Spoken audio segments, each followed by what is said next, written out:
Um, I'm gonna ask for an explanation on this panel, and I want like a full-on explanation. I want to hear feedback. I want to hear feedback. I want to just hear feedback. I want to hear a thought process. So to tell you what's on. Damn, he just went like that. Yeah. LL, he kicked himself. LL, he kicked himself. LL, man. LL. I know Chelsea's bad, Alright, but so- this I is know. ridiculous, man, bro. Chelsea The planning for breakthrough, today man. is we roast Is the this what Chelsea. Lampard's doing to him? Alright? This is what Lampard's Lampard doing in to him. today. Lampard in. It's all Oh about my Lampard in. God. Lampard in. Yeah. Sorry, I'm Guys, back. this is gonna I'm be back. crazy. LL. I'm Okay, wait, okay. Can I I'm hold on? ashamed of Okay, you. wait. Before you call me technological break, now, guys, mates, these freaking Mac mouses, man. Literally, the slightest movement, it just changes the freaking page. Look, okay, I grew up on dial-up. Okay, I'm in my 30s. Okay, I'm in my 30s. I grew up at a time when there were no computers. So this is a cool Muay Thai Bluetooth thingy. What the heck? So let's start that again. So guys, I'll be very careful right now. Freaking Apple, you pieces of crap. We're going to talk Arsenal. We're going to talk Arsenal because I need an explanation. We're going to talk Atletico Madrid, Atleti with regards to whether Atleti can say what's up after Real Madrid dropping points and Atleti maybe expanding that gap. We're going to talk Juju. We're going to talk a White Magic. Hence why I'm so happy that Red Devil is here because I want to talk about Ole Gunnar Solskjaer. And I think we're going to do like a roundup of the Premier League table. Then I want to talk about Alaba, who they say is heading to Real Madrid. Then we can then bring into Messi. What's Messi going to do? And then we can then round up with a nice January transfer window talk. And then we may even take some questions from the crowd. So guys, remember guys, like that video, hit that like button. If you're new, hit that subscribe button. If you want to support your boy, become a Patreon member, become a YouTube member, or if you don't trust YouTube or so forth, you can donate to your boy directly via my PayPal. So in the description box below to send money to me via PayPal. If you want to go through YouTube, you can donate to your boy Half Hope, the Half Hope Football Hut in the PayPal link in the description box below. Thank you for the love. Thank you for the support. But guys, enough of that. Let's get down to business. Let me just quickly, very simply hit my bookmark. And guys, I've not even eaten.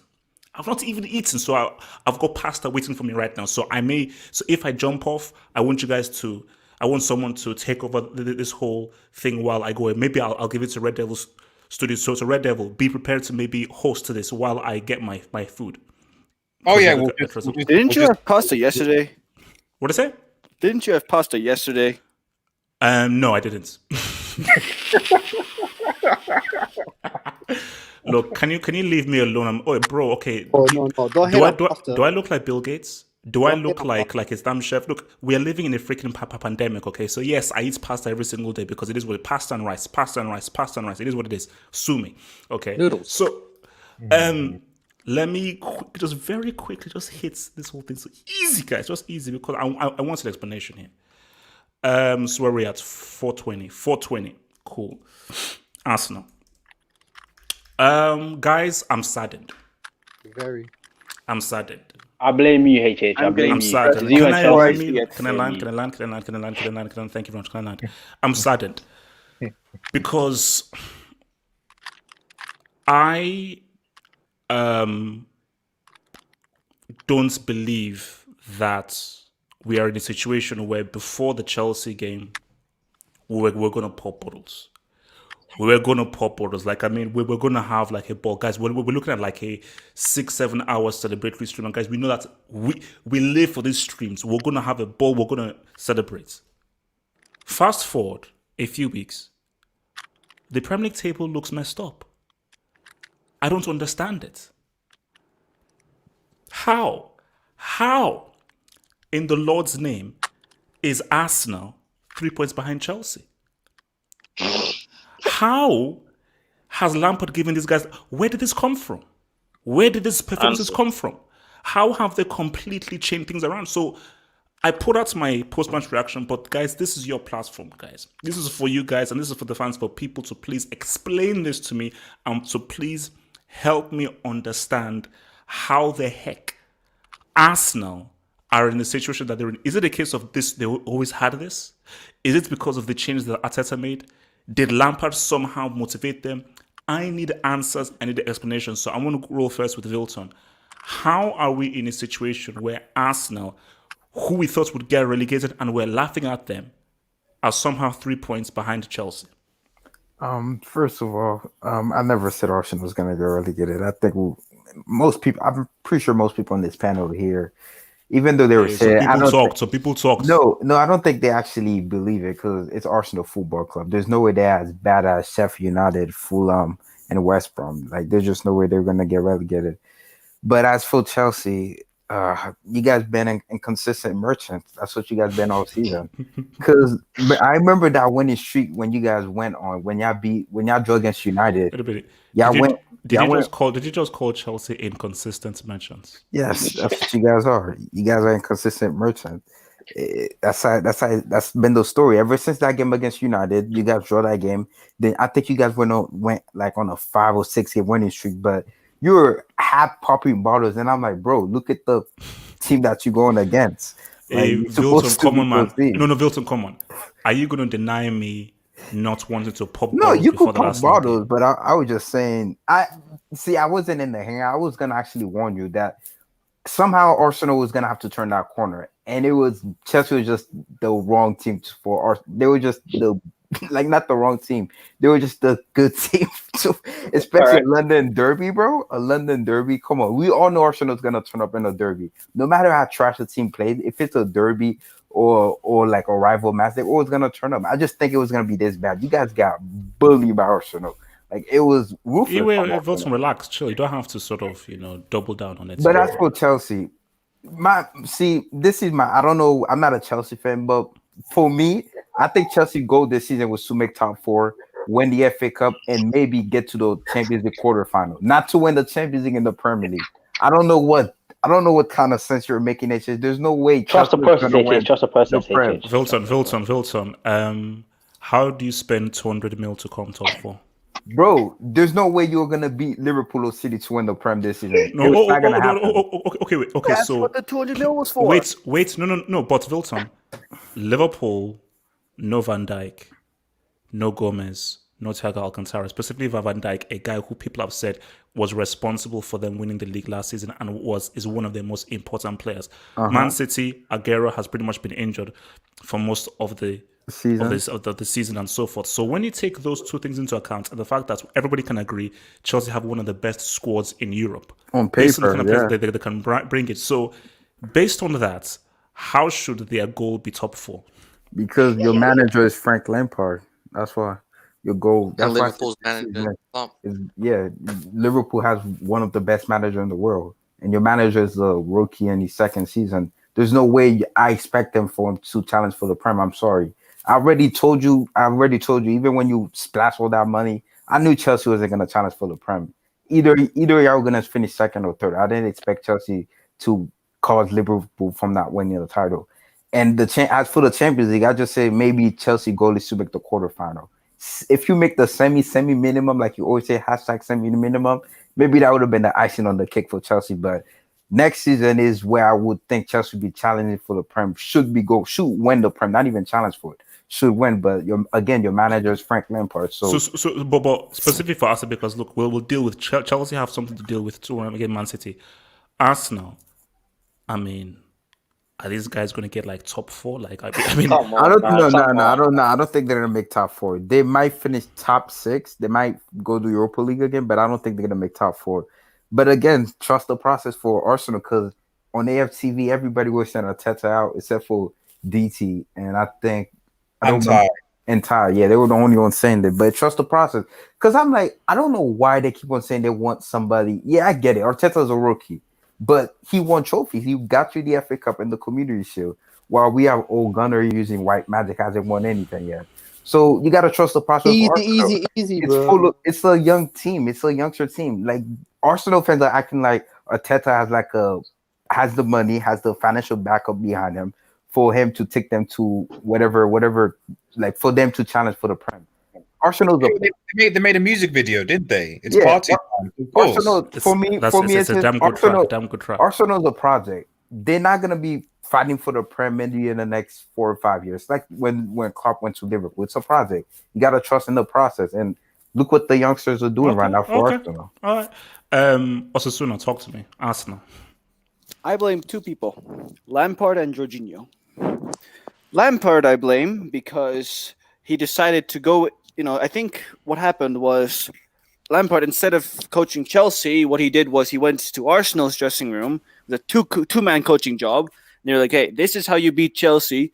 All right. This is how you do this. All right. And so we're going to put you 3-0 up because let's be honest, Arsenal, those kids, what is the guy's name again? Row your boat? Smith Rowe? Right? Yep. Row your boat. Put respect on his name. He's good, man. Yeah, he looks good, but the guy was what, 17, 18, something like that? It was a bunch Chelsea of... has made his career, guys. Chelsea has made his career. No, literally, He's Chelsea average, has he's made average. a boat's career, all right? A rowing boat's career. And they made so many, all of the people that were playing for Arsenal then were, mostly kids, right? There was, 6 teenagers or something in that game. There's no way they should beat Chelsea regularly, right? Osasuna though. But see, this is the thing that Chelsea fans is that last season they said that the reason why they struggled was because Red they Devil. were playing kids. Your manager does witchcraft. We're going to get to your boy Why was afterwards. it an excuse last season? I'm curious. Why was it kids always Red playing? Devil. Mr. Witchcraft, can you please mute your Make a mic? good Mr. point. Witchcraft, can you mute your mic? Thank you. But nevertheless, theoretically, right, it shouldn't be a loss, right? If you play that game 10 times, Chelsea should win 7 times, 8 times, right? So I truly believe Lampard did something where he said, hey, Arsenal, you guys need to save your season. We don't want you relegated. Here you are, 3-0 up. And so that literally basically bolstered all the kids. They were like, oh, we're full of it. We're actually good. And that's where they get all their belief from. And that's why afterwards, after these next couple of games, he's played the same thing. If the kids hadn't worked, Arteta would have been out of ideas. There would have been literally nothing else that he could have done. Arsenal would have lost against lost their 2 next matches. Hell, they could have lost against Brighton, lost against West Brom, and then they're actually in a relegation fight. But no, hey, we'll give them a win. And hey, just for extra good measure, we'll give them a penalty miss as well in the last minute. Hey, Jorginho, how will you take a good penalty? So basically, Chelsea had to blame for Arsenal's revival. Yes, 100%. No questions asked. Yassi's side, I wanted to basically Yassi's side and Red Devil, you're not allowed to speak until we get to your witchcraft wizardry using manager. So Yassi's side, Red Devil, so they want your mics to be muted. Thank you. I don't blame Lampard the whole way for that Chelsea loss. I think Ollie also said I think Ollie puts Juju on that match as well. So now we'll talk about Ollie very soon. Right, Okay, we'll get so there. easy. So before I come to this, but easy, just try it. So my boy Rambo, thanks for the door. January 17th, please buy tissue fans, Liverpool fans, lubrication pending. Rambo, we're gonna get to Ollie. Because as I said again, if he puts a pubic hair on that Premier League trophy, oh Lord in heaven. From my boy Latin Losario, where the F do Chelsea get this idea they have Madrid expectations? Laugh out loud. 200 mil for immediate results, and now the Chelsea FC board looking very Barca-esque, #poverty. Latin Losario, the club that you allegedly support, which I don't think you do, you actually support Cristiano, got lubricated by Fiorentina, whose best player is a geriatric dude named Frank Ribery. That's the first thing. Second thing is this. When last did Real Madrid win the Champions League? A long time ago. Third thing is this. Real Madrid would literally beg to get a player of the ilk of the Edge in that team. That's a fact. No. Hazard. It's better than Hazard, yeah. Can I land? So the fact that, because trust me, because last I checked in the table, Atletico, if they win the game on Sunday, they're looking very good. So first of all, worry about Juventus trying to get the 40-year-old Cristiano a Champions League trophy. Worry about that. And worry less about a Chelsea team who we know that you envy because everybody envies the Edge. Martin Rosario. Envy is one of the 7 deadly sins. It's one of the 7 deadly sins. Undisputed, Arsenal, talk to me. This is all Francis's fault. Clearly, he revived these guys. Listen, Arsenal was never getting relegated. Okay, what is sick? No, but I get they were never going to get relegated. But Undisputed, we were going to pop bottles. We're going to pop bottles. See, Undisputed, this is what's could have happened. Chelsea mesmerized Arsenal. Then Arsenal beats West Brom, beats Brighton and go on the run. But the key thing was Chelsea was supposed to have their day. Undisputed. Ever since that game, Chelsea have gone on a losing run. So it's like if Arsenal gave Chelsea like their losing powers and Arsenal took Chelsea's winning powers. Ever since that match, it's been downhill for Chelsea and uphill for Arsenal. I think it might be the key might be Lacazette. I think this guy will make a bigger comeback than Jason Derulo. Trash. This guy is making a comeback. As for Francis, I have inside information. HH. Oh God. Is he getting sacked? Is he getting sacked? January 7th, 11:25 a.m. London time. There will be a press conference held by Bran. It's true. It's all true. Allegri is the new manager. Contract's already been signed. Easy now. Undisputed. Look, don't relax. Honestly, see, you can't just tell me this stuff. Relax. Chill. All I'm saying is this now. Undisputed. I'm not going to tempt fate, but I hope that you're telling the truth, because there's nothing I want more right now in my life, apart from a Playboy mansion with women of all races and so forth in that place. There's nothing I want in my life so much than to get this filthy, privileged, nepotist merchant guy out of here. Because Undisputed, you know what happens late February. Atletico Madrid, aka Atleti. And Undisputed, you know me, man. You know me, baby. Yeah. Remember what Allegri did? No, just easy. Didn't Allegri lose to Atletico? Can I land? You know that every season, you know what HH wants? I want that CL, I want that EPL. And It can still be saved. But the sooner Chelsea get the right man, the better. The EPL and the CL can still be saved. But Undisputed, January 7th, I swear to you, if you're lying about that Undisputed, I'll be very pissed off. So you said January 7th, 11 a.m.? 11:25 a.m. 11:25 a.m. London time. 11:25 a.m. Okay, thank you. So do you think Arsenal, top four bound? Top 6, Europa League. That's their level. Jamal, talk to me, man. Arsenal, man. How have they done this? Guys, this is going to be a very heated and angry stream tonight. So before we start, I just want to let you guys listen to this by HH. Oh, what? Receipts. And I am personally going to nominate Chris Wilder to be manager of the season in the Premier League. What's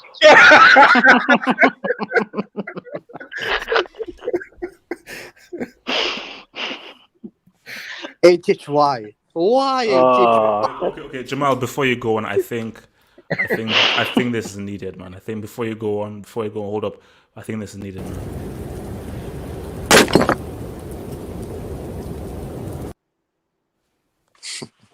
Sorry. I'm sorry, man. I hold that. Because I told you I didn't even know what needs to be what don't need to be built for this dude, man. But I hold that. Yeah. So HH, you should rename this stream the reactionary stream. That is what this hangout should become. Now, guys, when we didn't make the video, the emergency hangout about Arsenal, I said Arsenal will finish 12th.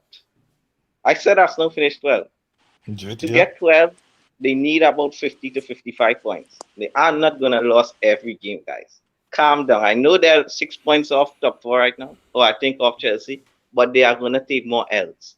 Right now, there is on a purple patch, but it's going to end. Come on, guys. Arsenal finishing 12. Don't forget that. I know they're looking good right now, but guys, come on. Don't be reactionary. They still have to live up. Yeah? But the thing is, we were hoping for a relegation battle. That was the thing. That was the whole fun of it. That was the fun of it. Jamal, we got sold relegation battle, man. That's what we got sold. Yeah. But I think some of these guys, I know Williams, the American guy, he said they was going to get relegated. But guys, all of us said 11, 12, 13, HH, I think you said 9th. So we know there was going to be top 10. So Abdullah said 18th. No, you said 19th. You said 19th. No, look, Abdullah was the guy is smoking. He also said that Kai Havertz is a German Zidane. We should not listen to that guy. Against Arsenal, there was this number 29. I didn't know who he was, right? I didn't know. Like, who is this number 29? He's not doing anything. Look, And then I look. wait. Look, Jamal. I'm asking a very simple question, Jamal. It's a very simple question.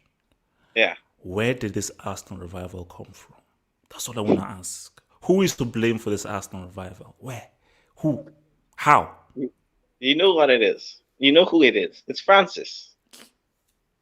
I know Chelsea would have been. I know Chelsea would have been the club to make Arsenal conquered again. I know. You know why? Why it couldn't be Tottenham? Why that couldn't be the North London? Any other team? Why City? Why it had to be Chelsea? It's always Chelsea. But you said one more thing. You said you want Chelsea to win the Champions League and you want Chelsea to win the Premier League. I want to be Beyonce. It's not gonna happen. Sorry. One can only dream. Wait. One can only dream. One can only dream, man. From your boy Latin Lozario, who says, "Bro, you lost to Wolves without Jimenez." Latin Lozario. It's a fair point. Chill with Juventus. Fiorentina. You lost to Fiorentina with a geriatric named Ribery who balled against those dudes. So worry about Christian getting his Pichichi Didn't you trophies and guys so forth. concede 3 to West Brom? Red Devil, didn't I say you should mute your mic? It was just a statement of fact. Hassan, can you talk to me, please? Hassan, talk to me. Arsenal, how did this happen? I blame Lampard and I blame HH. They're the two guys I blame. Wait, me? How are you blaming me? You couldn't keep your mouth quiet just after the game, HH. You had to say, I'm popping those bottles. Do you know how good AFTV was, HH, during then? You know how good it was? And you ruined it. Hassan, look, there is nobody more depressed than me because you don't realize how I had my meal and everything, and I would basically just type in on YouTube AFTV tie. That's for me was blockbuster entertainment. Bro, it was quality. It was quality. Look, man, yeah. I mean, listen, I said they'll get relegated. Yeah, I put my hands up. I said they'll get relegated. I mean, but well done, Arsenal. You survived. You survived. But 40 points. It's still recent, yeah. So you never know. I mean, I think the highest they'll get is 10th. Highest will get is 10th, man. 10th. But I blame Chelsea Football Club and you, HH. Thank you. Thanks for the blame. LB, talk to me, man. Hey, y'all, can you hear me? We can hear you loud and clear. Keeping me. Firstly, let's not forget that Arsenal are equal to about 4 or 5 teams, including Man City, on points. So it's not as good as what people think it is. And to answer your question, HH, where did this Arsenal revival come from? I think when you reach rock bottom, there's nowhere else to go but up. So I think Arsenal Football Club were due to get some wins together and to go up the ladder. That being said, I still don't think that they will finish top 4. I think they're bounded for Europa League. And I still think to this day that it's going to be a number of years until they eventually get into the Champions League. As for Chelsea Football Club, HH, I mean, you've got to be sort of realistic with Frank Lampard as well. I know your expectation and a number of Chelsea fans' expectations last season was semis, and I quote semis minimum. But let's not forget wait, okay. I don't want everyone. I'm addressing everybody in the live chats and the panel. Are you going to keep using that against me? Yes. Okay. I just wanted to know. LB, please continue. Sure. I wanted Bayern. But you got to be sort of realistic. This is now he's a second-year manager with no experience whatsoever behind him, despite his legacy with Chelsea Football Club. And I know a couple of weeks ago I said that he needs to leave and Chelsea need to get a new manager because with their current group of players and the team that they have on paper, it's a very solid team. So I still think that they should look for another manager to achieve more with the current squad. Thank you, Mr. LB. Thank you, man. It is what it is, but We try. Ben, Can you bring up that comment again, HH? The one that's won by Sol. Which one? The one there's the one you literally just bring up by King about West Brom, the Liverpool City one. Oh, I can't find it. I can't. You sure? Sorry. Yeah. I'm very sure I can't find it. He forgot Chelsea as well. He forgot Chelsea as well.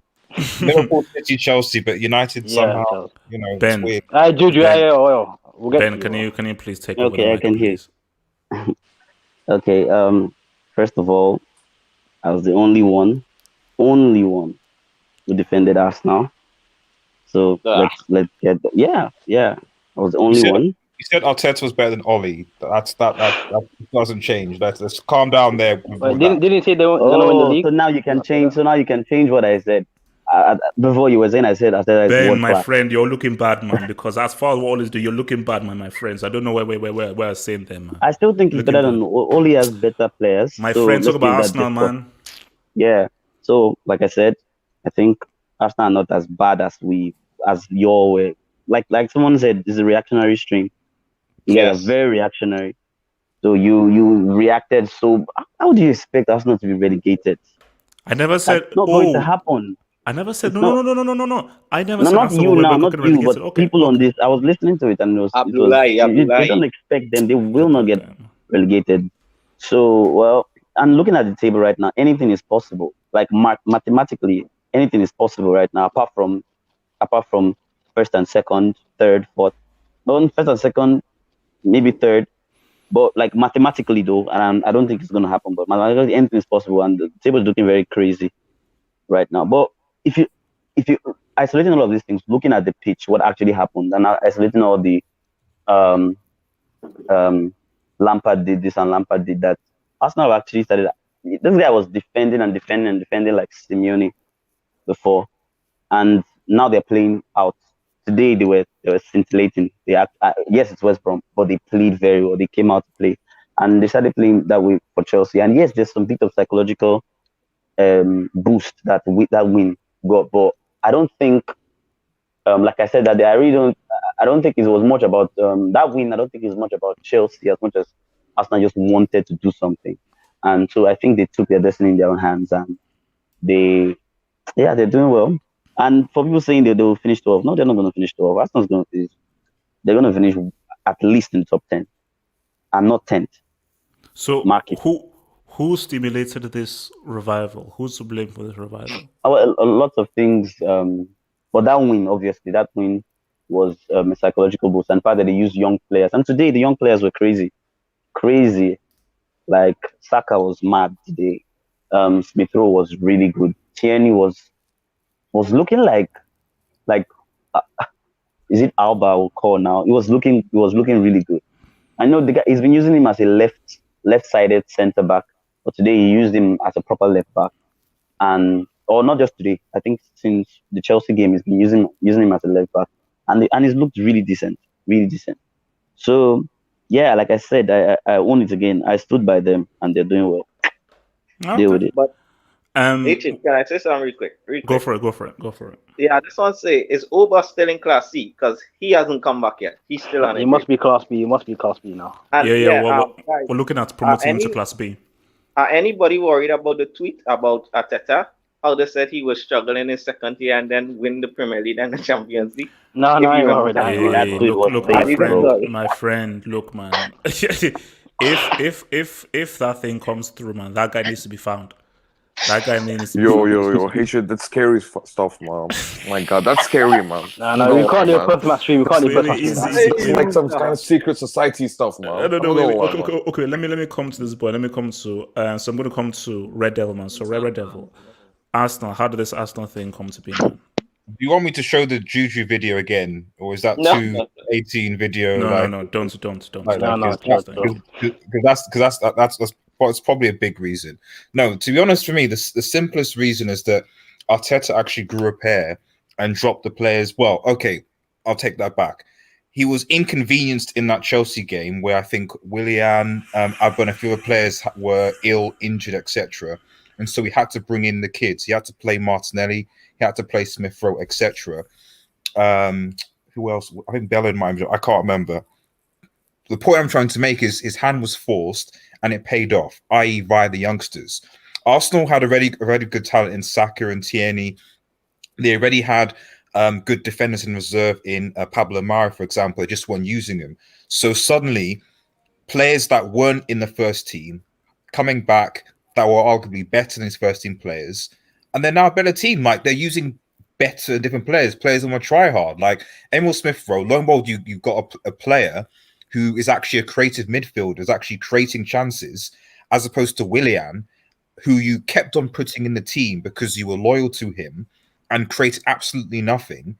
Like, of course they were going to get better, you know. So from what I can see, Arteta finally seems to be playing players based on form, because these young players were doing bits in the Europa League. He's now finally picking those players and playing in the Premier League, and lo and behold, they're doing bits at least against relegation fodders, West Brom and Brighton, etc. You know, Chelsea aren't relegation fodder, but you know they're not getting top four. So you know, oh wait, is that a short? Those two teams took points from Liverpool just a few weeks ago. No. Chelsea aren't getting top four. I'll put you. I'm talking about Chelsea. I'm talking about Brighton and West Brom. Yes. So I guess my point is like I don't think it should actually be like a shock, like at all, like because he's fundamentally he's picking better players in better positions that have shown that they are better than the existing players. He's playing Lacazette, for example, Aubameyang, who's in form. He's playing Martinelli, you know, who's in form. He's consistently playing Saka. He's playing Tierney, and so on and so forth. So he's not going against loyalties.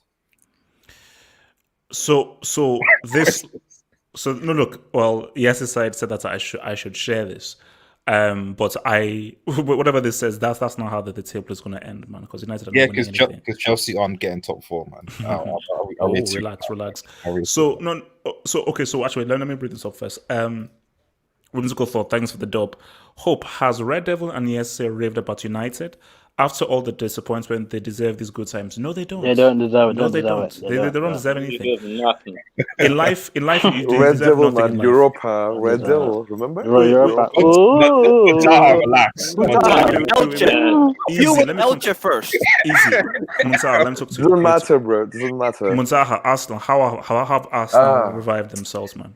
Oh man, that's like oh my god, like I think it's flipping Lampard, bro. Lampard is to be blamed. Let's be honest, okay? Let's not just beat around the bush, you know, just blaming here and there. It's pretty much Lampard, bro. Once you beat your arch nemesis, okay, this is how league format works. Okay, I'll tell you. Okay, once you beat your arch nemesis, which is like a London rival, Arsenal, gone. It's like confident booster for them, and that's what happened. And look, this is what's happening. Like right now, Arsenal, they are. Look, man. Still, I'm not buying Arteta's hype. There's still a purple patch. I need to see like few more games. Like, let's see where Arsenal stand after 10 games. People, I still believe they are reactionary when it comes to Arteta.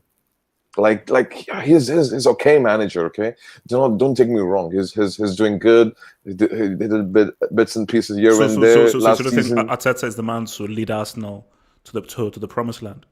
I don't think so. I disagree. He's done more with less, and I think reactionary is people who are... I just think no. If you guys are the ones being reactionary. No, relax. Like if we say that, then Arsene Wenger should be one of the best managers in the history, because he also like had pretty much no one compared to. Wait. Done more with less, but couldn't beat Burnley. Come on. Wait, guys, hold on. Exactly. So there aren't people who have lost. No. Let's be honest. Wait, guys, hold up. Quickly, hold up. Chill. Time out. I've not eaten all day. I need to go and prepare my meal now. I'm making exercise. Wait, Red Devil is in charge. So, Red Devil, you are in charge. So, whenever Red Devil says shut the F up, you shut the F up. So, Red Devil, just round off this whole Arsenal segment with regards to Arsenal and maybe the Premier League. But don't go into the United segments yet. We will do it when I get back. So, Red Devil, you're in charge. And you basically tell who to talk to and everything. So, guys, Red Devil is in charge. Listen to what he says. Red Devil, hit it. You are an unprofessional, Luchan. Who hasn't undisputed? You haven't spoken yet, have you? Who hasn't spoken yet? Yeah, I have actually. I was the one who said that Lacazette will make the biggest comeback since Jason Derulo. Yeah. I think Ben has spoken. Ben, No, Ben, you we have all No, he spoke. did. No, I've spoken. Everyone I've has spoken. spoken. Everyone has Guys, spoken. let's talk about how shit Chelsea is. Aren't they so Yeah. shit? yeah, Definitely, yeah. Hey, We roasted them already, but can we seriously talk about this for a second? No, can How we is it seriously drawing talk against- about how you guys Okay, are okay, disrespecting me I- when I let- told So I was just gonna say, like, so obviously the reverse question, like we've been talking about how Arsenal have got to where they are. So why have Chelsea gotten to where they are? So, undisputed, you go first, man. Because they wasted so much money on two German flops, and they have a flop as a manager, and in general, their team is completely overrated. But do you think their team is overrated? I don't think. The thing with Havertz is, right, he looks so weird with the ball at his feet. If you compare him to other number 10s like Isco or Ozil, he just looks awkward. Which I'm not sure if he's technically gifted enough to be elite. chill. Not that bad. Not that bad. But And like, go on. On Werner, he runs with his head down. That is a big problem if you want to be an elite attacker. He can't dribble and look up at the same time. So he's very tunnel visioned. But I saw Werner when he played for Leipzig under Nagelsmann, and he looked like a solid player. So like, I don't get how he looks like he's clearly regressed playing in this Chelsea team. But Nagelsmann was a good manager. He hit his flaws. Wait a minute. Yeah. I hope we're not having any Chelsea slander here while I'm gone. It's all Never. Chelsea slander. That's what we're doing. Chelsea is an amazing team. I would never say anything bad about them. Let us insult Chelsea haters, man. Come on. No. Look, as I said again, look. Tomorrow is a huge game. Sunday is a massive game, a huge, massive game. Hence why I told you I needed my substance. I needed my meal up in here, because we will cross, because Chelsea are going to beat Man City. They have to. Yeah, they will. It's a 2-1. Pop those balls already, Hitch. Pop those balls already. No, I'm not. Easy. Relax, chill. Okay, the balls are not getting popped. The balls are not getting popped, but they're going to win them. But my thing is that, you see, the league table. Let me bring this up, because the league table doesn't make any sense, because I don't know what to make of it. I do not know what to make of this. How many are 26 points? Like five or six teams, I think. City win their games in hand and they are third. This makes no sense. I mean, because you can't really tell who's third, because there's so many games in hand, so many guys are on the same amount of points. It is wild. City has the highest games in hand. Because look, Arsenal at 10 points from the top. 10 points from top of the table. That's Liverpool threw a 10-point lead in 2019. Madrid threw a 16-point lead to Barcelona. Also.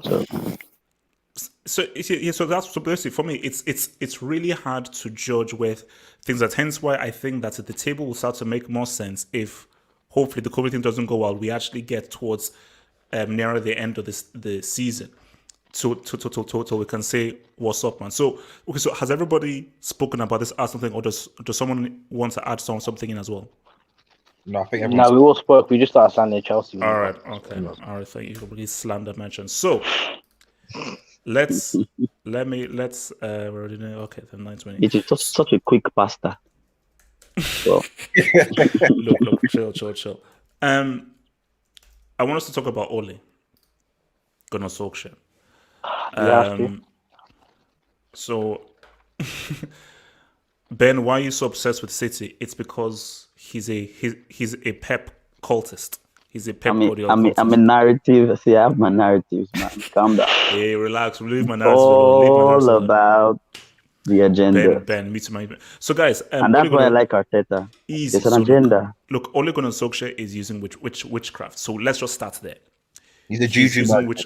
He's using witchcraft, and I find it odd and I find it offensive that a man can use witchcraft and he's not going to get called out for it. I find that stupid. I find that cheating, and I'm shocked that the FA hasn't stepped in to say, wait a minute, you can't just use witchcraft. You can't just use elemental divine powers to try and somehow change the course of games. That doesn't make any sense. That makes no sense whatsoever. And we are now in a situation right now where people are beginning to think that United can perhaps win the Premier League. That's never happening. No, that's never happening. So no, wait, HJ, I have a problem with you with that. Why not? Let me not. My thing is this: it's not happening because it's bad enough that he's already in this situation, but this will not last. You can witchcraft your way to get 4, 5 wins, 6 wins. You cannot witchcraft your way to a league title. That can't happen. And I don't think any manager has used the witchcraft to win an entire league. That is just moving on to a whole different level. So nobody has used the witchcraft to win an entire league. That is just madness. So my thing here is this, and I just want us to really understand, where we stand on this situation right now is, does anybody here truly believe that Ole Gunnar Solskjaer is capable of winning the Premier League with Man United? Why not? Why not? Hey, man, let me land. So I want to come first to Wilton. So Wilton, the question is this. So I'm gonna give you two questions. First question is, do you believe Ole Gunnar Solskjaer is using witchcraft, or do you think that he's just an amazing manager and we need to give him credit of being an amazing manager? And the second question is, do you realistically believe they can win the Premier League? HH, can you read the comment, bro, from General Kroll, man? That comment is insane, bro. Wait.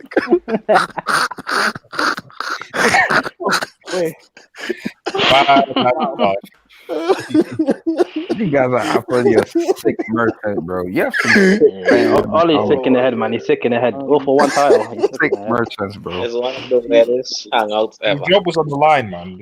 There are some twisted people on this hangout, man. Some real twisted people. So Wilson, talk to me while I go and get my pasta and my chicken and my potato salad and my Italian style bistro How salad. does he talk to you when you're going to get those?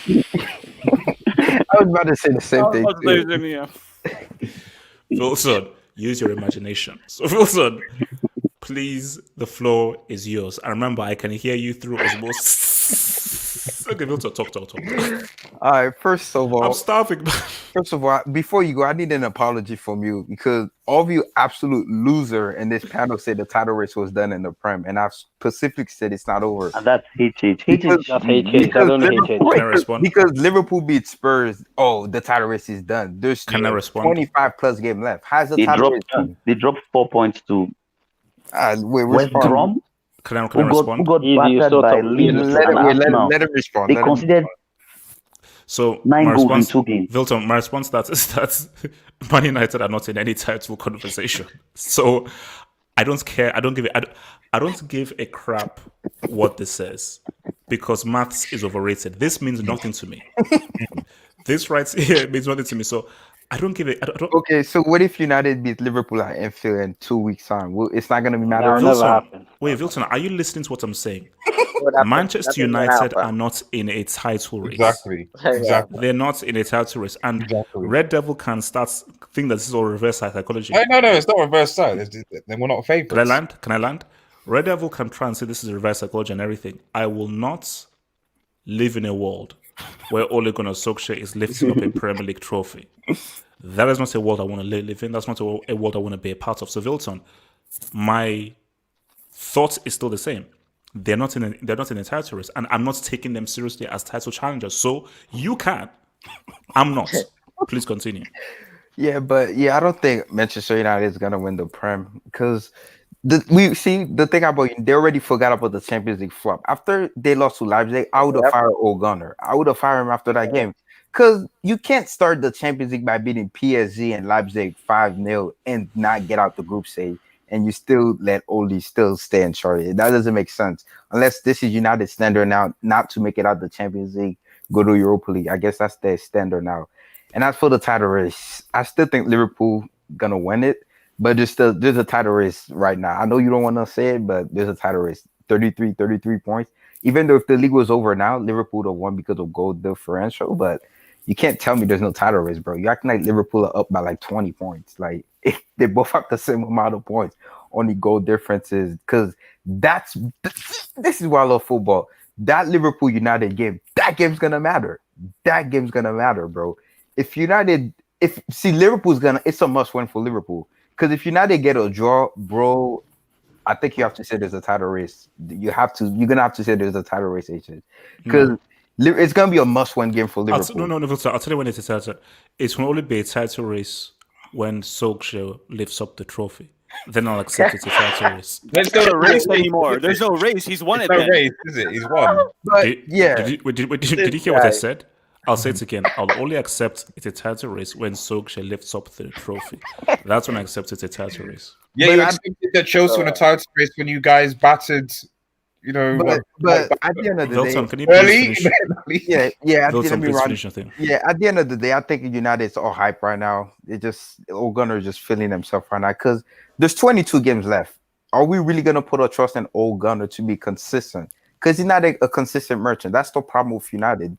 They have certain players, but Bruno can only do so much, and Pogba, you don't know what you're gonna get out of it. But he's starting to look like Labille, the Pogba that we love and that we know and love. But United, I don't think they're gonna win the Prem. If they win the Prem, I guess this is the first time a manager has used witchcraft to win a title, because this is honestly insane. But my thing with United fan, how you guys already forgetting about what this guy did against Leipzig, bro? Y'all had it. Y'all had the key to go to the next set of the Champions League, and y'all lose like that badly, bro. Nah, bro. Ole Gunnar's not the right guy for United. There's 22 games left. You know what, Wilton? Ole Gunnar Solskjaer's going to give up on the Europa. He's going to completely focus on the Premier League. I have that feeling he's going to do that too. Okay, so Wilton, so you believe that United are in the title race, that they will be in the title race for the rest? Mathematically, yes, they are, but I don't think they're going to win it. You could be in a title race. That doesn't mean you're going to win it. Oh, no. All I'm asking is that you believe that they are generally going to be in the title race. Yeah, they're going to. Yeah. But didn't Liverpool bottle in 18-19 season? No. That's the City. That's the prime City, man. That's still, City. That's peak City. No. But still, you are leading by 8 points, I believe, 10, right? 10 points. Thank you. But listen, we're getting chased by City. You're not United. Wait. Let me hear. So from Whimsical Thoughts says, Hope, do you think this season it will be the Madrid rivalry and Milan rivalry that will decide the La Liga and Serie A respectively? I agree with that. For me, do you mean derby? Okay, so do you mean head to head? No. It just means that's going to be the title race. I think. For me, I still think that it's probably going to be. Wait. Let me. So I think in Serie A it's going to be a 3-horse race. And I think Juve will be back. It's going to be Juve, Inter, AC. I still think AC may fade away, but Juve will come back. La Liga, yes. That is going to be between Real Madrid and Atletico. Bro, don't sleep on Sevilla, man. They're coming back.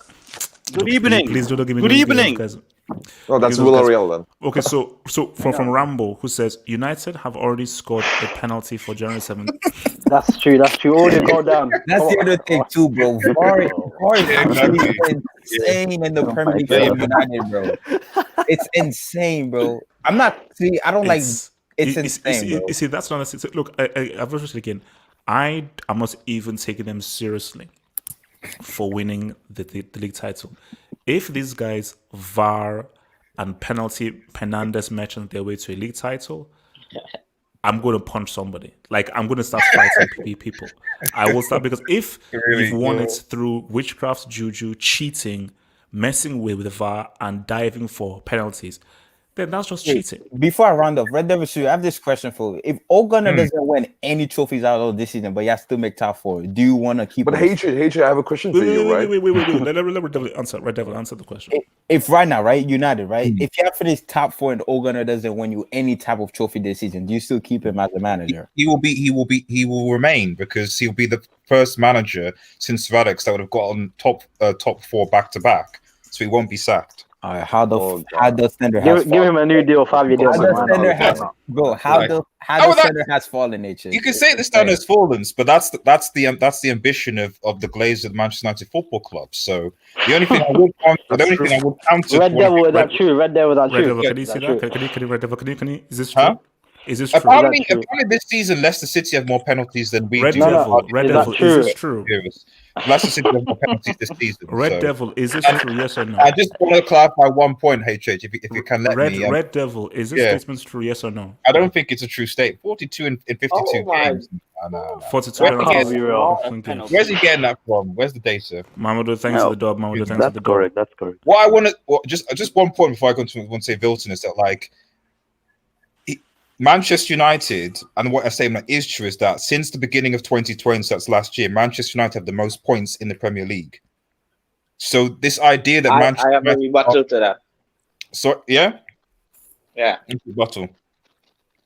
Yeah, the only reason you have that is because Liverpool won the lead so early. If we was neck and neck with Manchester City, we will win those games against those smaller teams. How do you be in a title race? But that's if again, but that's hypothetical. If we also say if Salah had put the ball in the net against Newcastle, you'd be ahead of us. Unfortunately, no, but that's different. The reason is because sorry. The reason. Shout out Big Sam, by the way. After we won the lead, I literally see Van Dijk turn when a shot come. The guy has never turned. Robinson wasn't even running at some time. The guy was not playing after he won that league. Trent was drunk, man. Trent couldn't walk. Jamal, that also explains 7-2. No, but this is excuses. I believe this is all excuses because that didn't happen. That didn't happen. So ultimately, Liverpool fans cannot claim that. Because it's hypothetical. Okay, wait. Because I want to comment. Sorry, the point I just want to think of is that, like, the idea of inconsistency. That's one of my myths. Like, all they're going to do is just inconsistent throughout. Well, he can't be inconsistent if he's got the most amount of points in the Premier League since 2020. What about the Champions League? Why didn't Chad get out the group stage? Yeah, no, I agree that he didn't get. But also, let's put that in the context. Even though he bottled it, I agree with that. Let's be real here. If you look at all the other English teams and the groups that they were in, you can't tell me that Leipzig and PSG are on the same level as Krasnodar and Rennes. Bro, my brother is older than Leipzig. Leipzig was founded in 2009. Yeah, I know. My brother was born in 2007, bro. Respect the football club, Wilton. Respect. Bro, my brother is older than Leipzig football club, bro. Leipzig were Champions League semi-finalists, Wait. So let me hear. So from it says the title race the league has been dreaming of. What do you mean? I don't understand that. Liverpool United, man. Liverpool United. It's the first time since 2009. Look, man. Oh, the title race the league has been dreaming of. No, it's not. Nobody. It doesn't involve Chelsea. She's not crying, man. The dream was always this was supposed to be Chelsea Liverpool. It's supposed to be a Chelsea Liverpool title race, man. But it's not consistent. Like 10 away wins in the league. So easy. Alex says, HH, can you explain to me how a player can foul himself and win a penalty? I would love to know that. I would love to. It's not even funny anymore, man. No. Alex, I can explain to you. Alex, it's very simple. It's called witchcraft. Witchcraft means that you can foul yourself and win a penalty. It's very simple. I don't think everybody else speak on this. No. I will because what's it called? Osusuna's next. So United won one of the 3 points from 33 after the final whistle was blown. They've literally won a match after the final whistle on a heights. That was the Brighton game. That was the Brighton game. No. Have you seen? They've done a graph of the amount of times they've scored winning goals: 93rd, 90th, 91st, 95th, 120th. Yeah, but the Brighton game was virtual. The Brighton game was virtual because the game was literally over. The game was done. The referee blew the whistle. Red Devil, I swear to you. I've never seen that before. That is crazy. Red Devil, I swear to you. If United wins this league, man, this will be the biggest bank robbery in football history. The biggest bank robbery in football history. Also, talk to me, man. United, Ole. We have Ole Golem Solskjaer and Bruno Fernandes is the ring. That's what's happening. Golem was without the ring, and then he has the ring now. It's literally it. Bruno Fernandes, I looked this up yesterday. I tallied everything up. He has, after his goal yesterday, that's 44 goal contributions since he came to Manchester United. Yeah. That's Ronaldo Messi numbers. That's crazy. Clear numbers. KDB. Clear That's KDB. not. Relax. Ronaldo Messi. RDS. Don't mention KDB's name. Don't mention KDB's name. That's not Ronaldo Messi numbers. Don't slide that in, please. No. I'm just saying, like, it's crazy numbers to have 44 goal contributions. You said goal contributions. Ronaldo Messi, they score goals alone. 40 something. So Yeah, sure. Also, But it was just also, for Suna, an. don't put him in that category. It was just. No, but it was hate you, but as a midfielder, that's comparison, but- astonishing numbers. man. Nah, I don't care, man. As a Never mind. midfielder, it is. I don't care. How many are penalties? How many are penalties? on Bruno, bro. Also, not They talk, my matter. friend. Also, Penalties are not meant to be talk. scored. Penalties are meant to I be don't scored. What if care. they miss Also, not penalties? talk. So what it is because I also myself didn't believe it. Like, what the hell are Manchester United doing in second, right? But I look at the games they've played. Really, they've beaten the teams they should have. There's not really a shocking result there. It's not like they've beaten Man City, they've beaten Liverpool, they've beaten Chelsea. Like, they've just been very, we win against the teams we should beat. Every team that they should beat, they have beaten. And Sir Alex Ferguson once said, in order to win a league, you beat the teams that you should beat. You don't win those games that are very big. No, you put it very much importance on the small games. Exactly, Look at Liverpool. Exactly. The problem with Liverpool now is they can't beat the small teams. They can beat Tottenham, sure. They can draw with Manchester City away, but they can't beat the Newcastle. They can't beat. Chelsea United beat Wolves via a deflection. That doesn't count. They still won. Who cares? I don't care. Didn't you guys lose to Aren't you a big Mourinho merchant? Mic, man. But that's Liverpool were winning by all costs last season. You love Mourinho, right? You love Mourinho. Yes. Mourinho had the philosophy of, well, he doesn't exactly have a philosophy, but it really is. He has. Well, it's more of a strategy thing, but his philosophy is win at all costs. Right now, Manchester United are beating the teams that they should. No matter how they beat them, they're still winning. And that's the thing I have right now. No. But also, the only difference is Mourinho wasn't using VAR to win games. He wasn't cheating to win games. He wasn't telling his players to dive to win games. Okay, yeah, I don't know what that's about. But to be fair, most of the penalties they've gotten are actually penalties, in which case you should look at all these juju as, why does he make the opposing players foul his players inside the box? Osasuna, Pogba fouled himself. I know. Pogba is an anomaly. But the rest of them are actually usually actual penalties. That's why I say that. And that's why I said in a super chat yesterday, there is something wrong with Liverpool because they dropped the same amount of points this season as they did last season, and all of the points that they dropped last season, except 2 of them, were in 2020. So basically, what you're saying is they dropped pretty much all of the points that they've dropped since last season have been this year. That's not that you can't call that bad form. You can't call a whole year's worth of bad results of inconsistency bad form because it's a whole year. And that's why I think that form is not going to stop. It's going to continue. And I don't think that Liverpool are so unbeatable anymore. That's why if Liverpool keep screwing up against these easy games, and Manchester United, who cares if they lose to Liverpool? Because Liverpool might just drop points against, I don't know, Sheffield United. Okay, they won't drop points against Sheffield United, but something like an... he has a point, though. He has a point. And so, if you, like Manchester United, as long as they just keep winning the games they should, as they have been all season, it's just going to be end up in winning the league somehow. It's going to look like somehow they did it, but really it was just because, Newcastle, sure, we'll beat them. Brighton, sure, we'll beat them after the game is finished. Wolves, sure, we'll beat them. Sheffield United, we'll beat them. Who cares how we beat these guys? As long as we beat them and draw, we can lose against Tottenham, right? We can draw against Man City, all right? But here it is. We have beaten all these teams. We have gotten 70 points just from these teams, and then a bonus 12 or something. 82 points should be enough to win the league right now because at the form of the top 2 teams, if you currently take the averages, they should end up on 78 points if they keep with the form. 78 points is not high. 78 points, no one has won the league with 78 points since something like 2001. Leicester City is the lowest points total in the last 10 years, and they had 81 points. So as long as United just get those 80 points from the games that they should win, because let's calculate it, right? You get 6 points per team times 14 teams, let's say, outside the top 6. Times 14 is equal to 84. Just get 84 points from the smaller teams, and you have the title. So are you saying that? So you are saying that United should be taken seriously as I think they should be taken extremely seriously right now because they are literally they're doing what title winners should do: beat the teams under you. That's all. Osasuna, I'm never taking Ole Gunnar Solskjaer seriously. Wait, Osasuna, can you ask this shit? What team is he taking the title race then? If he's not taking United serious, who are you taking serious? Chelsea. here's the thing. Chelsea have like the thing of I we'll never, beat the wait, team. whoa, Oh my whoa, God, stop it, whoa, man. They whoa, can relax. do I never mentioned anybody's name. All I said is that I'm not taking United H's, man. seriously. Stop who you dreaming, man. taking I never Who will. you taking Chelsea serious? the title Who you race. taking serious in Who the am I title taking race? seriously? Yes, in the title race. Well, Osuna, that is a great question, and a great question requires a great answer. When I have the great answer, I'll be sure to give it to you as soon as possible. So moving on. it's United. So, it's So, literally United. moving on swiftly. He's gonna So- wait to Chelsea beat City. He's gonna wait. So, Treble so minimum, man. moving on swiftly, undisputed.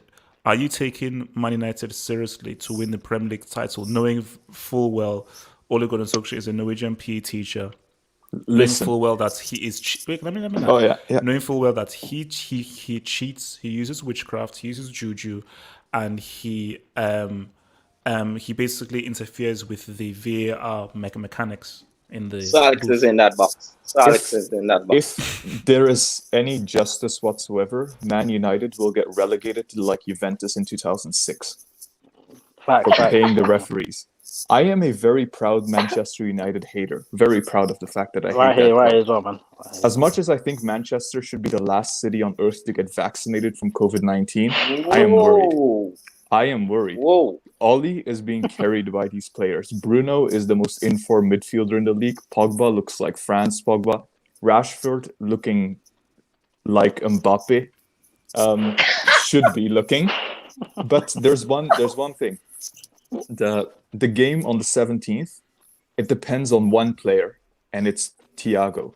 Because if Thiago is not if Thiago is not fit, Manchester United will just counter Liverpool to death. But if Thiago is fit, Thiago will dribble through the press because he can do that, and none of the other Liverpool players can do that. And that is the big what if, and that will probably decide the league as well. The man hasn't even gelled. We don't even know what he We can know do what with Thiago Liverpool. can do. Stop hating, Ben, man. Stop hating, man. Is he? At his what- best. he- How's that hating? We're just speaking fact. No. We know what this guy can do. We've seen it. He dribbles So- right through the press. Rashford will Has he be done it? Has chasing he him done it all at game. Liverpool? It all I can't depends wait on to see this match Thiago. then. Trust me, it all depends on Thiago. So, wait, so undisputed. So wait. Oh my So God. Rory, so you're saying that we need to wait until Jan 17 to see what happens, and then if United win that game on Jan 17, you are taking them seriously as title challengers. Yeah. It all depends. What do you support, bro? If Thiago can stay fit, Liverpool win. If he can't, United win. It's that simple. What? If United will win Thiago, if after, Thiago can become fit, That's just wrong. Bro. See, No. so look, okay, sorry. Before I take this thing, so all guys, you're such. You know what? Shout out to Jamal. You are right, man. This is the reactionary stream. We all know that at the end of the day, it's going to be Man City and Liverpool. Yeah, by I can't far. wait. Yes, Ole yes. Gunnar Solskjaer. Man City, I don't know what they're doing. Hey, All this hate it, nonsense. man. Can I land? Relax, Well, bro. Man All City this have nonsense. 3 games in All hand. this What do you Can I mean? keep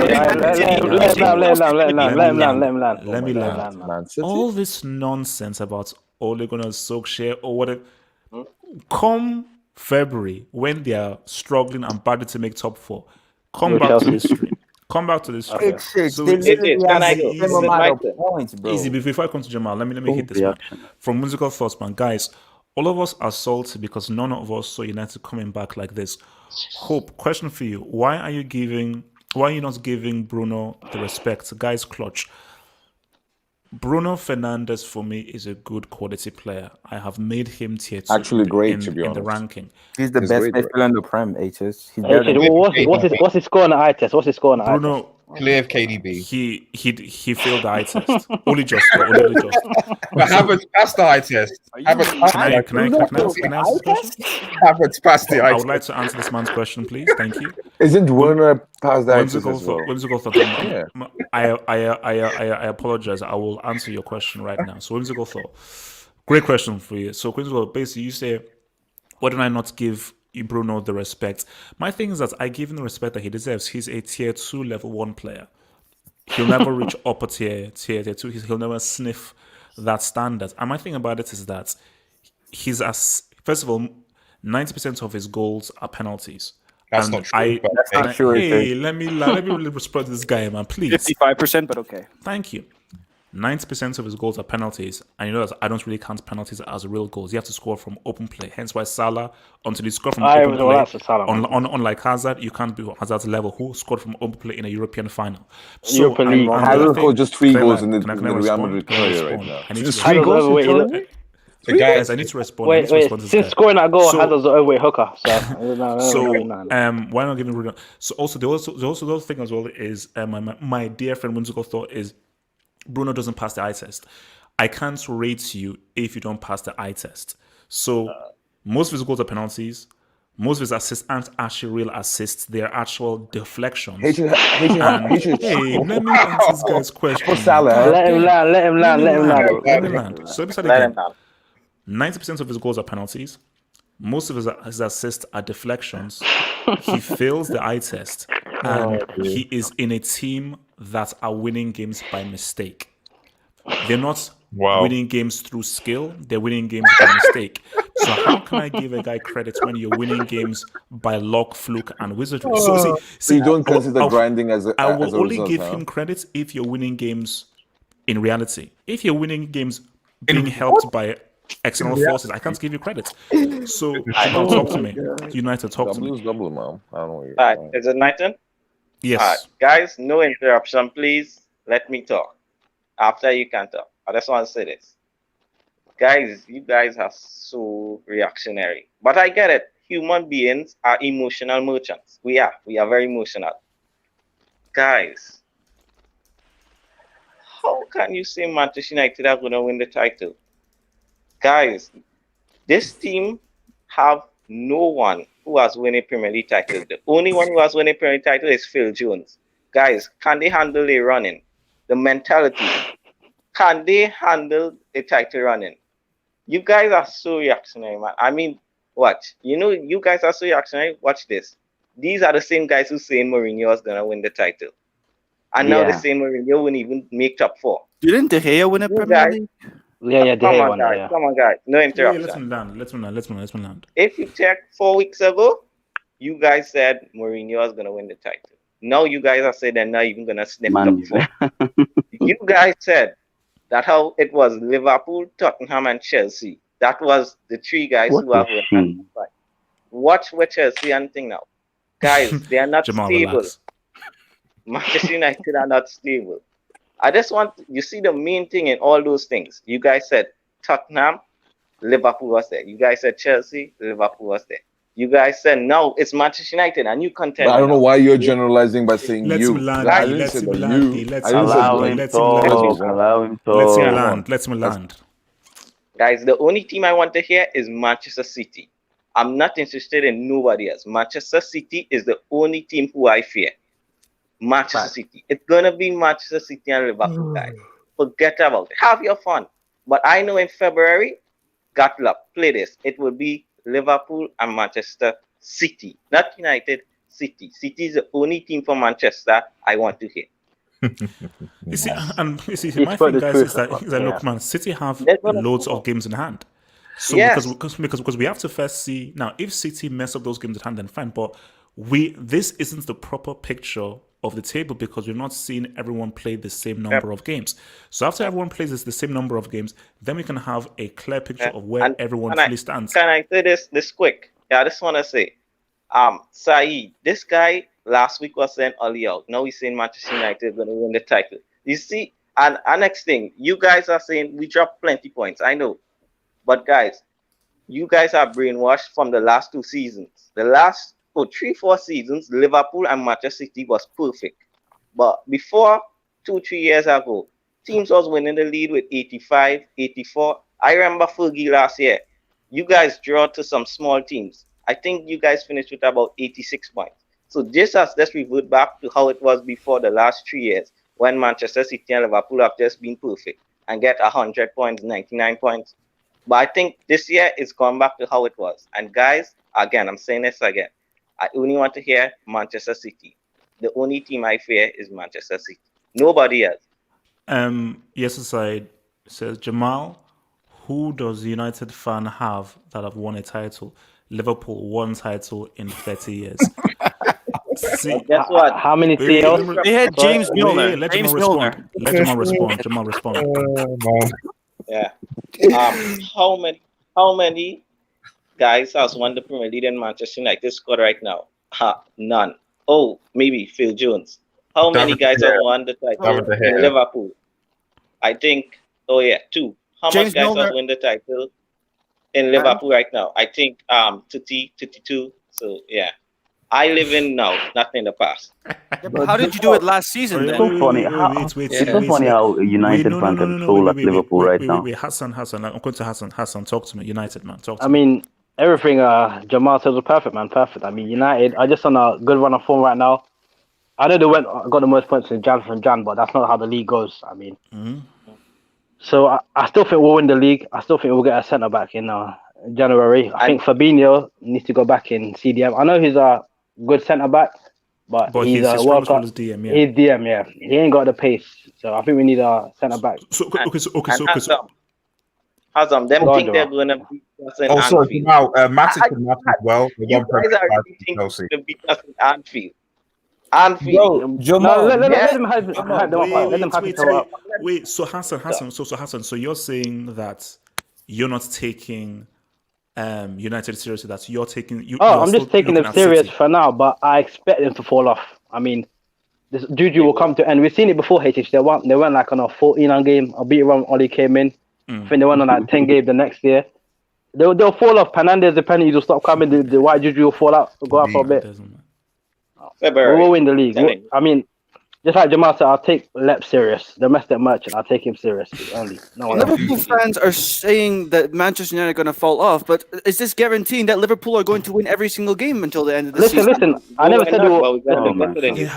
No. Also, so one one team has Klopp, one team has Ole Gunnar Solskjaer. Guys, what are we Listen, talking about? the only team take serious. What are we Pep. talking about here? No one else. It's not Not that Lampard, easy. not Ole. Nobody's saying United is going to win. Nobody's saying United you is going guys to are win. reactionary merchants, man. It's really Guys, not we'll be that back in a easy. few months. Nobody's saying United is going to win the Prem. We just saying there's a title race. That's all we're saying. Yeah, Wilson. For now, yeah. For now, they're out there, Okay. but I expect them to fall off. That's what I'm saying. They'll fall off, man. Look, They'll fall off, man. They'll be down there with Chelsea and stuff. They'll be down there with Arsenal. I'm sure. Sure. You were doing well on that. Ben, talk to me. Okay. Mute your mic, man. Ben, talk.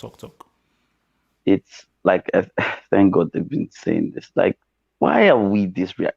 I've been on this Hangout, and with how many people have topped the league table this season? Everton, I'm going to count them. Liverpool, Leicester, Villa, Tottenham, Aston Villa. No, Arsenal first. I don't know. Arsenal. I don't know Arsenal. I don't know. Let's count. Don't count Arsenal. Then it's Don't count Southampton the table. At the Southampton. beginning of the season, Arsenal were top. Then Actually, wait. Then Arsenal Southampton top the table too. Oh yes, I haven't top table as well. Yes, I have. No, after week 1, Arsenal were on top. But Man, Longest time on top of the table this season.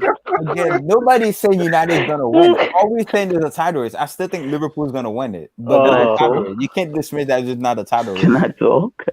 Now, Yeah. Wait. Sorry, before you go, you know, that is something that's Ty will say. alphabetical order. No, because Ty will say that the manager should be backed because there was a time when we were top of the table, so we can still get back. The Ty will say that. They were top of the table before the league as well.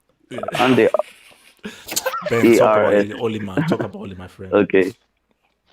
Yeah, so I don't understand it. And you know what's even funny? Or funnier, apart from even this Hangout, I did ESPN FC.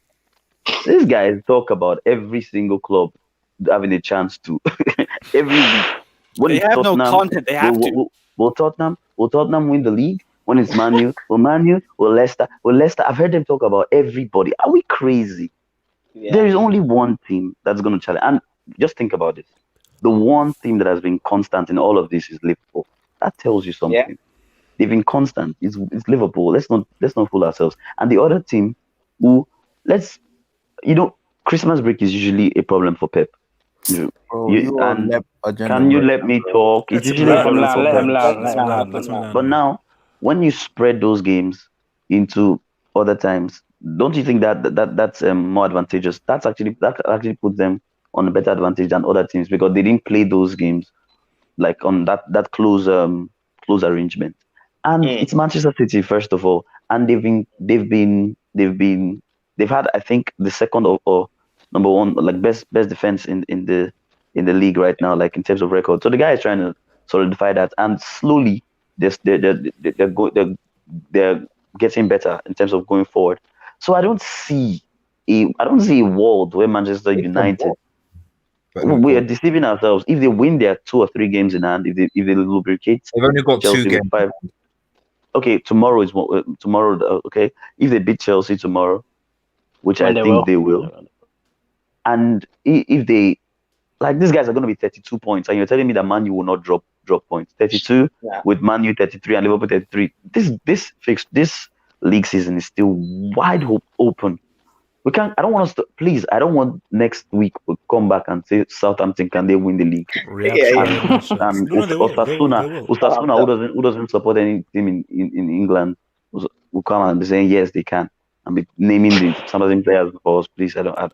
So Ben, are you treating United as serious title challengers? Yes or no? Nope. Thank you. Can I say one thing?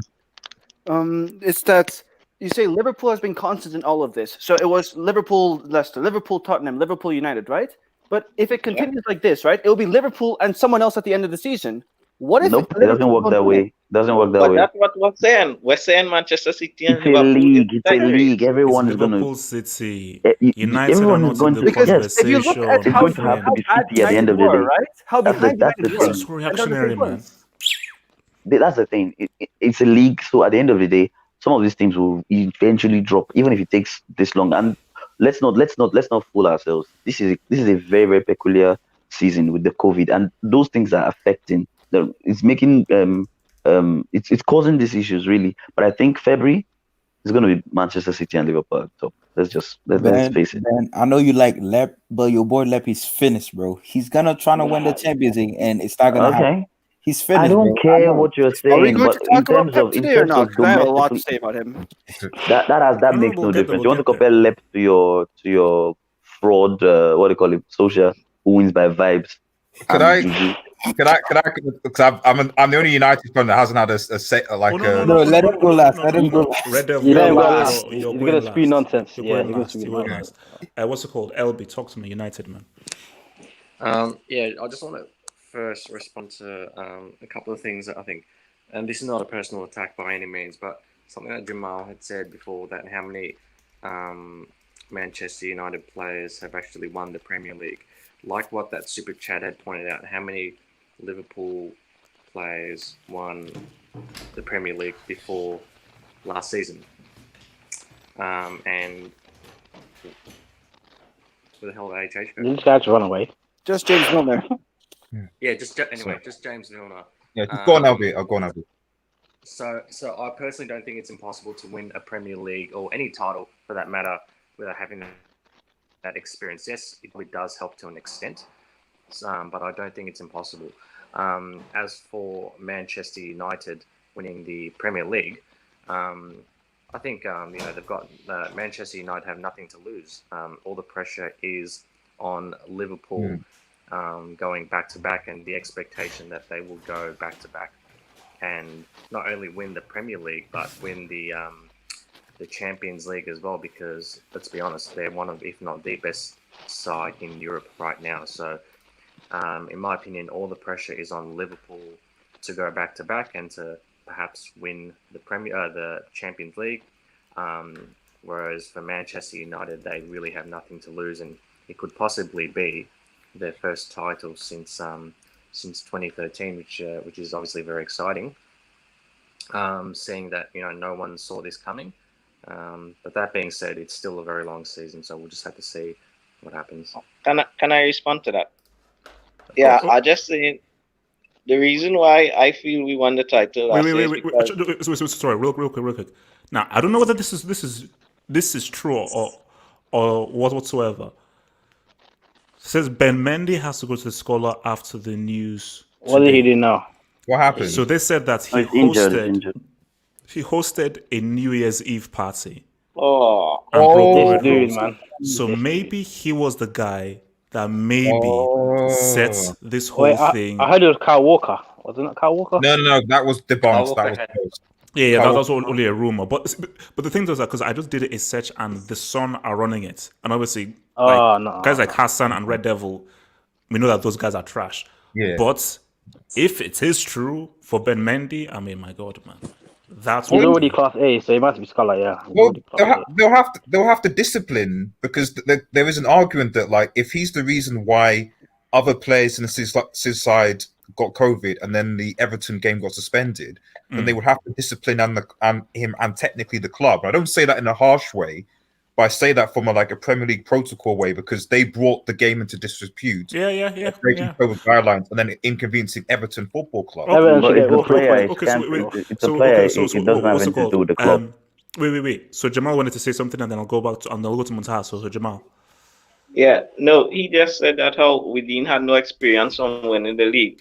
But I said we gained that experience from having a tight race with Manchester City the year before when they get 98. Yeah. Just like the Champions League.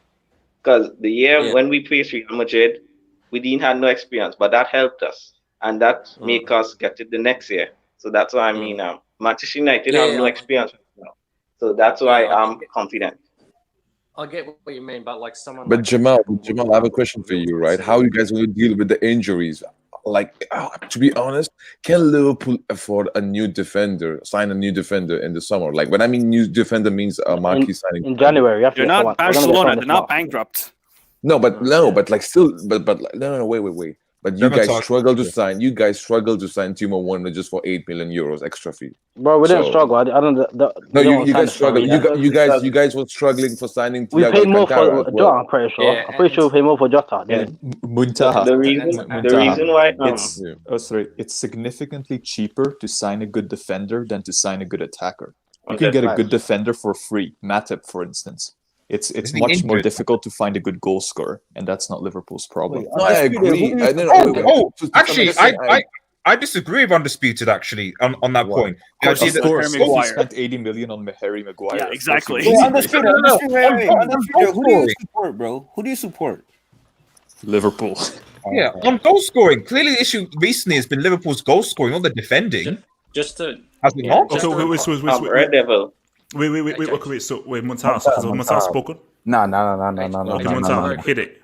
Yeah. Okay, LB, very quickly then Muntaha. Just very quick. We're talking about teams that need that experience in a final or in a title race to actually go ahead and win. But let's look at a club like, for example, Real Madrid, who, mind you, prior to 2014, they had not made the Champions League final in many years, but they actually went ahead and beat Atletico Madrid in that final. So, I mean, personally, I don't think it's impossible. But I do get what you mean, Jamal, that experience does count and it is valuable to have that finals experience. Yeah. Okay. Muntaha, talk to me. Yeah, man. Like some of these people in this chat, I to some extent I agree with some of them, but you know what? Osasuna said a really great point. You guys didn't pay attention to that. And the point was, can Liverpool maintain the level of consistency against a smaller position for how many games left? 20, 28, 22 games, something like that? Even that's a big question as well. So they can. No, they haven't. They haven't. Let him land. Let him land. Guys, we have to let guys talk. Please, Montas, please talk. Yeah.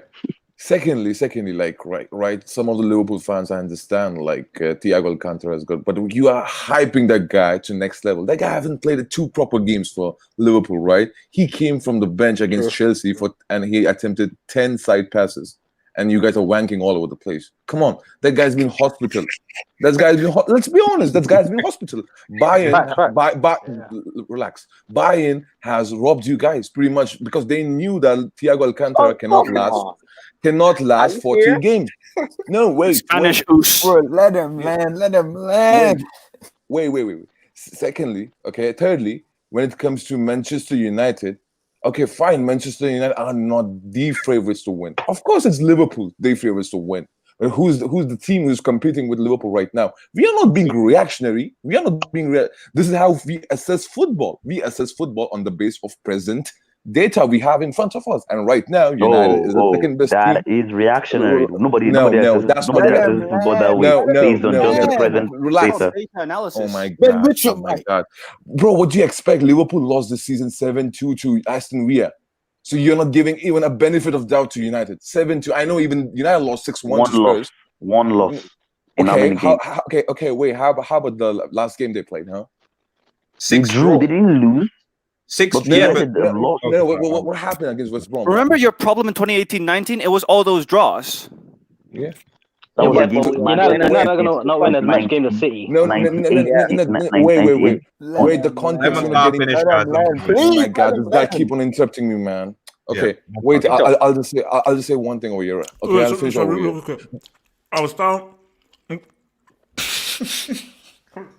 are you doing? I'll go start muting people.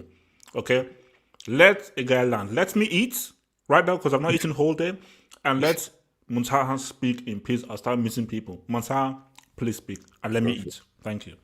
Yeah, man. And look, right now I'm the most flipping neutral guy. I don't like United. I don't like Liverpool. Ultimately, it's the way I judge it.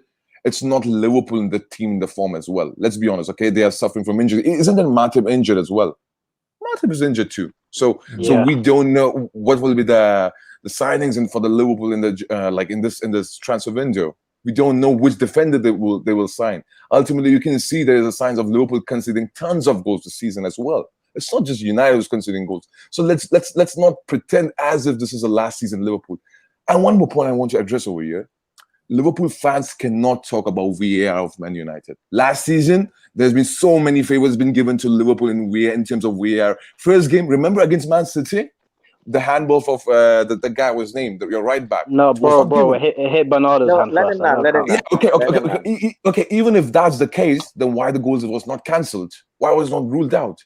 So Liverpool got so many favors last season in VAR as well. So let's not act as if United is getting the favor in terms. No, Liverpool got the favor as well last season. So this is my point. And lastly, I just say that still Liverpool are the favorites to win the league, but United deserve to be in the second spot, and they can challenge. Keyword. What about Manchester City? What about Manchester City? Right now, I don't trust Man City. Right now, I don't trust them because the problem with them, they're drawing the games like oh my god, like water here and there, man. So I don't trust them. I trust United more right now. Oh, cool, because the current trend shows me United is a better team. Fair enough. Because I think Alex in the live chat, please shut your trap. Thank you. What's Alex saying? Oh, he's a Madrid fan. Shout out to you, Alex. Alex Madrid all day. We're gonna win the Champions League this season. But anyway, what Montas said is true. Lep is not really focused on the Prem this season, is he? He wants the Champions League, but he's focused on every season, bro. He needs something. He needs to win something. No, to be honest, City should be the second best team in the league right now, but they are not living up to the standards. So we cannot rely on City. We cannot winning the League Cup quadruple. That's City's focus right now. Okay. So, Red Devil, you are the man of the moment here since Yasser Said has escaped and run away. Okay. So, Red Devil, I want you to be objective here. Okay. Oh, you know what? No, you know what's Red Devil? Be truthful. Be truthful, because I know you know United fans. So be truthful in your hearts of hearts. In your hearts of hearts, and guys, please, we've got over 200 people up in here. Like the vid, drop a like if you're new. Subscribe, like that vid. Mods, tell my people to drop a like. Tell my people to drop a like the vid, drop a like. Red Devil, in your hearts of hearts, truthfully, do you realistically believe United can win the Premier League title this season? Realistically. Okay. First and foremost, if anyone watched I've been here on this channel for a while. We did read the predictions, etc. And even on my own channel, when I did Premier League predictions, I always said my favourites to win the league were Liverpool.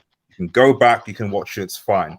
Yasser did a madness, but me personally, I said that Liverpool were favourites from the league, and I actually put United as possibly a third or fourth, depending, because I was looking at our transfer window, and our transfer window was crap, and a lot of people agreed. And at the time, and even past that, a lot of people were saying Ole Gunnar Solskjaer, because we're talking about people being reactionary.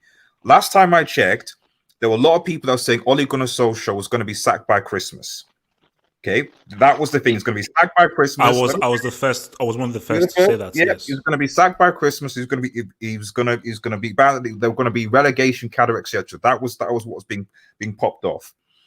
Clearly, United in a situation where when you're level on points to Liverpool, where obviously that's not going to happen, like at all. Like so, if you're going to say that saying that United got relegation fodder and Ole Gunnar Solskjaer is going to be sacked and his useless, etc., and then at the same time cost people to say that United are in a title race. You've got to be a bit balanced in that respect. But anyway, regardless, I'm just putting out there that I think and still think that Liverpool are title favourites. I don't think Chelsea still potentially have a chance if Lampard.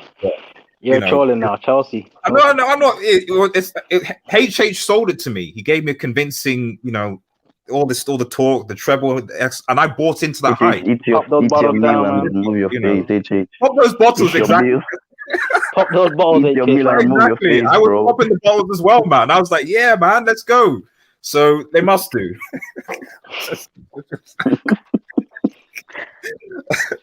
Wait, is the food good at least? Is it good? Yeah, is he? It's the pasta.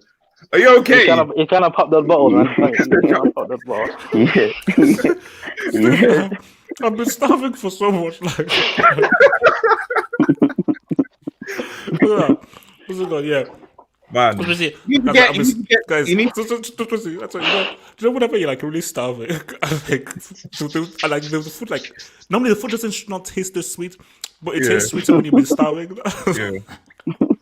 Bro, you need to get Grealish's gal to make you some food, man. Grealish's gal needs to make you no. Hey, chill. I remember that picture. Talk, man. Talk. Yeah. So essentially, like, obviously, clearly, United on a good situation. Ole Gunnar Solskjaer is not going to get sacked. I've said several times that the form that United are on, based on league positions, it doesn't completely surprise me that we are where we are. We only had 3 league losses in all of 2020, and people are shocked that, like, if you only lost 3 league games in an entire calendar year, why are you shocked that we're in the top 4 somewhere? Like, that's the stats. That's what makes sense. Didn't you lose 4 Burnley in the beginning of the year and then 3 this season? Oh, sorry. You're right. Sorry, since Bruno Fernandes came in January. Sorry, that was the point. Fake fact, bro. Fake fact. So, Bruno Fernandes. So since Bruno Fernandes has come to Manchester United, amongst other things, obviously the team has improved. One of the things that people need to appreciate with Manchester United this season as well is the thing of squad depth. One of the reasons why we struggled so much last season was, if you're looking at the bench, for example, it was Daniel James, it was an out of form Juan Mata, Igalo, etc. Now Ole Gunnar Solskjaer can look at his bench and he can see Van der Beek, he can see Greenwood, he can see Pogba at times. Sometimes he can see Cavani. So the squad depth that Manchester United have is considerably better than it was. Igalo, bro, Igalo. I mean, he's going back to China at the end of this end of this month, man. So like, but hashtag to my Nigerian brother. But the point I'm trying to make is, go on, Jamal. Yeah, that's what I say. Because I want to know, are Dortmund going to win the Bundesliga this season? No. Okay.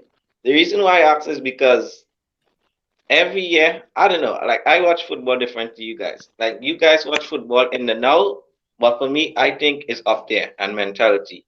So the guys who always say, oh, you know what, this year Dortmund is only 5 points behind Bayern, they're going to win. I always know Bayern's going to win.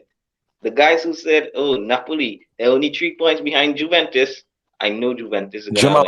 Jamal, I have a question for you. Yeah. Please, RDS, allow me to ask a question. This question. Yeah, go on. Okay. Yeah. Jamal, according to your rationale of like footy IQ rationale, you think Liverpool are the favorite, right? Even I believe Liverpool are the favorites to win the Premier League. Yeah, we all do. Right? I don't think they are. But they have the best chance of winning the league, right? Let's be honest. Yeah. So why are we watching the league then? Why don't we turn off TV and move on? Why are we watching? I think there's the answer for that is that, okay, logical reasoning. Yes, you can tell me that Liverpool's are favorite, but still there is an element of unpredictable situation in football, and we knew that it can happen. So what we are doing right now, we are not saying Liverpool are shit or not. Liverpool are still favorites, but we are giving some kind of chances or like probability of Man United challenging, not winning, challenging. But the problem with some of the people in this hangouts is they're not even giving that chance to Man United. This is the problem. You mean Manta? You mean answer Matar's point, just so I can finish my point. Like, people are forgetting that after the Spurs game, and I remember this in particular. Okay, yes, you can, as Ben said, you can say it's reactionary that Jose isn't Tyrus, even though Spurs are still only 4 points behind Liverpool right now. So I don't know how you can completely discard them. It's only 4 points. But what I would say, though, is that after that game, I do remember Liverpool fans on Twitter and here and were like, yeah, we're now going to walk the league now. We've beaten our closest rivals. So of course we're going to beat West Brom, Fulham, Newcastle, get easy 9 points, and we're going to go clear of the league. Now that clearly hasn't happened. And one more time, what we are trying to say is, like, given the nature of the season, and I've said this several times, the nature of injuries, the nature of players being isolated because of COVID and the pandemic, etc., the amount of fixture congestion and form in teams, you don't know how this league is going to go out. And certainly, I think that this league is going to be a lot closer. All I'm saying really is that I can't see Liverpool running away with this league this season. Yes, they might still win, but to do it like they did last season, or like City did last season, that's just not going to happen because of the nature of the league this season. And United, based on the form since the beginning of 2020, have a reason to be where they are, is my point. Stop quoting the Champions League because that's not the Premier League or the Europa League, etc. Look at the form in the Premier League since Bruno Fernandes has signed and all the signings, and you'll see the reason why United are where they are. It's as simple as that. Ardy, I want to interrupt one more time. I'm sorry to interrupt you again. But the amount of disrespect H is like putting on Bruno Fernandes, that's insane, man. H, bro. That's in the Premier League. They have. Come on, man. Come on, bro. He has no business to score. They have the Prem, bro. I'm happy because at the end of the day, Chelsea spent 200 million on a German saying long. And the best player Mount Kilimanjaro. Jay Long can score in the Premier League. That's different. Mount Kilimanjaro. Don't forget about the Mount Kilimanjaro. Guys. Literally, Liverpool. Nobody's saying Man United is gonna win it. All we saying there's a title race. Man United a challenge. We're not saying United is gonna win it all. But guys, I never said Liverpool is going to win it. And I always say that how it's between us and Manchester City. I just don't think Man U are in it. I'm sorry, but so I never said Liverpool are favorites to win the title. No, I never said that. But why don't understand? That's all I'm saying. Jamal, what is your basis behind United? Because I get it if you say United win, I get that. What I didn't get is based on the league. What is the evidence that United can't be in a title challenge? That's what I don't understand. Because the evidence based on essentially Bruno Fernandes coming up shows that we can be in it. That's my point. Okay, wait. So I want to run this into Reddit. So Gatlock says New Year's resolution. Don't say bro. I remember that video. No. Bro, I saw that rating. I love this word, bro. You know what? I am. We are determined. That is going to be a Hangout resolution. That's for one thing that Mutar has the mic to go through an entire soliloquy without saying bro. That's impossible. Look, Michael Jordan. It's in a video. Impossible is nothing. He just in a video he said, "Don't say bro." He said, "Bro." I don't care. Muntaha, I believe in you. I believe that Muntaha can go through. Hey, relax, man. Nah. That's not happening, bro. That's not happening. You will. Okay, so guys, let's move on, man. So where are we? Okay. 138. So I want us to move on to this big. Yeah, let's do 139. So La Liga. Now, here's my thing, man. The league is a strange thing because it is about 38 games. It's not a knockout competition. I do feel certain games are symbolic. Certain games are key. If Liverpool beats Man City in that game where Leroy Sané scored the winning goal, Liverpool win the league. So that was a very key game against two teams that were at the top. So I felt there was something symbolic by how Real Madrid beat Atletico Madrid. And once that happened, I said, there's a good chance that Real Madrid will win the league. But I have never fully put the stamp and says Real will win. So I have never come out and said anybody would win the league. Before the league started, I said Barcelona. Yeah.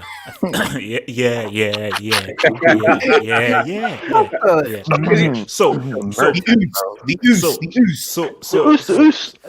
if the Oos was fully fit, so my thing is that if we look at this table right now, so we have it there where wait, is someone having a shower? Who's having a shower? Who's having a shower? What the heck?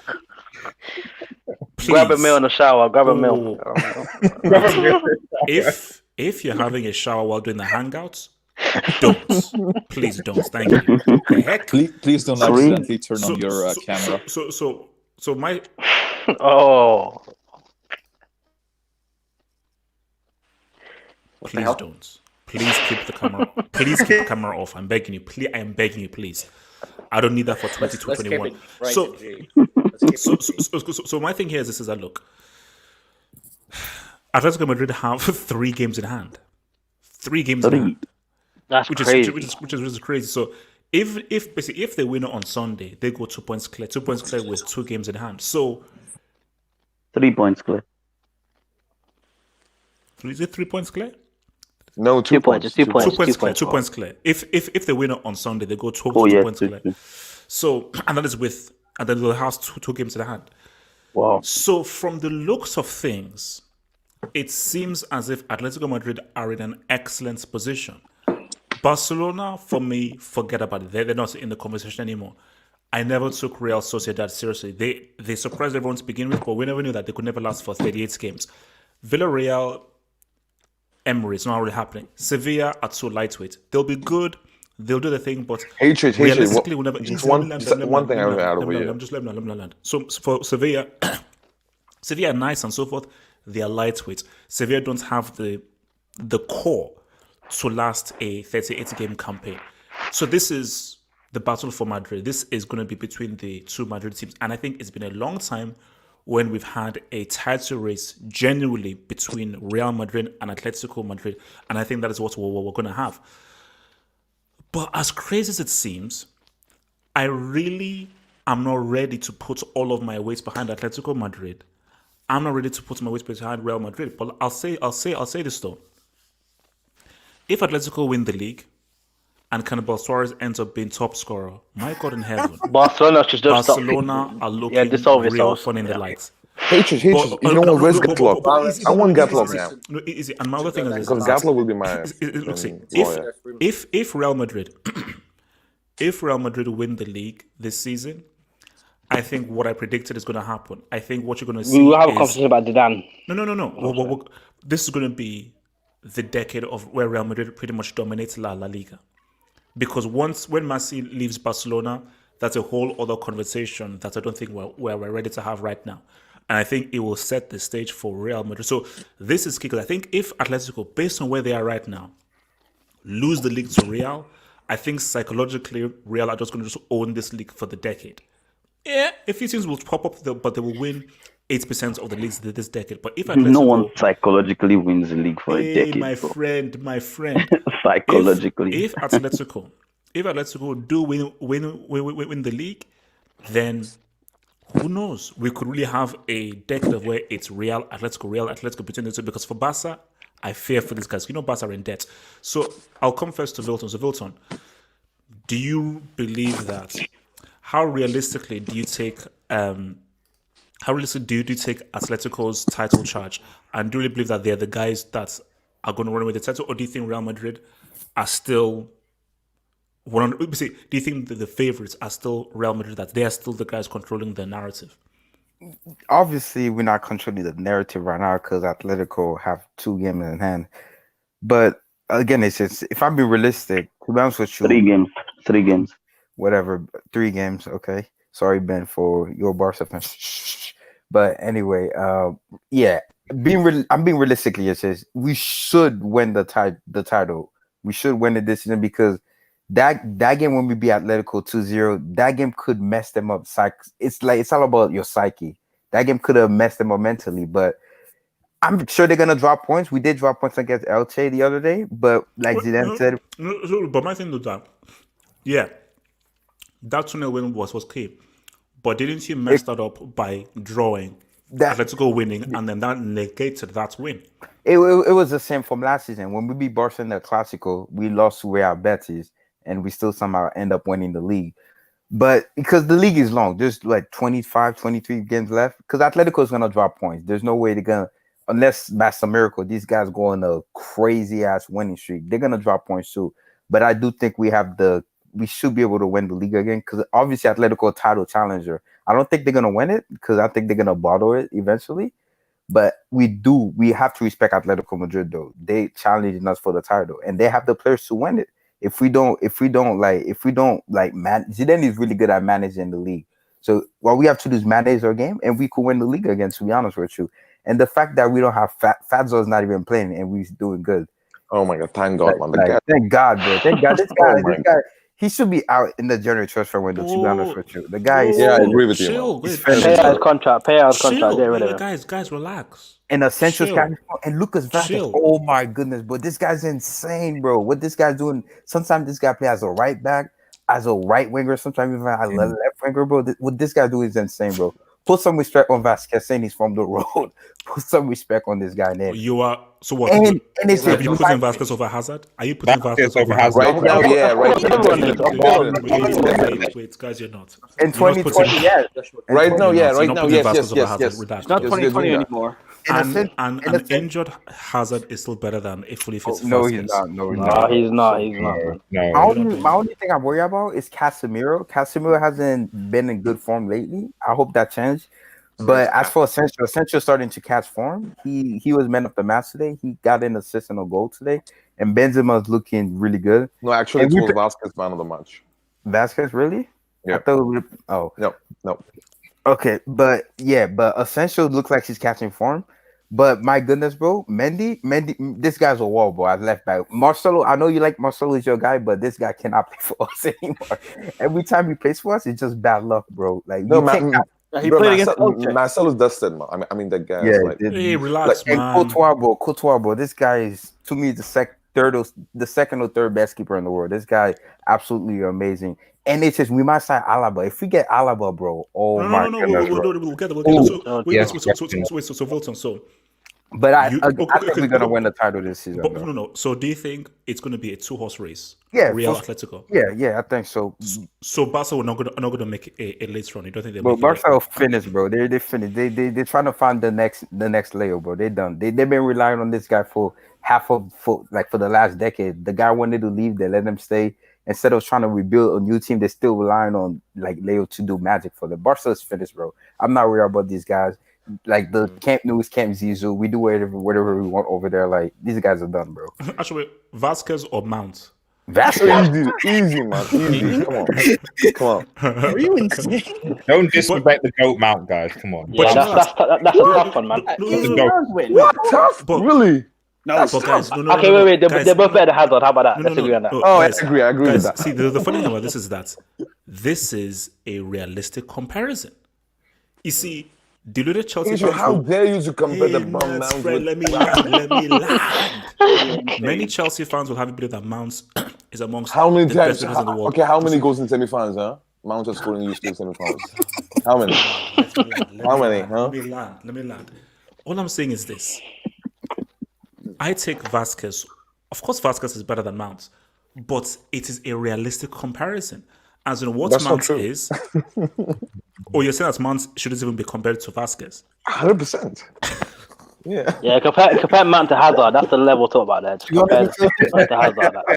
Vázquez level above, man. Vázquez level above. If you're going by the way, Mount over Hazard. The title race might decide in the next derby in Atletico Madrid house. That might decide who wins. No. Wilton. Wait. Let everyone speak. So, also, Suna, talk to me. Okay. La Liga. I've heard that Vázquez is linked with Leeds right now. I think we already resigned him. We already resigned him. Oh, okay, good. Because I was going to say that's disrespectful. Like, how can a player like Vasquez be linked with Leeds? If you're going to sign for a mid-table club, sign for us. But so the title race. By all logic, it should be Atletico, and by my logic of the team that beats smaller teams, right? Atletico have been winning the games they should be winning this season. The difference with that I have here is that Atletico are Real's bitches. All right, let's be fair here. They are Real Madrid's bitches. Every time, since I don't think that they have beaten them since 2017 or something. It's something crazy like that. No, they have beaten us in 2019 and 2018 actually. They beat us in the Supercopa, yeah. In the Supercopa? When did they beat you in the Supercopa? European Supercopa. What does head-to-head have to do with in the league? Yeah, UEFA Super Cup. Okay, sure. Why not? Okay, because of what's his face. Who was your manager then? I forgot his name already. Lopetegui. Lopetegui. No, it's Lopetegui actually. Yeah. I mean, okay, sure. Yeah, you lost with Lopetegui. I don't count that. But that's the thing. They're literally the bitches of Real Madrid. And all these games in hand, that means you're going to have a congested schedule at a certain point. And I looked at when these games in hands are. They are actually, I think, next week, where they're going to have 3 or 4 games in 1 week. It's something crazy like that. And at the end of June. And I think these 2 periods are going to be critical for Atletico Madrid. If they manage to come through these periods by only dropping 2 points in each of those periods or something, and they manage to keep it consistent the way they have been the rest of the season, at the beginning of the season, absolutely they're going to win the league. But I just don't think that they have the capability, because they just always, when it comes to Real Madrid, they're like, oh shit, you're here? Oh, okay, we'll lose to you. Like that Super Cup last year, the Spanish Super Cup. Yeah, shut up. The Spanish Super Cup, it was prime time for Atletico to win. Real were in bad form at the time, and they beat Valencia pretty convincingly. But yeah, Valencia, they what are they now 16th or something? And it's just, oh crap, we have a chance to go 1-on-1. We're playing 11 versus 10. Okay, only 4 minutes, but it was prime time for them to beat them, and they still couldn't. That's why I say it's just, I don't see them being able to beat Real to this title. I don't trust them unless they show it, and there are 10 games left in the season and they're 7 points ahead. Until then, I won't consider them too seriously. And as for Barcelona, nothing is telling me that they should be there. There should be no reason for Barcelona to be in a title race. But hey, I don't trust Atletico, and Real have been looking dodgy, so it's always possible, but no, it's not happening. I think it will be in the end Real Madrid winning the title. Yeah, that's what I said. 18th. Hey, but I can't say anything because we're below them. I was muted. Let's say it like that. No, but hate you. But you know what? That's fair. You know why? Because no. They let all the players go. Guys, come on. I know, but I said this is such a sad story. Because what's it called? I think they lost their captain. They lost Rodrigo as well, who went to Leeds. Ferran Torres as well. I mean, what a sad tale. But what made it worse? We lost 4-1. No, the financial stuff. No. I'll tell you. We have rich history. We have rich history of losing to Valencia. So I'm not surprised with that. History of losing to Valencia. I love it. Yeah. Valencia's a boogie team for us. Yeah. Okay, wait. So from your boy Wilfredo, who says, "Laugh my ass off. As a Bayern fan, I want Alaba out. Shaky as S." Yes, he's hating. The guy's who take him off the house? He said as a Bayern fan. He said as a Bayern fan. Talk, my friend. Talk, man. Talk. Don't talk about this, man. Luis Suarez has changed the landscape in La Liga. 8 goals in 11 games. Last season, Messi assisted Suarez 21 times, and this season, Messi has almost no assists. So Messi misses Suarez more than the other way around. As for Atletico, I do think they will win La Liga, and the reason is Real Madrid don't have a player at the level of João Felix. I'm telling you. Whoa, respect Benzema. What? This guy is top 5 in the world. Okay, wait. Okay, undisputed. I don't know. Undisputed. Hold up. Better than all the Madrid players. Undisputed. Hold up. Undisputed. So are you telling me that João Felix is better than Benzema and Hazard? Wait, stop saying right now, at the moment. Guys, wait, can you repeat that? Guys, can I just ask? So undisputed. Are you telling me that João Felix is better than Benzema and Hazard? He is better than Hazard in everything except eating. Wait. Are you saying he's better than Benzema? Right now, yeah. At the moment. No, wait, guys, let's answer. What? Yeah. Undisputed, come on. You said last season that Sancho is better than Ronaldo. Hey, at the moment. You said that. Undisputed. Are you telling me he's better than Benzema? Yes. Yes, of course. Oh my God. Are you smoking weed, my friend? At the moment he is. You will. You said Sancho is better than Cristiano earlier. Jamal, well done for naming the stream, man. Jamal, well done for naming the stream. You will learn to respect him after he scores 6 goals against Chelsea over 2 legs and we can't wait for that. Top the Liga's another. No, he's top 5 in the world. I don't know what you guys are talking about. He's oh clearly my God! top 5 in the Oh world. my God! Casemiro pocketed him. Yeah, when we played against him. Wait, it's so easy to deal with. He pocketed himself. On undisputed. See, I respect João Felix. I think the guy is super stunning and is a super player. When you look at because I still feel like if João Felix isn't in a team that fits his playing style, are you telling me that João Felix contributes more and gives more to his team than freaking Benzema? Of course he does, guys. It's serious. You have to be serious. Bro. If he said on form, then okay, maybe, but you know. This is sick, bro. Bro, João Felix has never even contributed more than Ankle Korea to Atletico Madrid. Forget about Benzema. If Chelsea loses, Atletico Madrid, I want them to hang out. Ankle Korea has contributed more than João Felix. Is one of the worst players I've ever seen in my life. I just want to say, bro, that guy's so overrated, man. 120 million for João Felix. He flopped last season. People are like, oh my God. That was his first season. That was his first season. What do you mean? What is doing this season, huh? What is doing in this season? Well, he's been the best player this Okay, season. so wait. What do you mean by 15 games? Undisputed. So you're telling me that oh my God. So you're saying Atleti are going to win the league this season? Of course they are. I have an agenda. I have a pro João Felix anti-Mbappe agenda. So obviously. Whoa. Come on. Anti-Mbappe agenda. What an your agenda is already working out. He's turning into a pace merchant, bro. Exactly. Bro, yeah, that's true. Bro, you guys gonna get Montar mad too, bro. I really hope Madrid spend 300 million on that French Theo Walcott. I really do. Oh my! How many World Cup does any Liverpool player? What if we sign him free? Huh? I'm just really. Okay, wait. Jamal, talk to me, man. This league thing, man. Talk to me. Yeah. Guys, we argue a lot today. But if it's one thing all of we could agree on, it's Hazard. Yeah. You said it, Jamal. You said it. Man. Jamal, preach, brother. Preach, Jamal.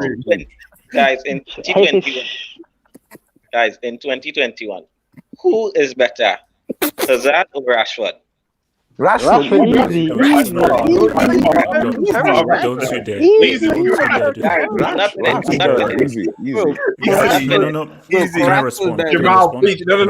Jamal needs to land. Jamal needs to respond. I can't respond. Jamal has to respond. Jamal, no. You respond after. Yeah, respond after. Jamal land. Yeah, respond after. Guys, in 2021, Hazard is better than Koeman. No. Guys, Jamal, who's better, Braithwaite or Hazard? At the moment, You know what? That's true. Actually, Braithwaite is better. Last one. Keep going, Jamal. Last one. In 2021, who is better, Hazard or Bukayo Saka? No.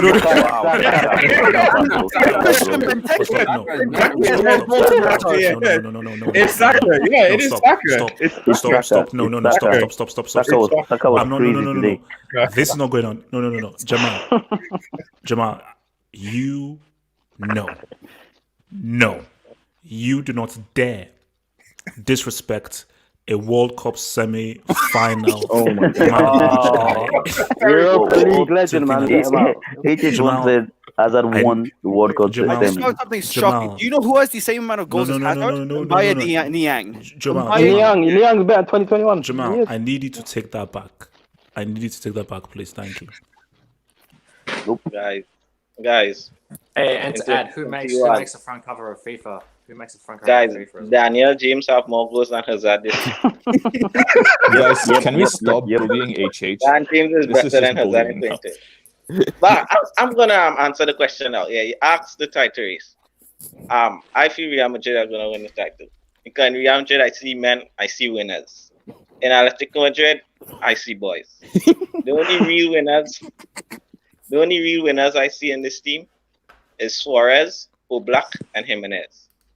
The others, nah, I don't think they're ready. Maybe the next year they can challenge, but I think this is Real Saul Madrid. is better, man. Saul is there. Saul is good. Yeah, he's decent. Koke. Yeah, I know they Atletico have a good team. Yeah, they beat us last year, but that's knockout. In a La Liga title race, you need that mentality. Guys, I'm going to it again. You need mentality. And don't sleep on, bro. In 2014, nobody expected Atleti to win, to be honest. The situation was like nobody was giving crap about Atleti in 2014. What happened? Out of nowhere. Remember the Barcelona game, the Madrid game. I mean, they were like doing good. That's true. But I think that was when Simeone was at his peak. I think he's declined a little bit, and come on, that team was way better than this. But Jamal, if you use context, right? Madrid and Barca's not even there. So forget about Barca. Madrid is not that. Madrid is not not the peak Madrid side. So it's like a kind of low decline version of Madrid too.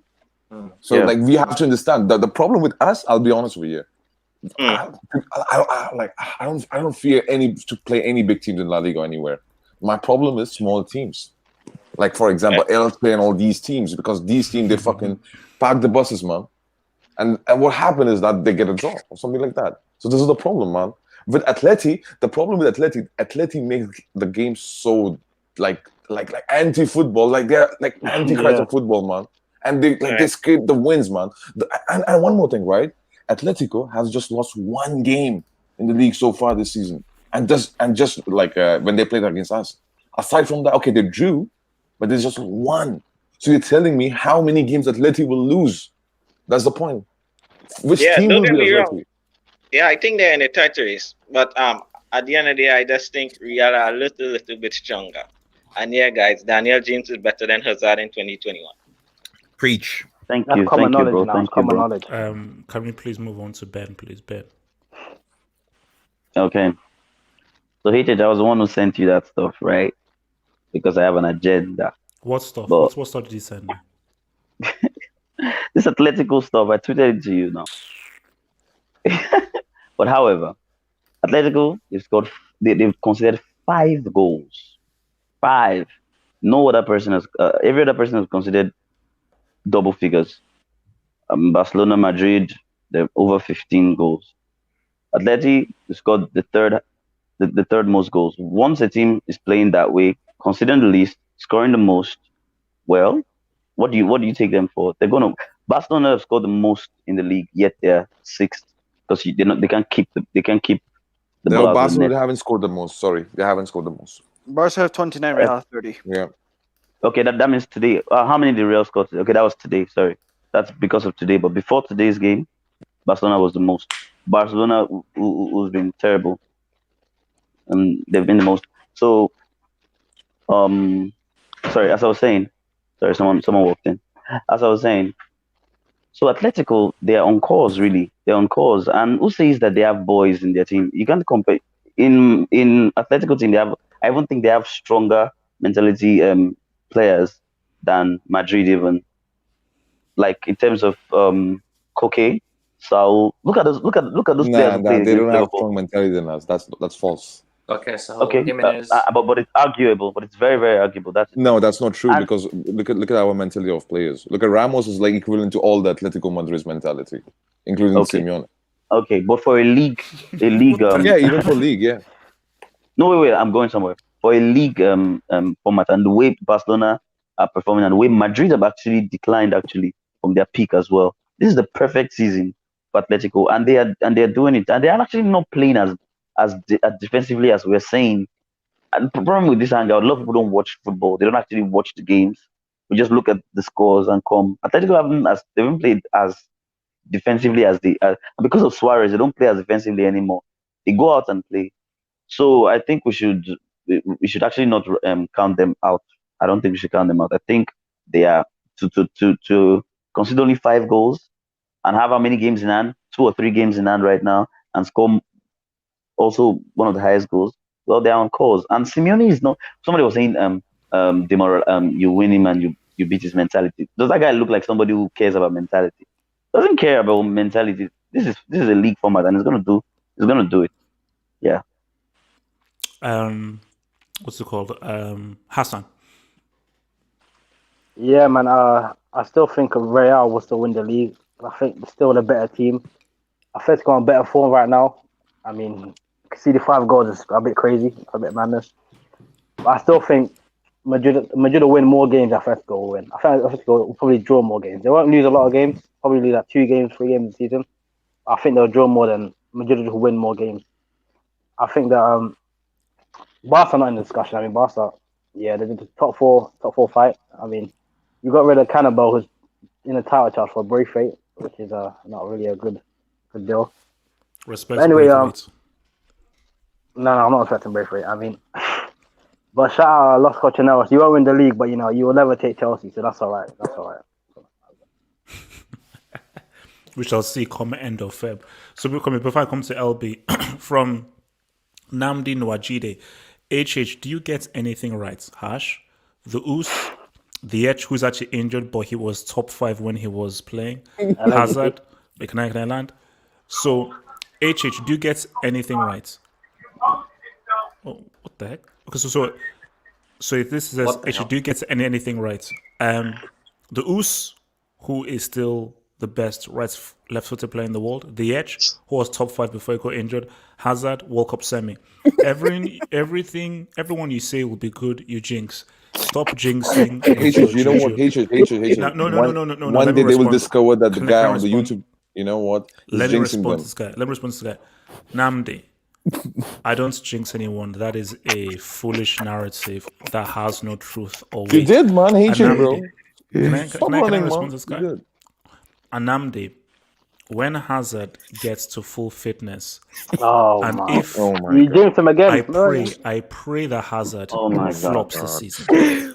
I pray he does, because if Hazard does something amazing this season, I will be unbearable, because the abuse. This season is halfway. It's halfway. Can I land? The abuse, the pain, the insults I have taken. I told you guys, the way you guys have just treated me. We're all deserving, bro. I was deserving. The man is going to be injured till he's done. Let me land. The way you guys have treated me in the live chat on the panel has been hurtful. So my thing is that don't you dare let Hazard do something. Because if he does, all of these pent-up frustrations and rage that I have been keeping up, I will explode. Bro, hatred. Do you remember? Flipping erupt. Don't you dare Hazard. Let Hazard come back. Because brother, people have hated Hazard. Oh my God. To be fair to Hatred, he was right about wait. Adi, brother. Adi, let me finish over here. Remember the way you celebrate Wesker goal? I know it's left foot. Bro, you celebrate as if like he's going to Champions League final, man. And we didn't make a vid. He made a vid. Bro, and immediately, what happened in the next training session? No. What happened? But look, I've praised Salah. Salah is playing well. I've praised Liverpool. No. So because you haven't praised Salah from your heart. You never truly praised Salah. You never truly praised Salah. Remember when he scored against Elche? He started raving about them. You praised Salah so highly that you always went a World Cup semi, like making a World Cup semi a trophy. Why do Liverpool fans want him to praise Salah? They want Salah to get injured or something? No, we don't want to. Don't praise Salah. Don't praise Salah. Keep Salah out. Guys, because that's H8 celebrate because that's going against Huesca. Like his son graduated from high school. That is how celebrate. Like a proud father. H8, a request for you, please. In 2021 or 2022, please don't rep Mbappe, man. Please. Yeah, leave the guy off. Leave the guy off. Please, man. The man may just have a very terrible career. Okay, so can I just get this straight? So you guys say that I can't praise any players. Yeah, Chelsea players. Wait, guys. I don't think it's about the praise. I don't think it's about the praise, guys. I don't think it's about the praise, guys. I think it's simply whoever he likes. Just get bad. Whoever he likes. He can go bad. Top 5 in the world, bro. He doesn't have to praise the person. No, but see, Verratti is also injured. So the thing I know is that. Oh, that's true. No. Okay, why can't the world be nice to me? Because why can't I be happy? Why can't I be happy? You love brick players, bro. You can't be happy. You get overexcited. Okay, look. Let me just ask: why can't the players I like perform and do great things that make me happy? Bro. Oh. Are you overhyped them? Because you're trying to fight nature, okay, bro. Wait, you're trying to fight reality. Look, LB, talk to me, man. Atletico, what are they going to do this La Liga, man? Yeah, I know we talked about this a couple of weeks ago, the title race in La Liga, and I still have not changed my opinion. I still think it's going to be between Atletico and Real Madrid come end of the season. And if Atletico, regardless of whether they win or come second, hopefully people will start to, and I'm not talking about anyone on this hangout, but maybe other people, hopefully they'll start to realize and put some more respect on Diego Simeone's name, because this coach has been in charge of Atletico for almost a decade now, and despite flopping in a couple of finals, he seems to be doing the job in continuing to challenge for the title, continuing to make the quarterfinals and a couple of semi-finals and even some finals in the Champions League. So I'm hoping that Diego Simeone gets the props eventually. But yeah, I still think it's between Real Madrid and Atletico Madrid. No chance for Barca. Okay. Red Devil. I'm almost like you in the sense that I still think Real Madrid are favourites for some reason because of obviously the history, the mentality, etc. And so I agree with that. The only reason I'm going to actually go against that feeling, so Atletico, even though I take Montar and Dalton's points, and this is the similar reason to why I was a bit concerned with Madrid in the CL, was because of injuries. Was because I said they're very reliant on some key core players, Ramos, Casemiro, Benzema, etc. And for me, my issue with Real Madrid is simply that, can they keep Ramos, Casemiro, Benzema, the core, the spine of that sort of team, fit for the rest of the season, given the nature of where we are with the pandemic, with various things, maybe COVID tests, etc. I don't know about that. And then on top of that, if you then add Atletico Madrid's lead on top of that, it just makes things I think it just makes things a bit more difficult. You then add the situation, and maybe we'll probably talk about it later, about the Alaba Ramos thing, because Real Madrid being linked to Alaba. I don't know whether, I think Ramos is into his last 6 months of his contract. I don't hear any noise that they're going to renew his contract or whatever. He'll get a new one, man. He should. But I'm just bringing them as things that might play into the background, that might serve as distractions and potential issues for Real Madrid winning the Liga when they're already at a slight disadvantage. So would I be surprised if Real Madrid turned it around and won? Absolutely not. But I do think that there's a lot going against them this season, and there's a lot that needs to sort of align for them to win the title, and why I can see where Atletico Madrid are where they are. And of course, if Eden Hazard, a final point on Eden Hazard, because you have to put that, just a final point. HH, do you remember? I don't remember. Let him land. I'm curious. Just a question. Do you remember Peter Odenwingie at Stoke? Yes, I do. Do you remember that? Do you remember that? Yes. This is what happens sometimes when a player goes to another club, a player that was bought initially to actually take that club to new heights, i.e. they were supposed to go mid-table, and actually they ended up getting relegated. I'm not saying Madrid are going to get relegated, but what I'm just saying is that these things can happen. Whether Hazard is on Odenwingie's level or not remains to be seen, but it just is what it is. Okay. sense, mate. Speaking of Stoke, though, can I quickly know the story of how Mark Hughes got into Class A of the Brick Academy? Because I'm curious. So very quick thing, and then I'll go to Cassius. This dude has been breaking it for several teams, and every time he'd get sacked, he would very quickly become a manager of another club. So this guy would regularly be crap, regularly break it up, regularly be a perennial failure, and we know how hard it is for black managers to get jobs. So this guy was such a perennial failure that right now I think guys have now wisened up after freaking a decade of just failure that this guy is really a brick manager. So that is what has earned him the Class A status. Okay. Cassius, talk to me. So basically, Cassius, we're talking about La Liga, Atletico Madrid. Do you feel like if they have the narrative, and do you think that it is their titles to lose, or do you still feel Real Madrid are still in the driving seat and have the psychological edge? Well, I don't think we can say that Real Madrid were ever in the driving seat because Atletico have always been at the top of the table. But yeah, I think I said it last week that Real Madrid are the highest quality team. They showed that by beating Atletico 2-0 convincingly.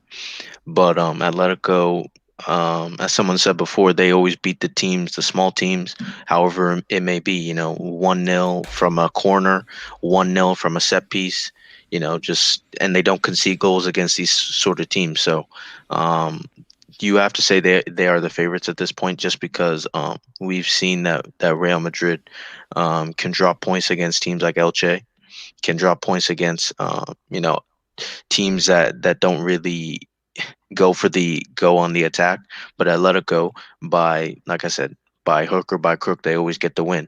So I think Atletico are the favorites, but even though I do believe Real Madrid are the highest quality team, so yeah. All right, Muntaha, round us off, man. Do you still think your boys are going to claim this title, or do you respect Atletico's position? Oh, definitely, I respect Atletico's position, man, and bro, it says everything, man. 5 goals conceded, just lost 1 game, and that's to the Real Madrid. That's it. So it says everything. But for me, like, what's the downside for Atleti this season, especially like in the past as well? Away form, because they drop many points away. When I mean drop, means 2 points, drawing the games, away. So you can see Atletico is not the best team away. They're not even top 3 teams away. So if you see from the La Liga table. So I still believe like Atletico's, they are in the driving seat. But now the difficult games they have to play, because we don't have to play much difficult games from now onwards. Atletico have to play. They have to play Sevilla at home. The game after this one, which is tomorrow they have to go to Mendizorroza, which is a difficult Alaves team because defensively they're really solid as well. Alaves. So even that's a kind of slight challenge. Alaves are trash. No, but like beating them at home, I've seen Atletico struggle. Alaves are not trash though, bro. Yeah. Alaves are taking points from Real and Barcelona this season. True. So these guys don't watch football. We like Montala. Yeah. So tomorrow is like a kind of tricky game for Atleti, and after that they have to play Bilbao at home. After that they have to play Sevilla. So the run of game is difficult for Atleti. And the remaining games, as people are talking about, like those games are like one of the games is Sevilla, and Sevilla wants to make top 4 ultimately, and they also played like 14 games, something like that. So that will be a bit tricky part for Atleti. Secondly, when I see Atletico Madrid, man, like Suarez addition is like really crucial. I said it. I think so. Gatlock would be my lawyer because I said Suarez would give Atletico like a 20 Gs easily because Suarez is the league merchant. People don't understand that. He will give you some goals here and there, and like, that will add up to your tally. So basically Barca messed up selling. Exactly. Yeah, they messed up. They don't have number 9. And it's not Suarez. Yeah. No, but yeah, exactly. I don't understand the point because they want to just throw out some Messi friends when Bartomeu was on the board, but that's a different story anyways. But yeah, man, so Atletico right now, they're a dangerous team. For me, the only reason I can see Atletico's dropping points away games and during the games, not losing. They're not losing that easily now. So yeah, man, Atletico's are favorites for me to win. Okay. So guys, let's not talk some transfers now. So Can I start with this because this is really important. I'm going to just talk about this one, the Alaba one. Oh no! We're going to go to the Messi one first. We're going to talk Messi first, and then we'll go to Alaba. So Messi. Now here's my thing here. So Messi allegedly has said that he will not sign a pre-contract, or he will not sign a contract in January. But my thing is that it doesn't stop him from signing a pre-contract. So here's my thing. I'm not sure what Messi is going to do because I'm not in Messi's head. But based on how I think Barcelona has treated him, how they've taken him for granted, would anybody begrudge Messi just to make sure that all I's are dotted, T's are crossed, that he signs a pre-contract in January? I don't know whether he's going to do that. He may not do that, but I just think that it will make some sense if he was to sign a pre-contract in January. So, where does he go? He is leaving. I think one thing that we can all agree upon is Messi is leaving Barcelona. Okay, well, for me, some people say no, but we'll go around the room. It's between two teams. It's between PSG and Man City. Okay. And I think that with the not scrumped up splash, relax. So I think with the arrival of Pochettino, it now makes things a bit more interesting, specifically with the Argentine connection that Pochettino may have with Messi and how he may use that to his advantage to try and lure Messi over. Here is what I think will happen. I think Messi is going to have discussions in January. Or rather, I think discussions may have already been had. And I really do believe that we may see Messi end up at PSG. I think that if I was a betting man and I said, where would you put money? I would put money on PSG, on Messi going to PSG because of, I think, the Pochettino connection, the Neymar connection, as well as the fact of where he's hinted at going to MLS. And I think that if you're going to compare France to England, living in Manchester to living in Paris, I think we can all agree that living in Paris is far better than living in Manchester. So the situation in the whole 360 sense of the word, it makes far more sense for Messi to go to PSG.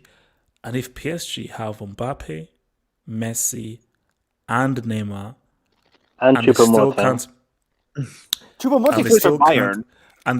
They still can't win the Champions League, then I have no idea what these guys mean. So I'll come first to Wilton. So Wilton, do you think he signs? Do you think he leaves in January? Do you think he signs a pre-contract in January? What do you think he does this month? And where do you think Messi sort of ends up? Do you think anything happens this month with Messi? As for this month, no, I don't think he's leaving in January. I don't think he's leaving at all, to be honest with you, Richards, because I've seen the story. If he leaves, that'd be pretty amazing, but I don't think Messi's leaving Barca. Okay, wait, no, hold up. Let's just say they come 8th in La Liga, and they're trophyless. Does he still stay? I believe so, bro. Because Victor Font agenda is running hard, huh? He won't allow Messi to go. Because, bro, I just don't think he's gonna leave. He's so comfortable in La Liga, and Messi's the type of guy that like stuff that are easy for him. If you go to a city, you're gonna have to adapt how the lifestyle in England is. And right now, Messi, you're 33. Sure, Messi probably wants to win another Ballon d'Or or Champions League or so, but I don't see why I go to City. Do City really need Messi? Don't they already have a De Bruyne? And plus, what people are saying, it's not that Lep can't win without Messi. It's just that he needs Xavi and Iniesta. That was the key. Just because Messi go to City, that doesn't mean City's gonna win the Champions League, guys. I think we need to stop that with our agenda stuff, bro. Just because Messi. No, but Wilton, probability will be high now. Yeah, obviously, Messi, the best club player of all time, in my personal opinion. But yeah, just because he goes to City, and I don't see him going to PSG. The way Neymar is now, are you kidding me, bro? Okay, why are you sure that Messi will never leave Barcelona, regardless of how crap they perform? just something that he grew up in the club and he always say he want to stay in the club forever. I just don't see this guy leaving. So, hatred. Okay, I have a question for you. No. Easy, because we have to go around the room. So, Vilton, we all saw that interview that he gave in the summer. So that interview was just him lying when he says, "No, I still feel competitive. I still feel like I can do stuff, and where I am right now, they're not realistic about winning titles." So you think that you're saying that his loyalty to Barcelona outweighs his hunger to win another Champions League? To be honest with you, I don't see Messi winning another Champions League too. That's the other thing. No. That was not my question. Your question Wait. Are you saying that his loyalty to Barcelona outweighs his desire to win another Champions League? Oh, that's very tough. I'll say no. It should be no. The question should be no, but I just don't see Messi leaving, bro. I just don't. I don't see him leaving. If you're City, why would you invest that much money on Messi? I know Messi's a fantastic player, but if you see the decline of Messi, it's honestly insane. Me and Montai was talking about this on Discord. The way Messi has declined is honestly insane. And he can't really change his play style too, the way Cristiano did it. I just don't see this guy leaving. You say he might go to PSG. Yeah, PSG has the money to afford him. But, bro, is Neymar going to give Messi the number 10? There's going to be a whole argument about who's going to wear that number 10 jersey. And if Messi goes to PSG, is Neymar going to be able to stay healthy to help Messi win a Champions League over there? Because this guy Neymar to me is a narcissist. I've said it so many times. It's like he cares more about himself than anybody else on the field. Like, they allow him to do anything he wants. He goes to his sister's birthday party when he wants. Still top 3 player in the world, man. Still top 3 player in the world. Respect. Yeah, but injury prone. It doesn't matter. Yeah, but top 3. I don't see him go to PSG because unless he wants a paycheck, because I hear Coleman say they're gonna have to cut his wages because Barcelona is in debt, obviously. Unless they're gonna cut his wages, I don't see Messi. I just only see him go to PSG for the wages. But I did see him talking to MLS. He might go to MLS, but that's way too early. I would think that's too early for Messi to go MLS now. At the end of the day, I don't think this guy's leaving, bro. I'm sorry. His dog's going crazy. Yeah, man. It was what the hell. So I'm also soon talking to him. Messi. Messi isn't going to Manchester City. I know that for sure because he doesn't speak English. I know Sergio Aguero doesn't speak English. I know that, but Aguero speaks bits and pieces. He speaks a little bit, yeah, but in the end, even Sergio Aguero, he speaks more English than the average Spanish person. Yeah, whose dog is that? Mute your mic, man. Mute your mic. Okay, because mute your mic, man. Sorry. So from here, it really is. The thing is, why I wouldn't say he wouldn't go to PSG is because French and Spanish are very similar languages, and because they're both Latin languages, just like Portuguese and Spanish, So I think it's relatively, and I feel like the way that France is more comparable to Spain than England.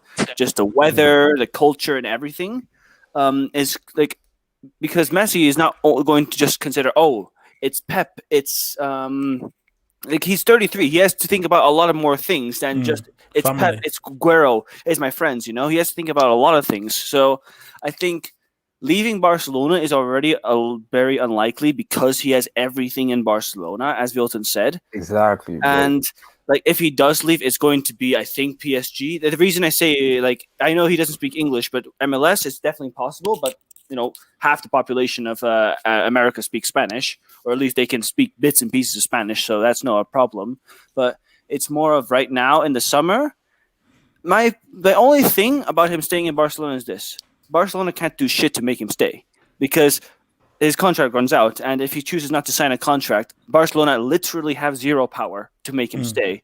So but then Vilton's argument is that, do you think his loyalty to Barcelona, or if they guilt trip him, or if Victor Font comes and sweet talks him, he may change his mind? Yeah, and that's where in the end the question lies: is he going to fall for Barcelona? Is he going to still say, "Hey, I still want to be here," or is it going to be, "I don't want to sign you a new contract for you, and I'm off"? Like, Barcelona have the potential to get really screwed by this, that they have to let Messi go for free. Like, do you understand how crazy that is? Letting Messi go, Messi for free. that's insane to me. How have your contracts been so bad? It's worse than giving Phil Jones a 5-year deal. It's literally you're letting your best player in your history, one of the best players of all time, go for free. And you're bankrupt. But this is what we discussed in the summer. We just said that you could have sold this guy for 1 to 150 mil to Man City and bought a player whose name isn't Braithwaite and replaced Piquet and Lenglet. Defender, yeah, man. They need defenders first. Were they really screwed up by not selling Messi last year? Because what if Messi doesn't want to stay in this summer? What if it was not Bartomeu versus Messi? It was Messi versus Barcelona.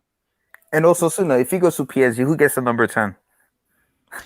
No, Neymar will hold him. Is that Neymar? No, Wilton, that's not even an argument. See, Messi's main thing isn't about, I want to be number 10. His main thing is that I want to win a Champions League. Exactly. Messi will not care about number 10 when he'll probably get it just because of the club and because Neymar is his friend. Neymar will be like, hey, or I don't know, maybe Neymar is not thinking like that anymore. Maybe Neymar will think Messi as his equal or whatever. But I think he will stay at Barcelona. But if he goes, they're screwed. They're completely screwed. Okay, what's the goal? Oh, and one more thing, Wilton and Muntaha, I'll see you next week after we lubricate you. Oh, yeah, Osasuna, yeah? How many goals did you score? 5? 4? How many, huh? I'm predicting 3-0 Osasuna. Easy. Easy. LB, talk to me. LB. Messi. Yeah, look, in regards to going to PSG with, I think there's every chance that he could go to PSG with the connection and the friendship that he's had with Neymar, especially during the Barcelona days. In regards to Pochettino and whether that's going to sort of impact on his decision, I'm not too sure about that because obviously that's just breaking news that recently happened literally overnight. Pochettino being appointed the boss of PSG. As for Man City, we know the ongoing debate that people have had with Pep Guardiola needing Messi to actually win a Champions League. So, I mean, I think Pep Guardiola is going to have a huge say on whether Messi goes to City or not. But then again, let's face it, who's going to reject Messi to play for their team? But like what I think it was. But do you realistically see him choosing Manchester over Paris, even if it's Pep? Yes, if Champions League is there, why not?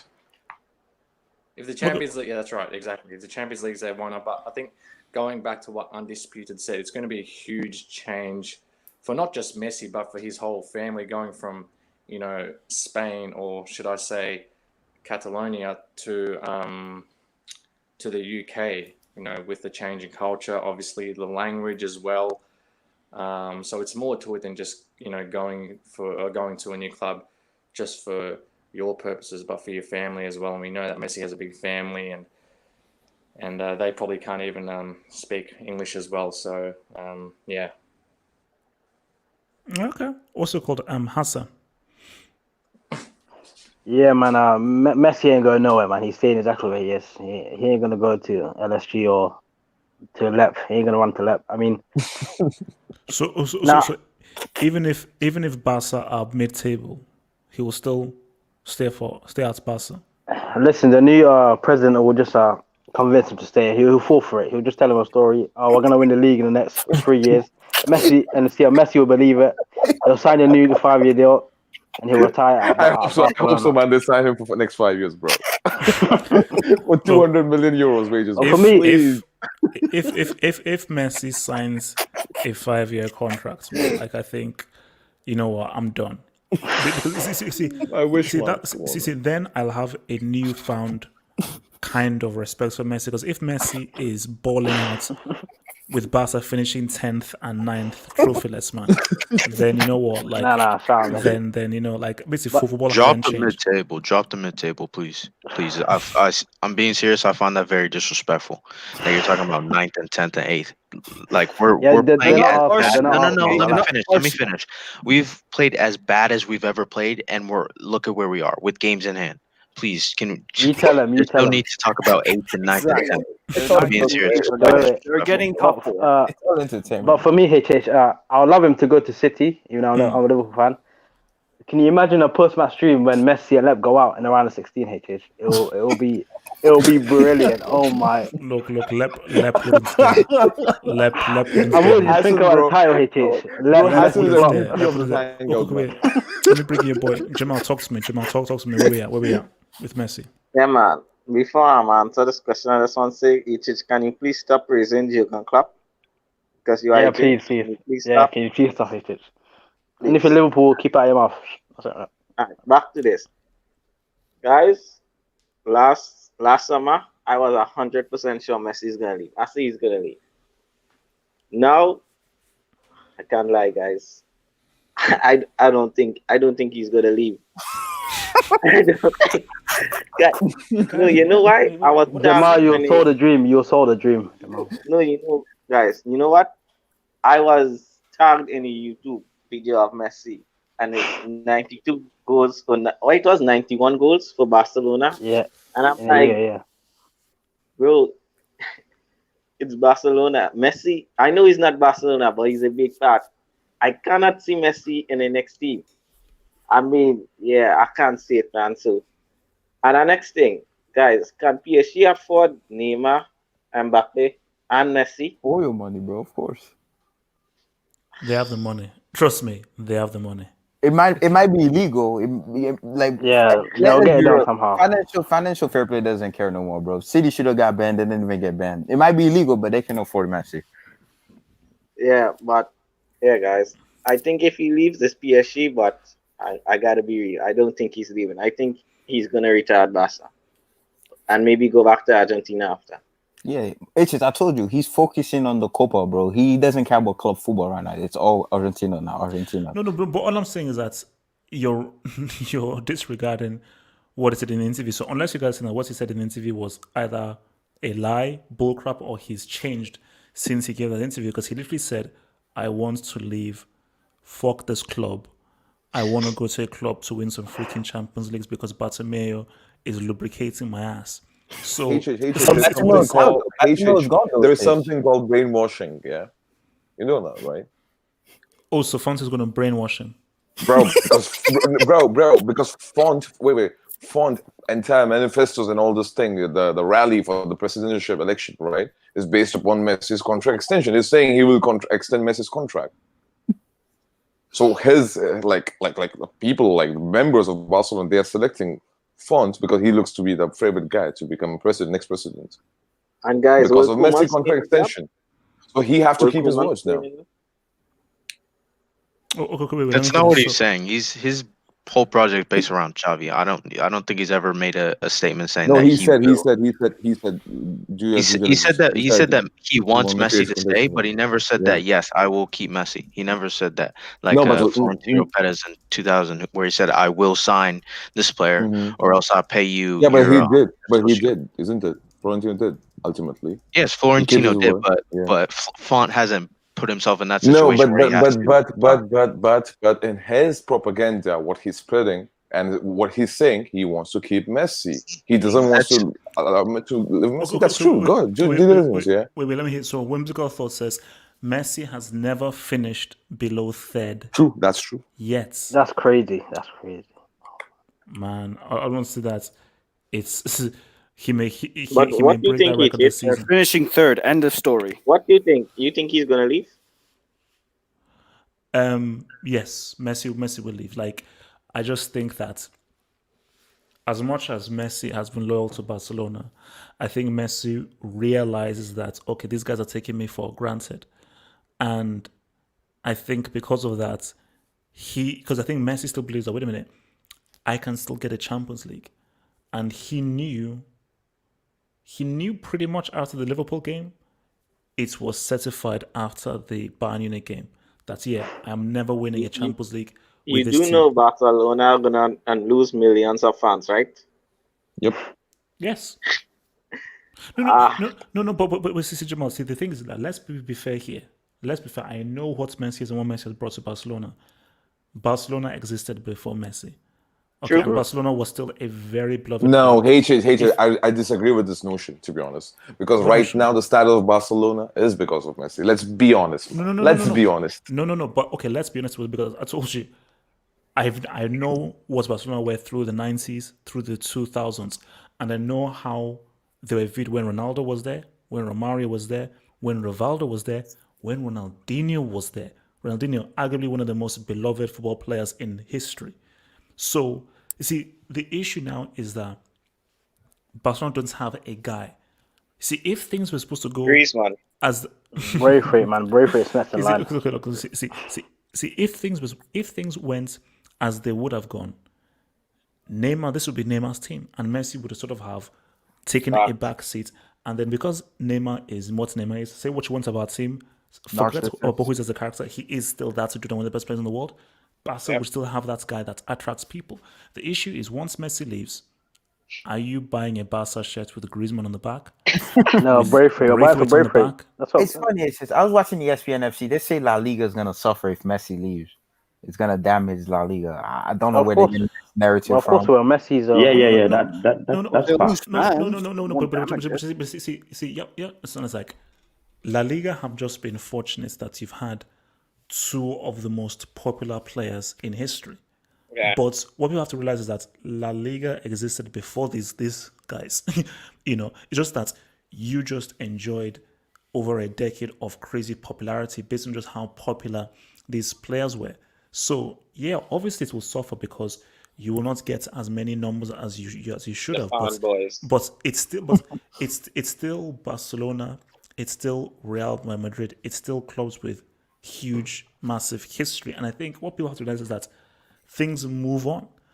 And Cristiano and Messi, this is the era, but we're now entering into the era of João Felix, of Mbappe, of Hazard.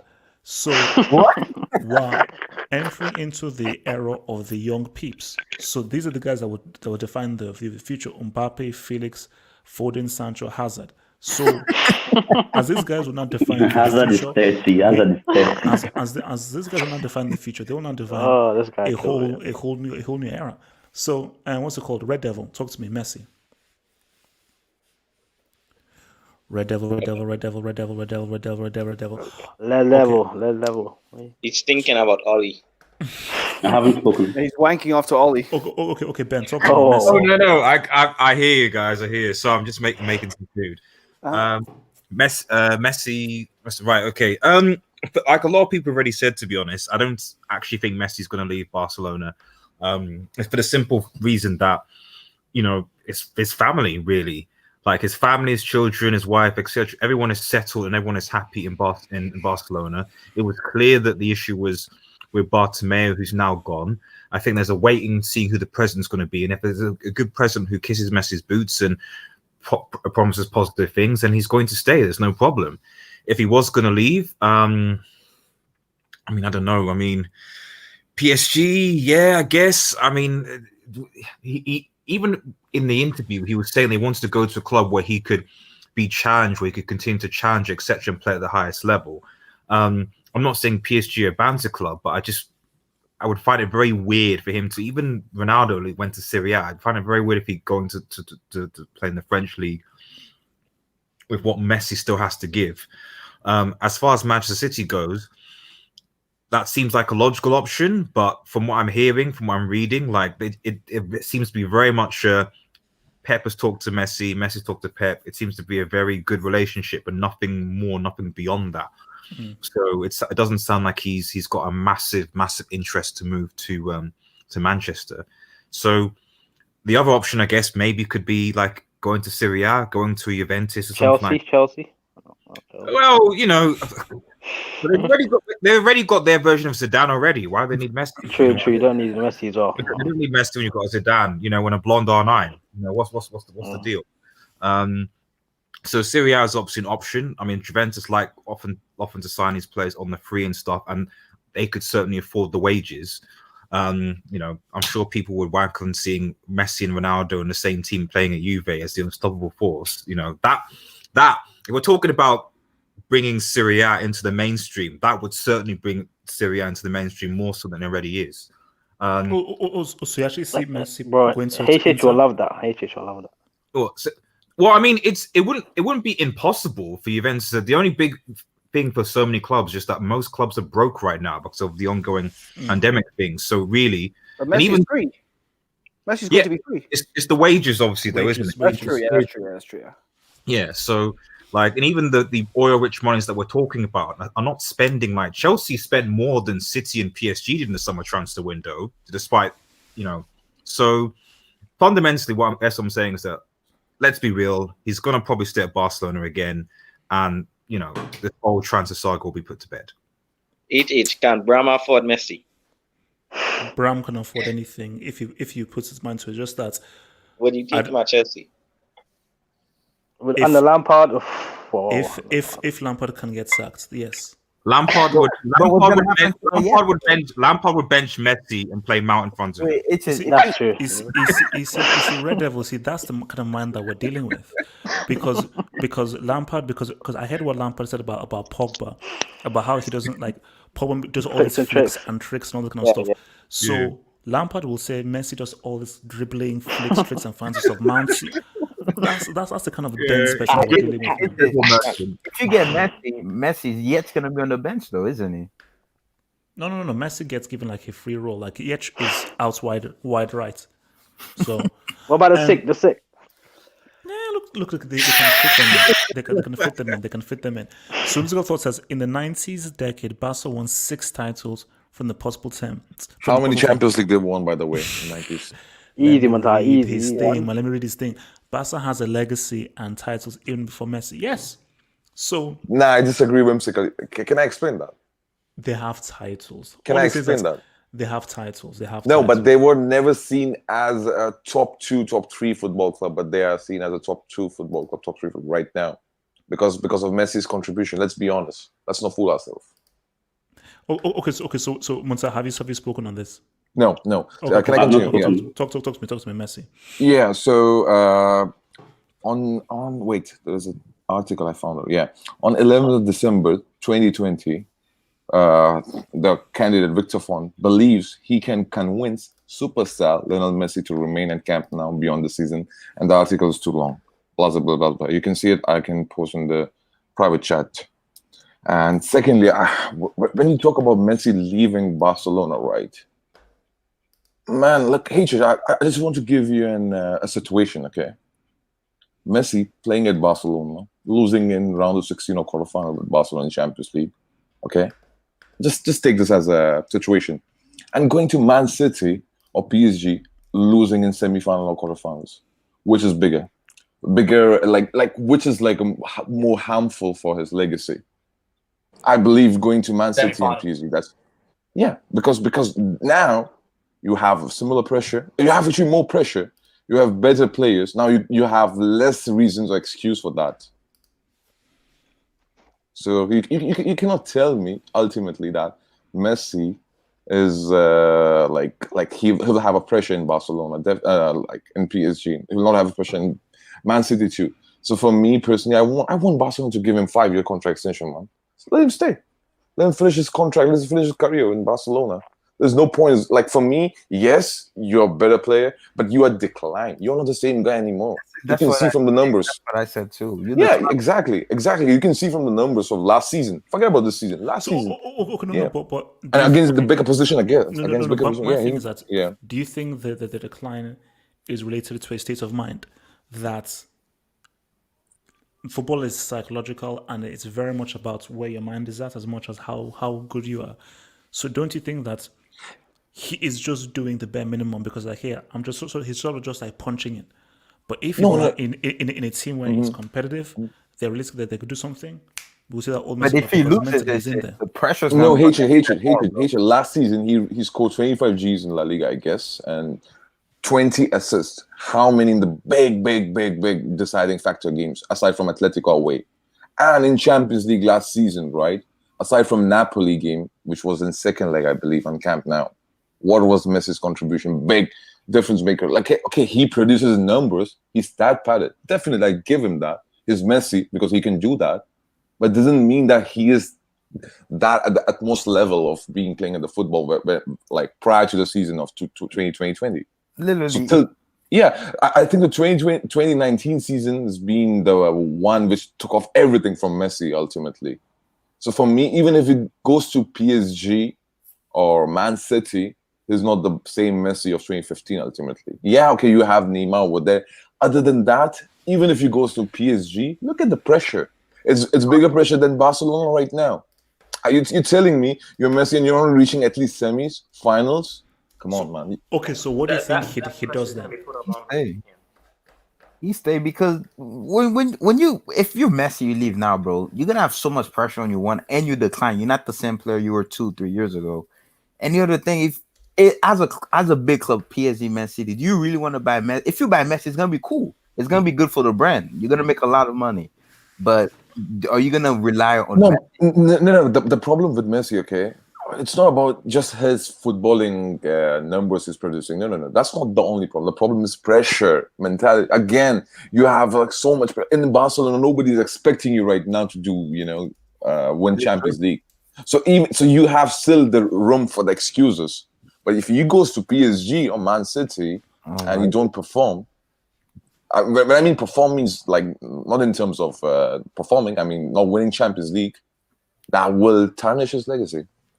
Ultimately, yeah. Okay. So he should stay at Barcelona, I believe. Yeah. But to round this off, man, I personally believe that. I haven't spoken. Oh, sorry. Ben, Neither have I. Go. Oh, okay. Sorry. Okay, Ben, and then to Cassius, Ben. Okay. Like before, particularly when he scored that goal, that's when he broke Pele's record. I thought like you notice that they were trying to emotionally make him stay. Even the letter from Pele talking about one club and all those things and him replying and all that stuff. You could see that okay, probably he would stay. Maybe I saw that emotional stuff there. But after the game against Elche, where like did you see his reaction after Barcelona drew the game? He shook his head and walked out. That was Eibar. Oh, is it Eibar? Yeah, sorry, Eibar. Same thing. Well, that's HJ's respect. So he shook his head and he went out. And I think he gave an interview a few days later talking about different things. So I don't see him staying actually. But right now, I don't even think Messi himself knows what he wants to do because I think he's back and forth. So I think he's actually confused because. Yes, I think it's confused. So wait. So do you think he's confused as to whether to stay or leave, or confused as to who to join? No. I think he's confused about the whole situation, because no one is clearly there's no clear place where there's no clear path. Like because the guys are talking about America now, there's no clear path to go and to stay. Like everything, like front looking ahead, everything looks bad. Looking at the club, everything looks bad. I think he's confused because the family and everything, and so I don't think he knows what he wants to do yet. But I think the most likely situation is that he may just have to stay, and because of family, I think family usually with these players more than what the club or whatever they can do. I think family can dictate, like has the power, has way bigger power than all of that. So it's if Antonella and the children can compromise for the guy himself. Wow, you actually know his wife by first. Yeah. Jesus. Yeah. Okay, so what do you think actually eventually happens? Let's you're making a prediction. Let's try and be Nostradamus. What do you think eventually happens? Okay, I think he will, depending on Barcelona continue like that shaking of his head, like him shaking his head and going shows something. I think there is a will to stay, but the performances keep pushing him to want to go. So I think it depends on Barcelona's season. If Barcelona end up anything but top 3, or let me say top 4 at worst, and maybe they get humiliated, then it's going to go. It's just going to go. Okay. As the Barcelona fan, I'm confident he will go if that happens. And when he goes, I fear for Barcelona, man. Can we talk about something else, bro? Look, my friend Cassius, round us off, man. Cassius. So I just want to start first on what Muntaha said about Font, and yes, that's true. Like I said, Font wants Messi to stay, but that's no different to any of the other candidates. It's not like he Font can convince him. No, no, I don't think anyone Sorry, could really can I say convince something? anyone. Font actually, I wanted to say something about that, but I forgot. Sorry, let me just say that. Okay, Font's just using that as a presidential campaign. He doesn't really. Let's be frank. That's just a presidential campaign. Something is riding on. That's all. Yeah, like all the other candidates are doing the exact same. You won't find a single candidate saying that they don't want Messi to stay. That's just par for the course. It's nothing out of the ordinary. On his actual situation, I don't think. I mean, he wanted to leave, and even when it happened, I said that he is gone. Mentally or whatever it may be, I still think he gives his best, and he's simply not able to do what he was able to do. Let's just say in 2019, but yeah, I feel like it almost feels like he's gone already. I said before that he wouldn't sign a pre-contract in January, and he even said it not allegedly, not filtered through the media. He said it from his own mouth that he said. That he's gonna assess the situation in the summer. He's gonna see what the landscape is like, and then make a decision. Okay. So you think he said like he won't sign a pre-contract this month? Yes, of course. You started saying allegedly. No, he said it straight from his own mouth that he's gonna see what happens at the end of the season. He hasn't made any decision yet, and that was just a couple of weeks ago. So yeah, that's. I don't know where. I'm not in his head. I don't know where he wants to go. You could say that it's likely that he could go to PSG, but PSG, their whole wage situation, Di Maria looks like he might leave. His contract is in the last couple of months, but they're gonna want to re-sign Neymar. If they want to re-sign Mbappe, I don't think it's possible to have Neymar, Mbappe, Verratti, and all these other guys on high wages. So, and Man City, I'm not sure. I'm not really sure how much Messi wants to go to England and Manchester. So, we'll have to see. And just to finish, I've heard you say this a lot, HH. That you just said it right before I started saying that Barcelona, you're worried about this, what is going to happen in the future. And you're saying that Messi should have been let leave and get the money. But I've said this before that while Bartomeu was the president, I can assure you that. He would have signed Lautaro Martinez. He wouldn't have used just look at his transfer record. He signed Arda Turan. He signed Felipe Coutinho. He signed Antoine Griezmann. All these guys that don't fit. He signed Malcolm. All these guys that don't do anything. Signed Boateng. No. Signed the Oos. I was talking about this. Can I have a word with Cassius on that? Cassius, I was talking about it in a sort of best scenario sense. Of course, I knew what the situation was and the situation with Bartomeu. But in a perfect scenario, which doesn't exist, but in a perfect scenario, sell Messi, you get the money, and you buy wisely. So obviously, the scenario is, even if Messi was sold, are you going to buy wisely? But in a perfect scenario, you sell Messi, you get a good quality striker. Because again, Lautaro Martinez has dipped for me. Get a good quality striker, good quality defender. And with that, you rebuild the team, rebrand the whole team, where you can now fit in Griezmann.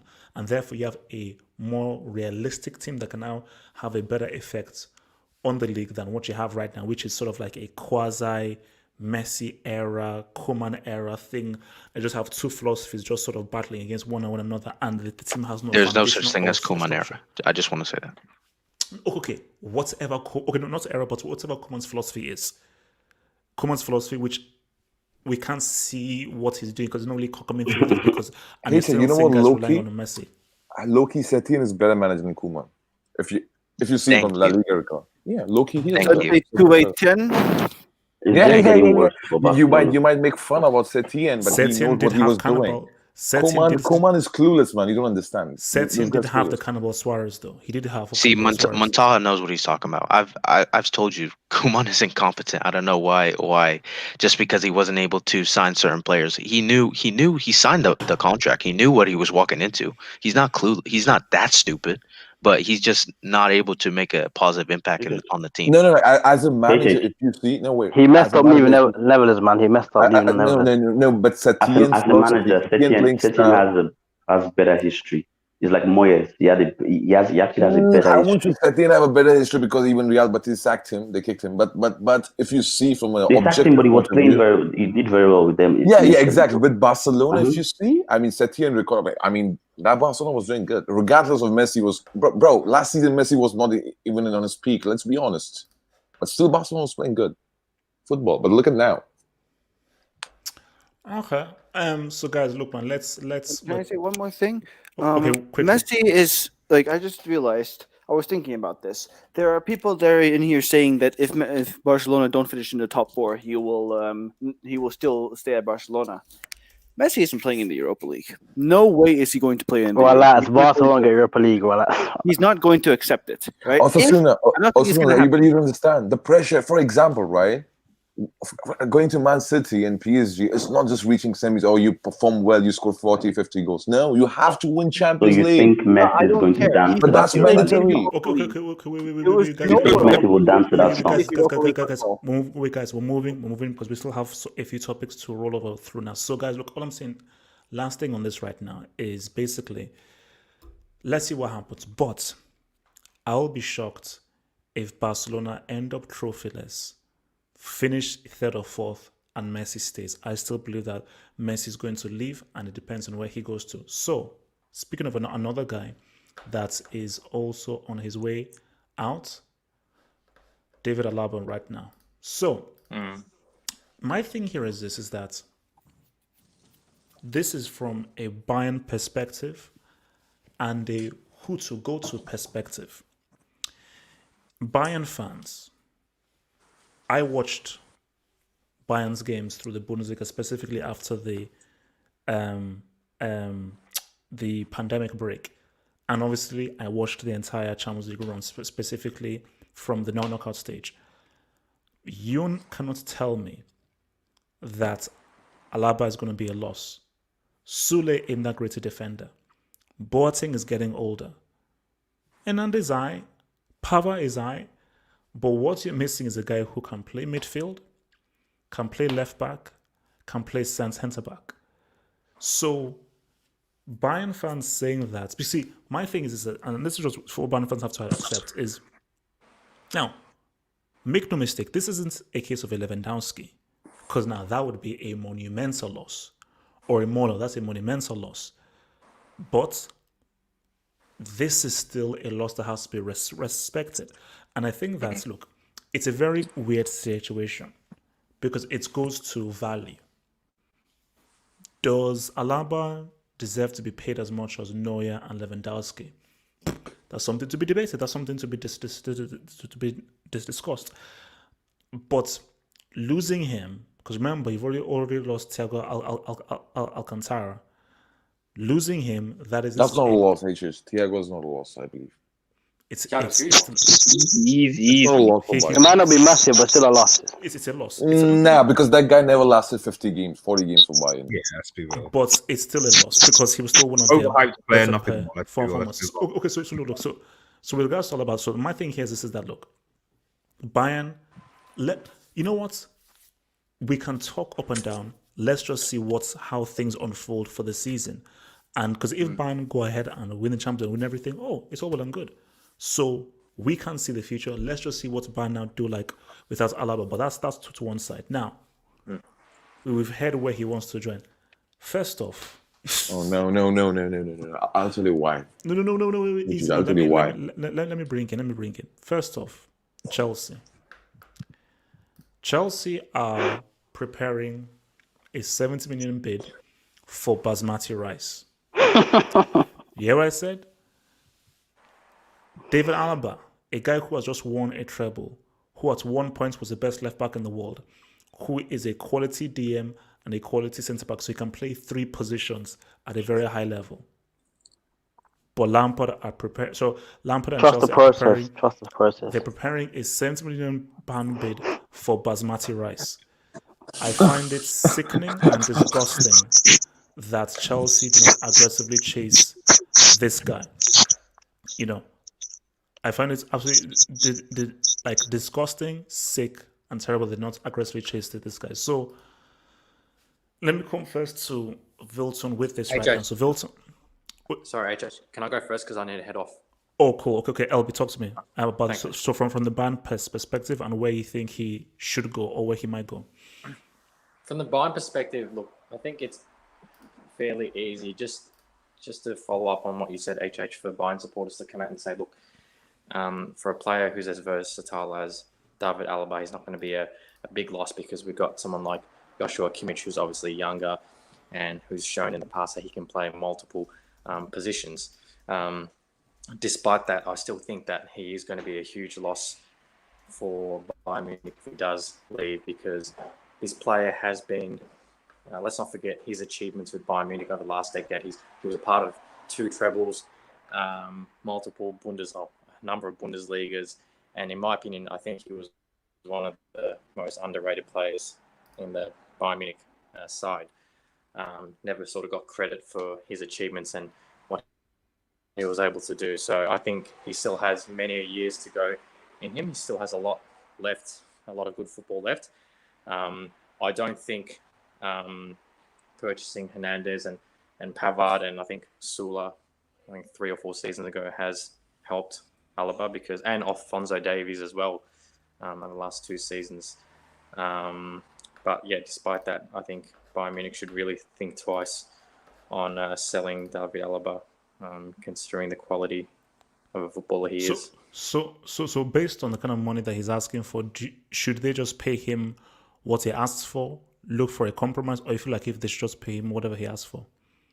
I think they should pay for whatever he asks for, because we know how Bayern Munich as a club are quite conservative with their money, and they always think twice whenever they spend big money. So, I mean, if they've got enough money left in their account, which I'm sure they do, they should really at least come to a sort of agreement to make Alaba stay, because there's a lot of politics as well in Bayern Munich in regards to German players, and the German players sort of getting prioritised ahead of other players. And obviously, Alaba's not German, but I think they should really come to a sort of agreement so David Alaba can stay. Okay. Cool. So where do you think he goes to then? If he does leave,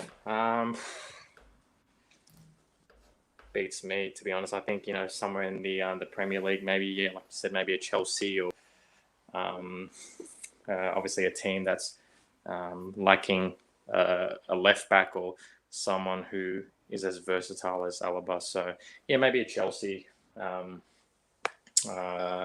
HH, probably not Liverpool, because obviously Liverpool are quite well off with. No. Liverpool are fine. They don't need any extra help. Yeah. Man, relax. We need it. Chill. Nah, you don't need it, man. Okay, all right. I'm out, guys. Take care. Peace, Elby, man. Thank you, bro. Peace, bro. So, Wilson, man. Alaba talks to me like he's been rumored to come, because here's my thing. Because I did hear there are strong links to Real Madrid.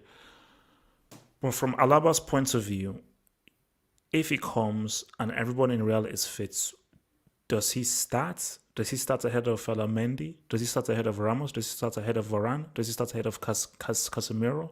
So my thing is that obviously you would want him, because look, that's a multi-purpose player. But if you're Alaba, would you want to go to Real Madrid if you're not actually guaranteed a first team spot? Bro, I think it's a win-win for Alaba. He's leaving Bayern for payday because he wants to get paid. Bayern doesn't want to offer him the high wages, and we're willing to pay his wages. And he's going to the greatest club of all time. It's a win-win for Alaba, to be honest with you. And my fear is that Wilton, you're dreaming, my friend. You're dreaming. You know why the problem is you're dreaming? I'll tell you. Because allow me to say this thing, right? This is all agenda. This is all Florentino Saddam Hussein Paris thingy. And I'll tell you why. Because the problem is Ramos have. Yeah. This guy said that. I'll tell you. Ramos might not resign. No. The reason is they're giving contract extension to Modric, but they're not giving 2 years contract extension to Ramos. You know why? Because that guy's being too loud, too vocal. He has too much power in the dressing room. Accept the cut wages. Ramos doesn't. No. With they Ramos, give him the contract. He doesn't want to accept like the cut wages. No. That's not true. The problem with Ramos thing is right. Perez doesn't want any player power in the dressing room because he has too much power in the dressing room, and we know the history, right? Okay, we know what happened with Ronaldo. We know what happened with Casillas. We know what happened with Raul. So let's not fool ourselves again. I'm telling you. So, bro, he's giving contract extension to Modric, similar wages for 1 year. Okay, so 36. So you're saying this is like a war between Perez and Ramos. Exactly, and this has been, bro. Perez, you don't understand. This guy's dictator as fuck, man. I'm telling you, man. The reason he wants to kick out all the players because he wants to just rule himself. This is all every time issue with Perez. And necessarily, he wants to create havoc in the defense. And look at the issue, man. You're pairing, you're taking off Ramos, right? You're selling him, okay? Anyways, he's leaving on free, so it's not about selling as well, okay? Replacing with free Alaba with Varane partnership? Are you kidding me? Militao partnership. I can't. Ramos won't leave, bro. Ramos won't leave. I don't know, man. You don't know. If they don't offer him the contract, might actually leave. The reports I'm reading say we offer him the contract, but he has to take a pay cut because of what happened with the whole. No, that's not true. He wants no. Ramos wants 2 years contract. He is giving him 1 year with. Might be thinking of giving additional. That's always been a club policy, though. We don't usually offer 2 years. Okay. No. What do you mean? We're talking about. Wait. Do you remember what Casillas? How old is Modric? How old is Modric, by the way? How old is Modric? 35. Yeah. Okay. And they're ready to give him another year contract extension. By the way, 36. So they're going to make the Modric the most oldest player. Okay, he's playing good. I'm not taking anything away from Modric. Definitely. But Ramos is like your backbone of your team, and you don't want to give him to. That's unfair. This is oppression, man. Let's be honest. So do you think? Okay, do you think we need a new club owner then? Do you think Perez should? Bro, that's not the thing. Perez needs to calm down, man. This guy is like too bossy, man. Okay. So on David Alaba. So you would still get him? Yeah, I would still get him. I would still get him. He's a luxury player to have. Like, if you have Ramos, Varane, Militao, Nacho, Alaba, why wouldn't you take him? And it's for free.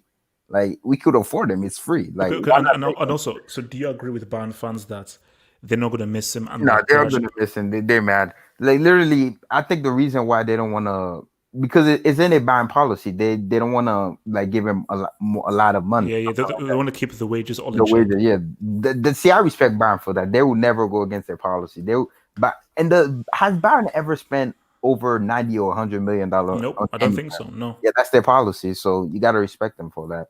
But they're definitely gonna miss Alaba. Like, greatness, bro. Insane player, man.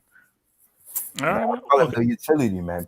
He could play as a left back, center back, and sometimes CDM too. And we need another CDM for Casemiro, bro. So I don't know. All right. What's it called? Also, Sona, talk to me. Alaba. So the first thing I want to say is the fried rice and David Moyes have the exact same amount of points as Chelsea. So take that what you will. Anyway, I was just looking at it. Alaba was in the starting 11 every single game this season that Bayern has dropped points, whether it be in the league or the Champions League. Every game that that they've dropped points, Alaba was in the starting 11. And I'm not saying that's like directly because of him, but I'm saying, maybe it won't be as big of a loss as people are thinking, and maybe Bayern fans have reason to believe, hey, maybe this guy is actually being kind of less useful than he was last season, right? Because I can ask any Bayern fan, and they will still say last year Alaba was phenomenal for them, or at least most Bayern fans. And so I think this season he has dropped off a little bit. I think still for Madrid, here's the thing. You can make it a win-win or you can make it a win-lose. Madrid will always get something good out of Alaba, right? It will always be a good backup to their defense and their Casemiro/Mendy, right? It's always going to be a good backup. Now, for Alaba, if you think about it in terms of for himself, just personally, it's going to be a win-win because he gets higher wages and Madrid gets a quality backup player.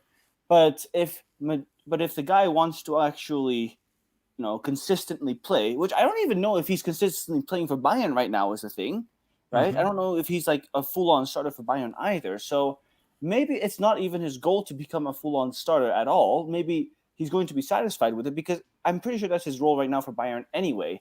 And now, if he's going to Madrid and because he believes he'll get first-team football, I think he's delusional. And if he wants first-team football, there is literally a very, very, very, very obvious answer for Alaba, and that's Manchester United. Manchester United need a pacey centre-back. Boom, right there. Alaba, take him. It is literally the perfect thing. Manchester United need a centre-back. Alaba needs a club. Boom, match. But so answer your question, like maybe it's controversial. Like a fit Eric Bailly is much better than David Alaba. I'm just putting that. I'd agree. Yeah. But Eric Bailly, what is your guarantee that he's going to be fit? Yeah, that's the big. That's 10 fit. February 1st, he gets injured, and then Ollie calls up Ed. I think that I need to do centre back. Oh shit, it's February. What the fuck? But remember, see, the key thing, what makes Alaba? See, this just reminds me of FM, Football Manager. What makes him such a prized target is versatility. Because you say centre back, no, the guy is still a very good left back. I know, and the guy is still a very good DM. So I need a centre back. And by the way, he's in the peak age. By the way, 28. So that's peak of. So this guy's been around for time. I'm 28. Yeah, and that's why I think, for versatility, Lampard would be perfect for him, right? Oh, wonderful! He plays lots of positions. He'll play him in the goalkeeper position, left wing position, But I think.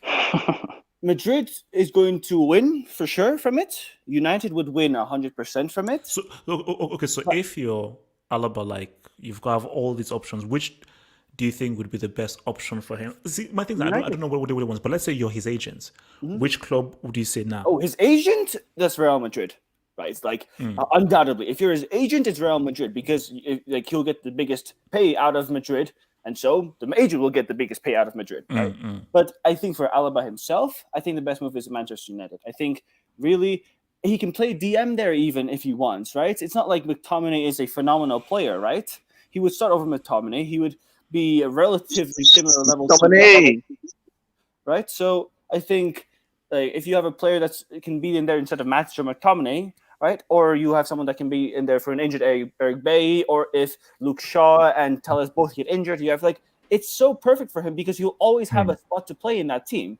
But for Madrid, he wouldn't. That's why I say Manchester United is going to be perfect place. But does he want to play Europa League football? That's the thing. The only thing I'd say to that is that from what at least I'm seeing and hearing from United, the big issue seems to be his wage demands, which are quite high, and maybe some potential attitude things. And in recent, what I will say about United, going was that on the Underground Social, there does seem to be a sort of trying to be a cultural mindset of trying to go down younger and not just signing high players and giving them really ridiculously high wages.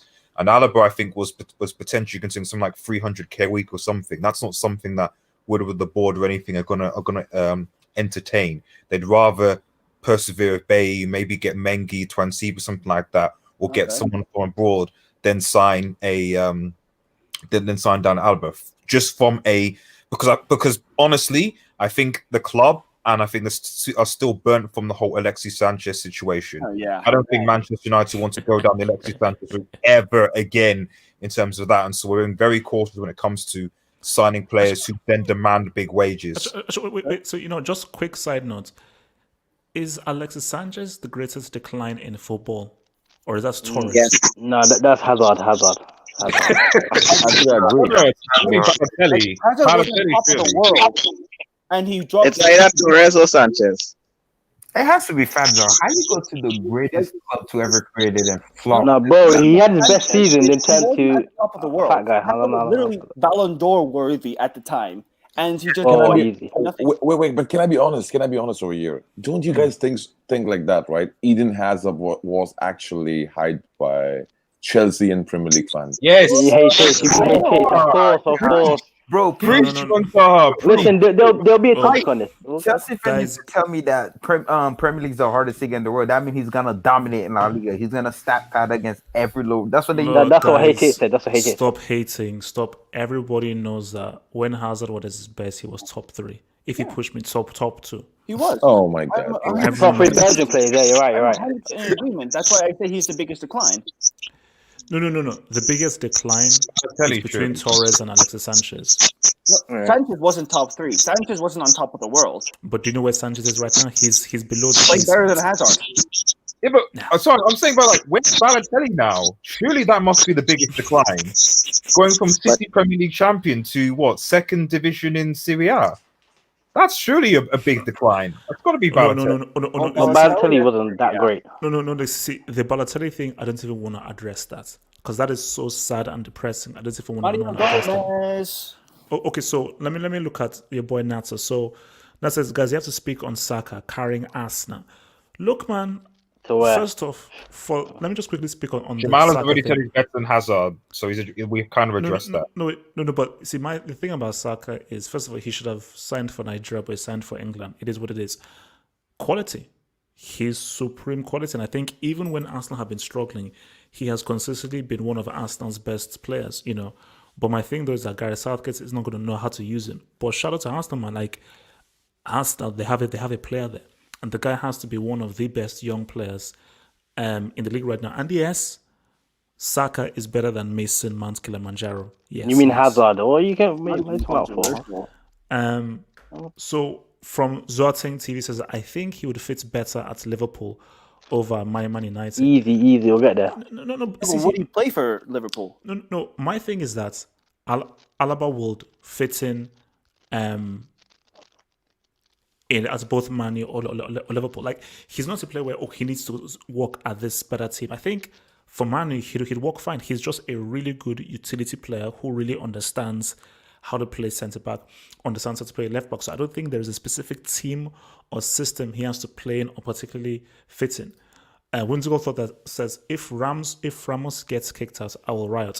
Bro, don't be surprised. We've done it before. I don't know why you guys. Ramos, you're welcome at Liverpool, man. You're welcome. You're welcome. No, guys, let's keep it real. Are you telling me that Perez is going to kick out bro, one of the most beloved players in the bro, we saw Casillas, man. We saw Raul, we saw Ronaldo, man. What did Casillas do? What did Casillas do, man?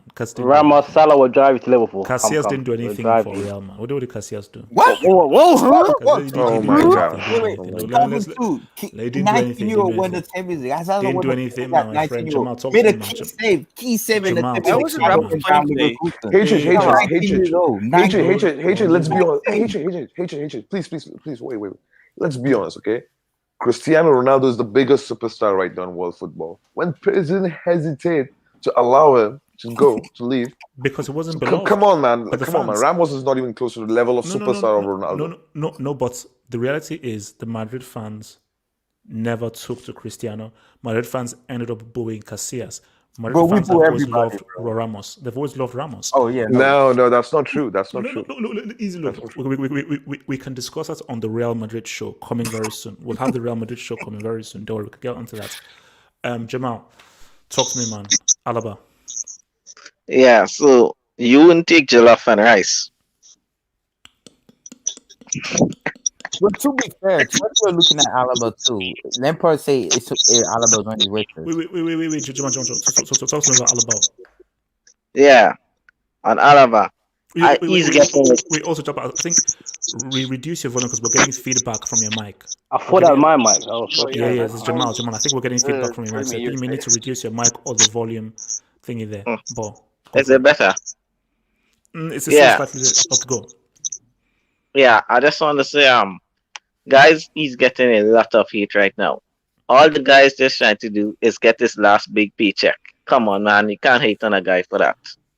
Yeah, but this is similar to we have a situation just like this with Wijnaldum. I don't think it's really the money. I think Bayern might want to pay the money. I think it's the years because Bayern don't want him. He wants a 4-year deal. I think Bayern only wants to give him 2 or 3. So I think that's the sticking point. So if I was Alaba, I think Real Madrid is the best club for him. Because how good is Varane really? Come on, guys. How good is Varane really? Ramos next to him, he looks pretty good. It's a thing. Yes, but the thing is, Ramos is 34. And I don't think he can stay at that high. He cannot play every game. So I feel... Ramos? Yeah. This Man. He's getting old. No, this is the first time after a long time Ramos is getting this injured. This is the first time I have seen him. Long time. Here's my thing. The thing here is this: is that for Real Madrid, it's risky, because I do believe that Real Madrid, they're getting Alaba with the thought process, with perhaps the thought process of pairing him with Varane. Because you see, the thing with Varane is that Varane. Okay, just what's speaking to Alaba is that it is risky because are you sure Alaba paired with Varane that's going to work? What you know works for sure is him paired with Ramos. Now, with Alaba coming in, are you sure that him paired with Varane is going to work? If it doesn't work and you allow Ramos to go, you're screwed. Because like him and Militao doesn't work. But eventually Ramos is going to leave. So who's Varane going to be paired up with when Ramos leaves? Yeah, AJ, I'm going to come back in. I'm going to come back in and come back out. Okay. Yes, okay. But I just want to say something. You always say Hazard is top 3. Who's the other 2 you're talking about? Messi, Neymar. You just always say that now, so I just wanted to. Neymar. Okay. What's it called? Hassan. Yeah, man. I mean, Alaba. I think he'll go to Real Madrid. I think that's his best option if he wants to get the bag. I don't know if he'll be a starter for Real Madrid because Mendy's top 2 left backs in the world right now. Alaba and Varane, I'm not sure about that. I mean, he could be a good backup for Casemiro. I don't know how old Casemiro is. Probably 30 now, I'm guessing. 30, 31. No, 29. 29.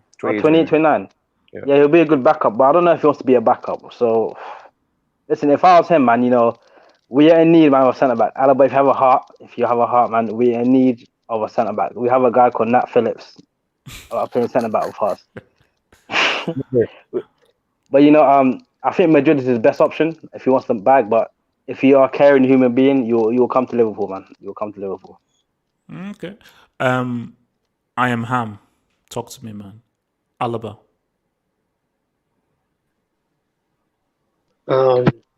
Yo, hello people. Your boy's back. I'm Alaba. I want to see Alaba. It's the day today is the 3rd, okay?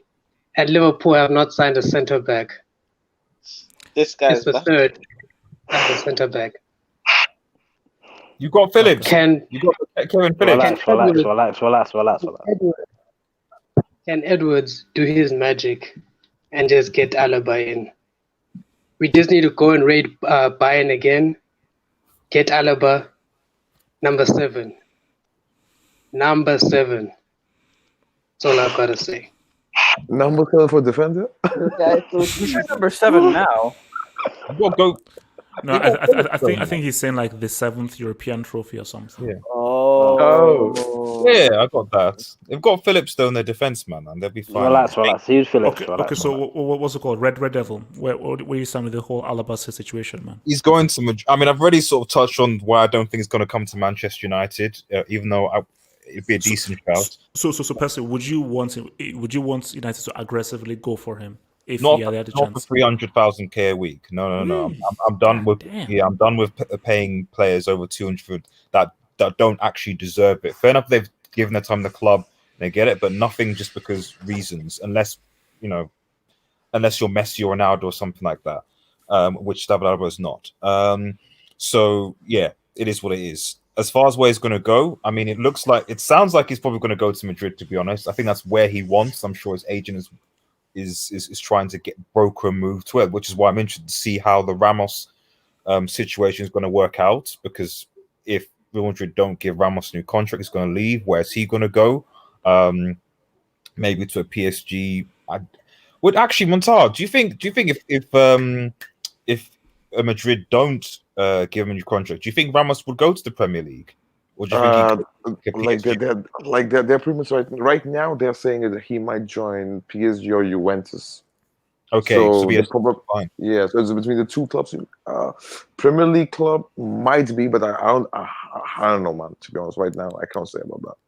I mean, he would fit Man City really well, though. He would fit Man City really well. But like last month, he was linked with Man City too. He was linked with them. So I don't know about that. Yeah, because there's just a lot of these players, especially they're like London. So even like Chelsea, for example, not Arsenal, but and maybe even Spurs that they got with Jose. But anyway, he was linked with Jose as well. You're right. Yeah, thank you very much. Yeah. So that's the thing, and if Jose does some stuff, then you never know as well. So and working with him, so yeah, I mean, it's weird. There are a lot of teams that like are linked to this guy, but I don't really see how he could fit, because I know there's a lot of talk about Liverpool and stuff, but the thing is that like David Alaba is obviously going to a club where he wants to make an impact. He wants to be appreciated. He wants to start. So I don't. He wants to get paid. You think he wants to get paid? Yeah, I agree. But like, let's be real. Like Liverpool, if we're talking again, it's about wages, right? So we're talking about him going to Liverpool. Liverpool don't have the money to spend 300k on one player, let alone David Alaba when they're ready to decide. That's not going to happen. So if he's going to get paid, you don't go to Liverpool. If you want to get paid, you've got to go to either United, a PSG. I wouldn't even say City, because City don't pay ridiculously high wages for all their players, or Juventus. Those are the kind of, or you go to China or the MLS. Juventus, United, and PSG they're only three teams in Europe where you go like, right, you can expect to be paid above 200k, 250k a week, and that's reasonable. So with that being said, if his dream wants to go to Madrid and Ramos leaving, he might go to Madrid. If he's just focused on the pay packet, then maybe PSG is an option, because their defense right now could use some work. That's what I think anyway. So Cassius. So for Alaba, I think the best move for him is to stay at Bayern. I don't think any other place can offer him the opportunity he has to win trophies like he has in Germany. But I can understand that maybe he's looking for a different challenge. I think that's probably why he's looking somewhere else, and also the financial aspect.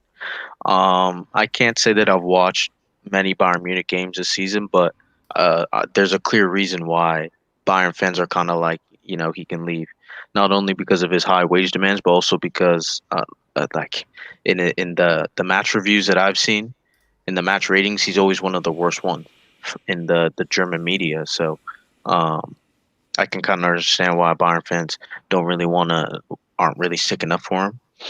But there was a front page from Marca not too long ago where it said he was close to Real Madrid. I can assure you that's just his agent just trying to fish for, I mean, we're talking about it right now.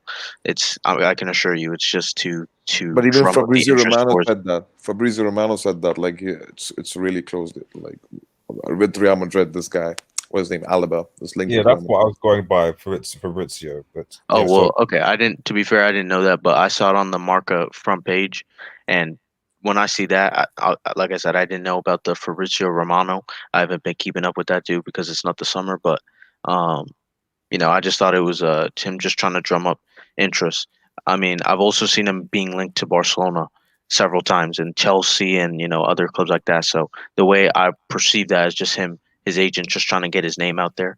But to be fair, I don't think he'll sign a pre-contract this January, but we'll see what happens. I don't really know where he's closest to, Real Madrid or Manchester United, Liverpool, whichever one of these clubs.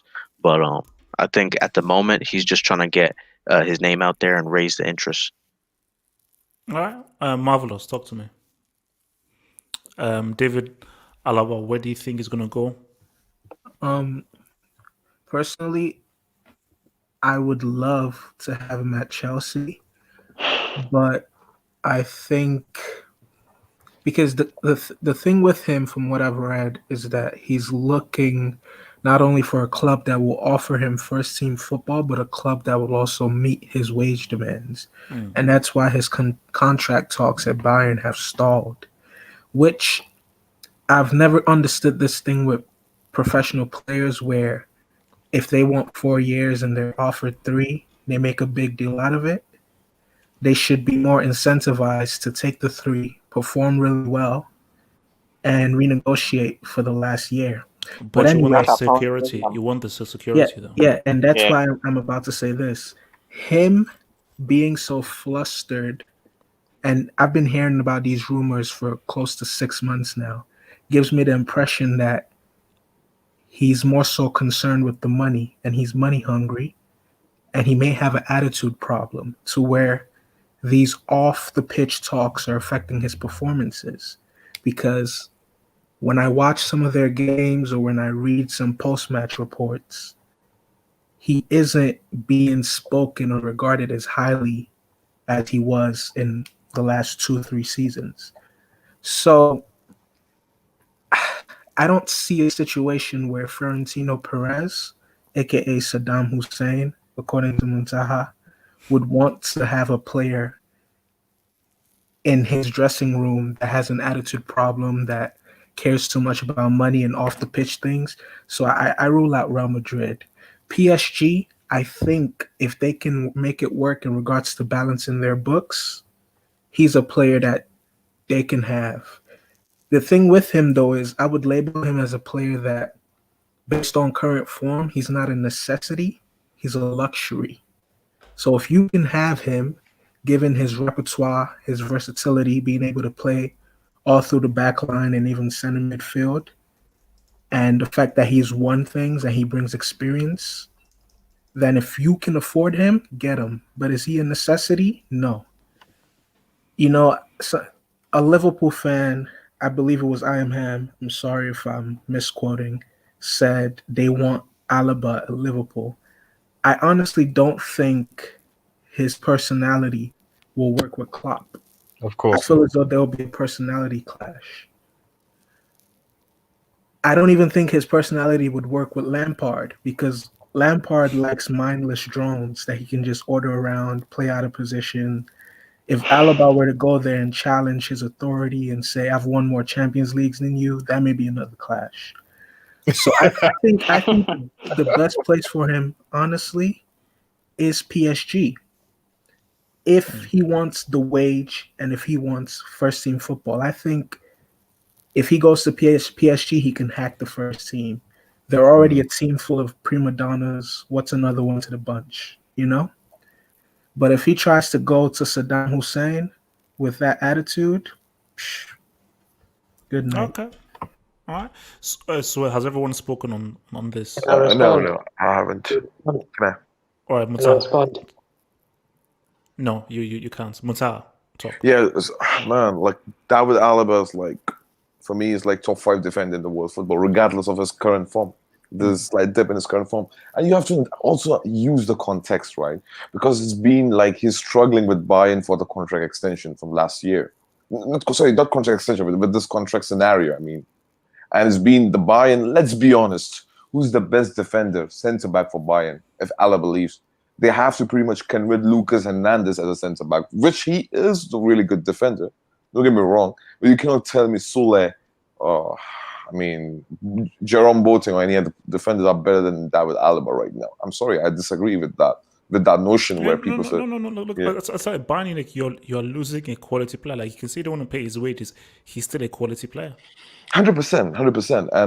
And when there are big clubs who are like linked with him and they want to get Alaba, it's not a joke. Ultimately, people can say that his agents tricks and trips, to get the best contract out of the club to milk this scenario. But I disagree with this notion, because there are many big clubs who are actually linked with Alaba, who are seriously looking for the option, likes of Juventus. They are into Alaba's case as well, because Juventus is because we know Chiellini, right? Chiellini is dead right now. He's dead meat. And then you have, like, Juventus have a history of signing free players on the high wages, like Ramsey, beside Aaron Ramsey and all these players. So he might join Juve as well. PSG is a good choice. But when it comes to Real Madrid, 100%. I mean that guy is like a really great defender. I mean, he can make it into our team, but for whom? Not for Folamondi and Ramos. Like, pretty much, you know what? If we are getting this guy, we need to get rid of from Varane. Because we cannot afford to lose Ramos, and then because that's too risky, man. Like, ultimately, we know it takes time for a player like David Alaba. He's talented, his peak is 28, but still, it will take some time to adopt the Spanish culture, Spanish footballs, and everything. So, I believe that's not a good way of dealing the situation. So if you want to do, yeah. So would you happily take him at Real Madrid, and do you think he would fit in at Real Madrid? 100%, yeah. No. Alaba is one of the talented defender. People don't understand that.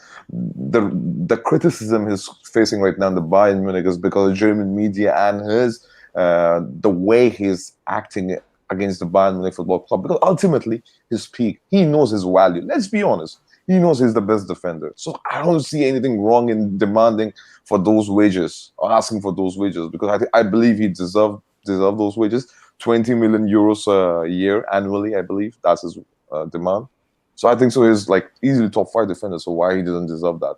So I believe PSG is best place for him right now, because that team is ready made. You can play next to what's his name? Kimpembe. Kimpembe is doing good as well. Yeah, he's so all right. Yeah, so Kimpembe and David Alaba, which he is a world-class defender for me, David Alaba. So that would be the perfect partnership for PSG. All right. Okay, so guys, let's now talk about the January window, man. I'm talking about the January window in Declan Rice, baby. Will Chelsea keep a hold of Giroud? That is the question. You see, my thing here Lampard needs another 250 in the bank. You see, my thing is this: is that look, where Chelsea are concerned, the thing is this: Red Devil is a bit right there. Chelsea don't need anybody in the window. Yeah. Which is why the basmati rice thing is baffling to me.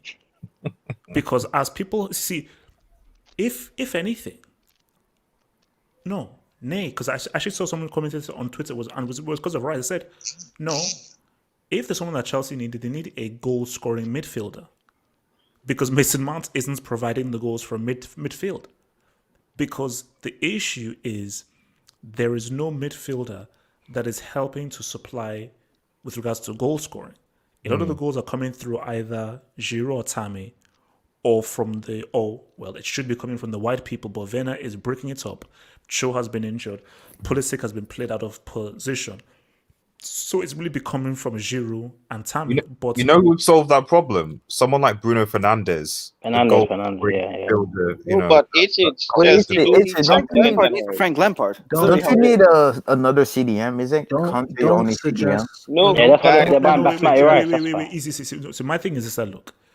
So first of all, with the fact of the whole CDM thing, true. If Conte goes down, you would. But I think that for me. Jorginho. 70 M's though for Basmati. Because what's it called? Reece James can also play in that position as well. I think that's another position that Reece James can play in CDM. But I think let's just keep it real. Chelsea don't need anyone in January. Yes, because no. There's a difference between Chelsea can do with someone and they need someone. For example, need someone. Okay. Let me explain. For example, that's the fucking problem right there. So basically, for example, I would say that Liverpool need a centre back. They need that. Chelsea don't need anybody. Can I tell you what they need? Okay, what do they need? Oh, sorry, they need a manager. Yes. Yes. Can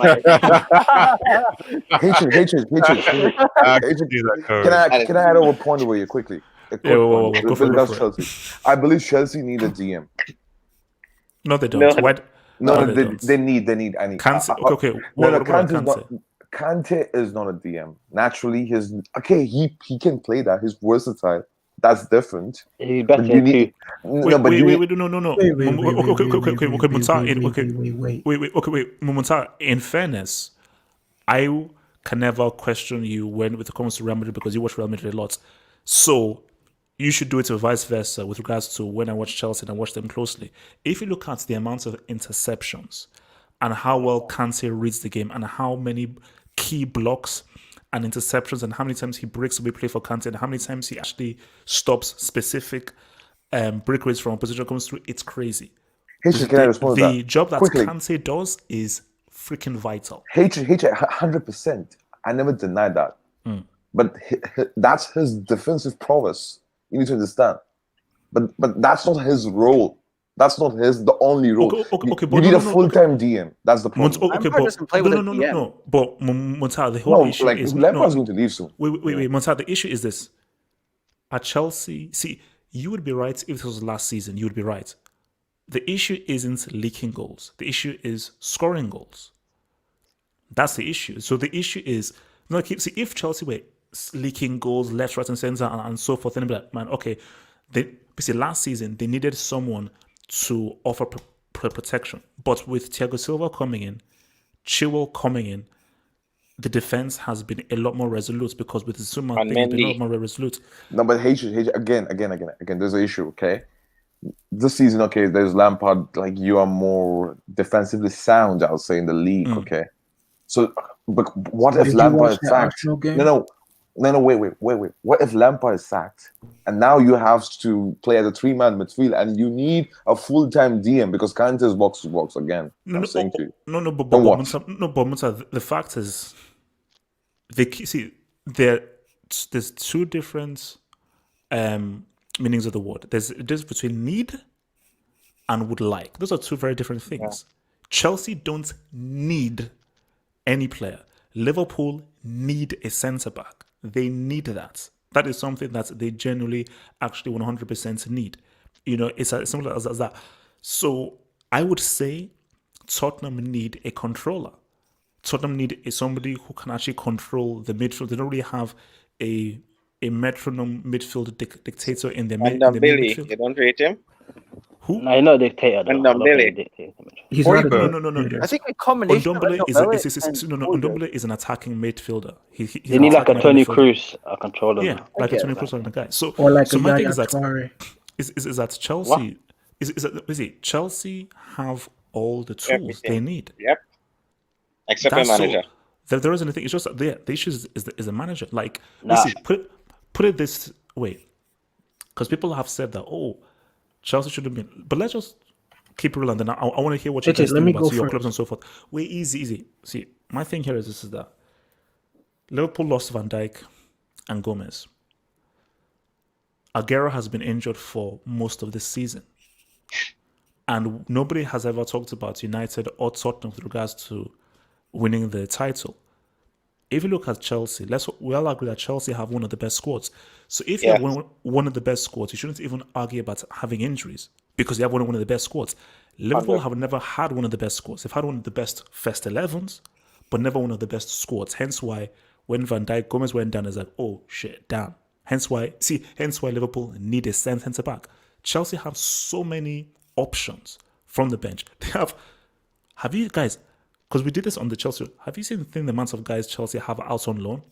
Yeah, it's a freaking. They have a whole nation. They have a whole nation. Left back. It's a freaking. They got Alonso, Chocho. So on the business says Eriksen Paredes swap deal between PSG and Inter. See, okay, guys, why didn't Eriksen work at Inter Milan? Yeah, that's Antonio Conte, bro. I think he's lost his will to play football. Yeah. No. Wait. If you look at the way he played for Tottenham in his last couple of weeks, and then for Inter, he just looks so unmotivated. Bro, for the last I've seen him at Tottenham, he was horrible. Yeah, he generally looks like he's lost the will to play. It's like Danny Rose. Losing your... Wait, sorry, real quick, and then I want other guys to comment. Why? You see, my thing... Okay, look, guys, can we be real honest here? Can we be real honest here? Mendy isn't a great goalkeeper. He's average, he's average. Kepa was so garbage, was so crap. Mendy was amazing. And like, let's even be realer, Chilwell is average.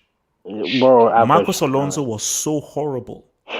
I think Chelsea just gassed up Mendy and Chilwell. Guys weren't saying this at the start of the season, man. Come on, like HH. We don't want to bring up the clips. We don't want to bring up the clips and the receipts. No, he never said nothing about Chilwell. No. He never said. No. No. I would love to see those receipts because I never praised Chilwell, and for me, Mendy, I always said that let's not see Mendy now go and keep against better opposition. So Mendy was always like, look, he's better than Kepa. At least he can do the basics. Chilwell, I never pray. I just said Chilwell is better than Marcos Alonso. Yeah, that's true. But my gosh, I'm looking at Robertson and so forth, or even look at Alaba. See, especially with what Chelsea wants to do, because I think that Chelsea were looking at Tejes or something. Yeah. Chilwell literally offers zero going forward, and I'll give you a little tidbit. A big reason why Timo Werner isn't really being effective is due to Chilwell, because Chilwell lacks hardly any dynamism and doesn't really run the channel so well. But I just actually disagree with that, because that's where maybe a management thing goes in, because I saw him not a large amount, but certainly when he was playing for Leicester this season, like he was actually going forward quite a bit and supporting Vardy in that respect. But he was horrible defensively. Going forward, Wait, is this real? Can this happen in January? Wait, is he free agent? Is that true? Is he a free agent? No, last 6 months of his contract, isn't he? I think so, that's Red Devil. Yeah, dude is slow as hell though. Red Devil, going forward and being productive as a fullback, it's two different things. Chilwell, he has the legs to go forward, but his decision making once he's forward and some of his crosses are just wayward. I think, and HH, let me just pose you a scenario. But look, see, I want this to be specific to the January window. So this is really about transfer. Okay. I don't want to get into any details as to freaking Chilwell and all that stuff as of right now. Okay, here's my thoughts on the January window from Lampard's perspective. Okay. I don't think we need Declan Rice. Oh, you don't? I feel as though I don't think we need him at all. I don't. If I were Roman, I am not cutting a check. Lampard isn't even getting 50 cents. But if Lampard dare walk into my office and I'm Roman in January, he gets the sack. But here's the thing. Oh, Messi. Go for Messi also, maybe. You want that? No. Stop. Red Devil, stop. Wait, why is Pogba a free agent? No, he's not. I don't know why he's on there. Because he's that needs to be updated. No one wants him anyway. He's going into his final year next year.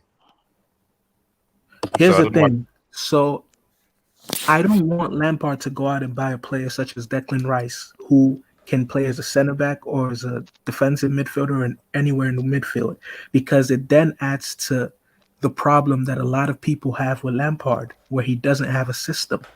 Because he's probably sitting in his office excited that, I could play Declan Rice in the center back.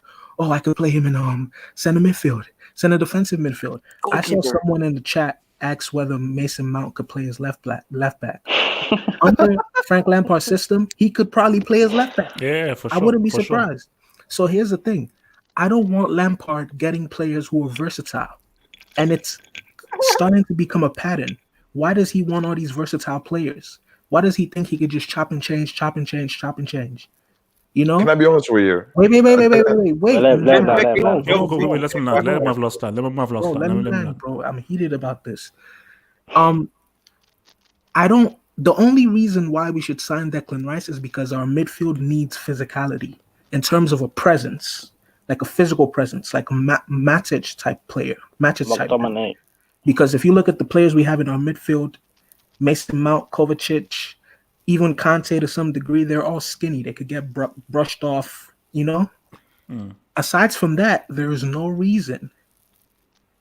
And signing Declan Rice will only add to the dilemma that Lampard currently has. So then you're going to see him start making weird substitutions. It's not necessary. Sorry, Benteke to Chelsea. That's not bad, to be honest, man. Like, that is not... He adds more goals to the... He has more goals than Werner this season. So it's not a bad shout, January dub. If you watch the Chelsea-West Ham game, Declan Rice, arguably, you can make that argument, outplayed our midfield. But then it's like, maybe he did that because David Moyes is actually using him in his correct position, and all our midfielders are out of position. Okay, wait. Let me quickly get this, because I want to get some other guys in quickly. So, Martin, Zara says, Donnarumma is not going to Chelsea. Laugh my ass off. It's a downgrade. Facts. Latin Lozario, when Lampard gets sacked, it will be an upgrade when Chelsea gets Klopp, hopefully. So, you know a midfielder that Chelsea needs, HH? We need like a Rabiot or like a Fabregas. Or Fernandes. No. Marvelous. Rabiot, don't need anybody. They need a guy who can manage. The players are there. Wait. So, Wilton, let me see, and then maybe Mutar can also bump in here as well. Here's my thing. Okay, I get the whole Hazard thing. I get it. I understand. Let's just put Hazard to one side. Don't you think it's a problem that you've been leaning onto Vasquez so much? Because I believe that don't laugh. Respect Vasquez. Because I believe that more years than Chelsea. Respect him. Man, let me land. Because I believe that Real Madrid are missing an explosive flank player. Benzema is money. We know what it is. Agree. Let's keep it real. Asensio hasn't been the same since his injury. Rodrigo is average. Vinicius has an amazing game every 10 games. Better than Hazard. So do you think that? Because my thing is this: I know it won't happen this window and everything, but do you see a scenario where Madrid try and say what's up to Salah? Can I respond to that? Can I respond to that? No, wait. First Wilton and then I'll come to you, Montal. I don't think that's gonna happen. It's just like I just don't. What do you want to do? Realistically, I don't think it's gonna happen. But we all know who I want. I want Haaland and Mbappe. Like those are the signing that we want. Like you have Vinicius. Vinicius. Vinicius Junior. He's from the bench, bro. From the bench. Yeah. And to be honest with you, though, we could get Mbappe potentially this summer. If we sell Hazard this summer, bro, the revenue that we might make. Don't do this. Like, who wants him? Who wants him there? Who wants him? Mbappe, bro. I want Mbappe. Who wants Hazard? Who wants Hazard there? So PSG will take him, though. I guarantee PSG will take him. Can I respond to that again? Okay, so are we to say that Real Madrid are not buying anyone this January? We're not gonna buy anybody. No one. Not buying. Zidane wants to, but we're not gonna buy anyone. Yep. Bro, the plan is okay. Yeah, go ahead. Do you want to say, or like should I continue? No, go ahead. Okay, Wilton Randolph, then I'll come to Matteo. Wilton Randolph. No, I don't think we're gonna buy anybody. They say COVID affected us financially. We won't be able to buy anybody this January transfer window. But obviously, we need a goal scorer. We need another CDM for Casemiro, and we need a left back too. Damn. Matteo, talk to me. Yeah. So, HH, you know what? When I see this team, right? This team is good, but they just lack. I mean, the inside forwards. People don't understand that the important role in this modern football for inside forwards. Just give us two players, man. Just give us two players. Give us Mbappe, give us Salah. You'll see we are again ruling the Europe. We're ruling the Europe. We'll see. No. But Godfrey, I'm sorry, Munsal, those are two pretty massive 100%. So that's not going to happen. Even I know that. I'm like, come on, so that's not realistic.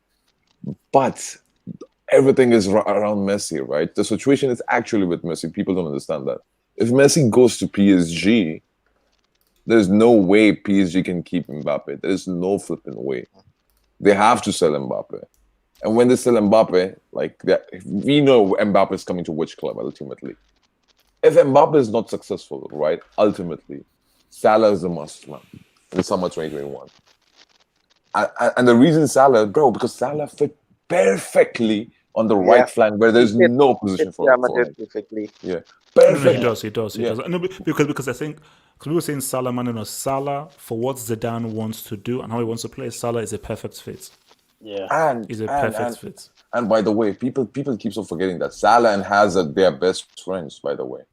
Are they? Hazard not started, so Hazard is out there. No. But what I'm saying to you, that's like kind of if you see front trio, let's assume on paper, Salah, Benzema, and Hazard. That's a really that's crazy.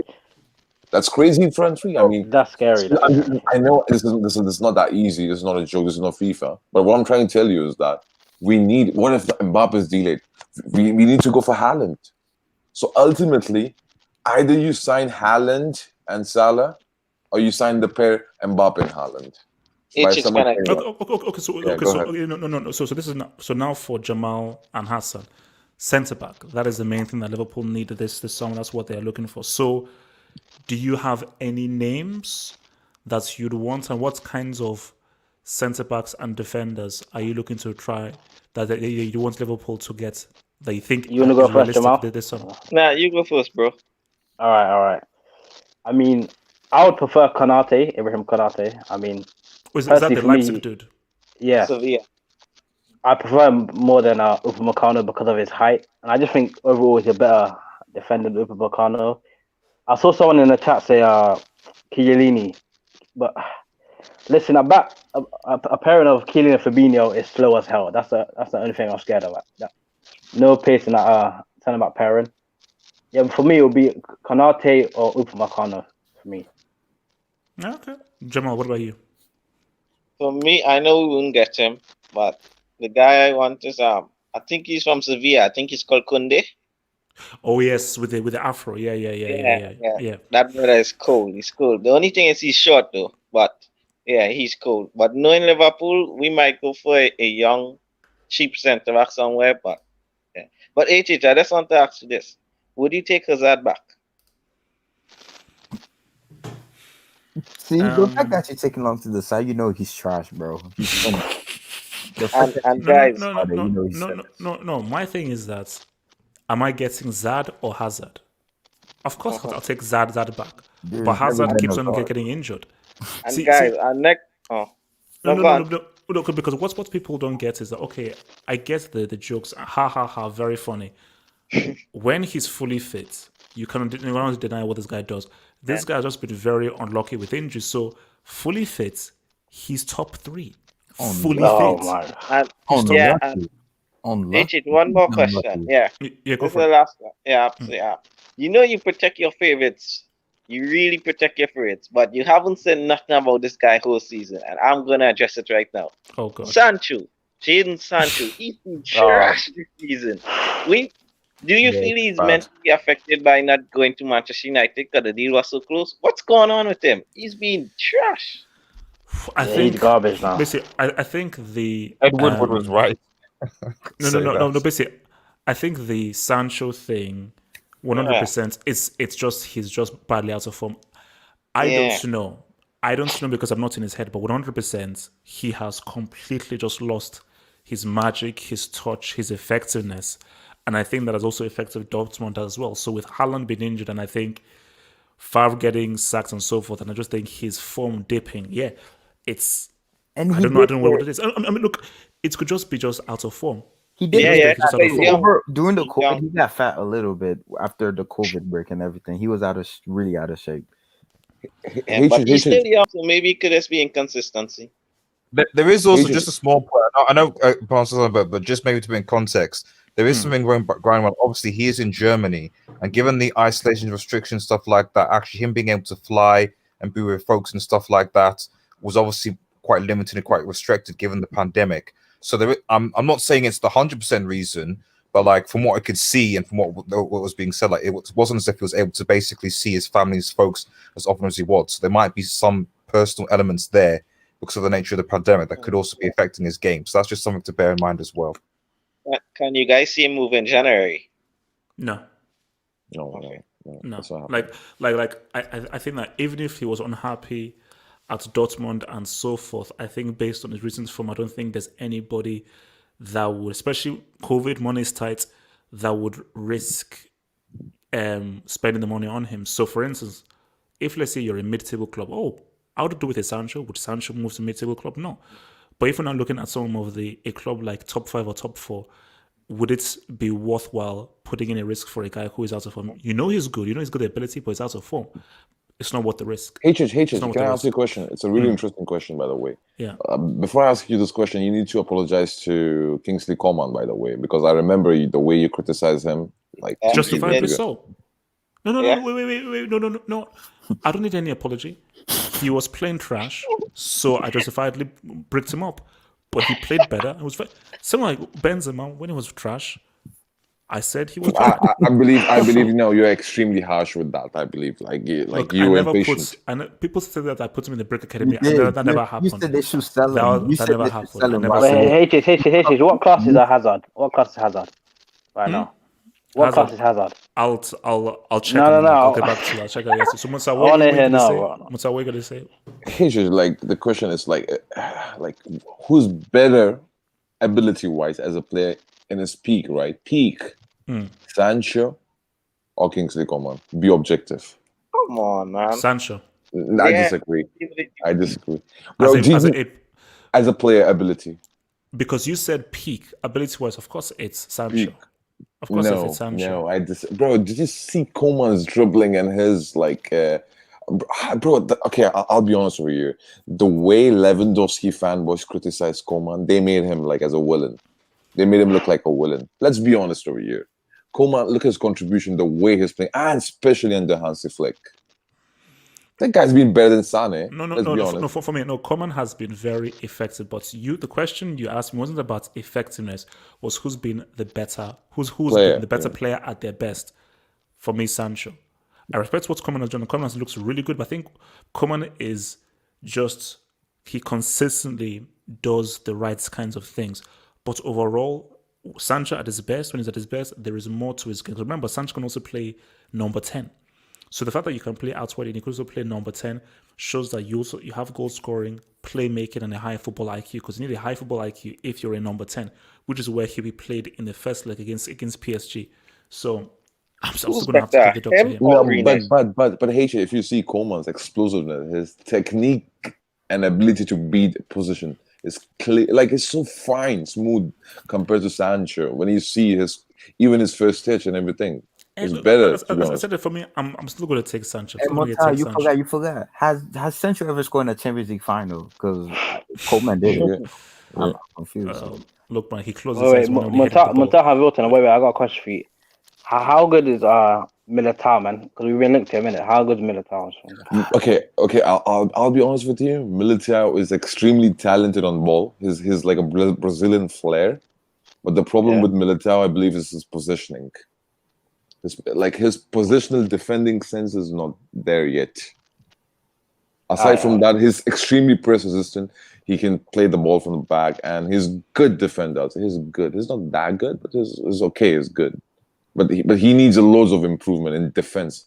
You know, that this tactical defending, the clearance, everything. He's extremely aggressive as well when it comes to defending. So that's the downside with Militao.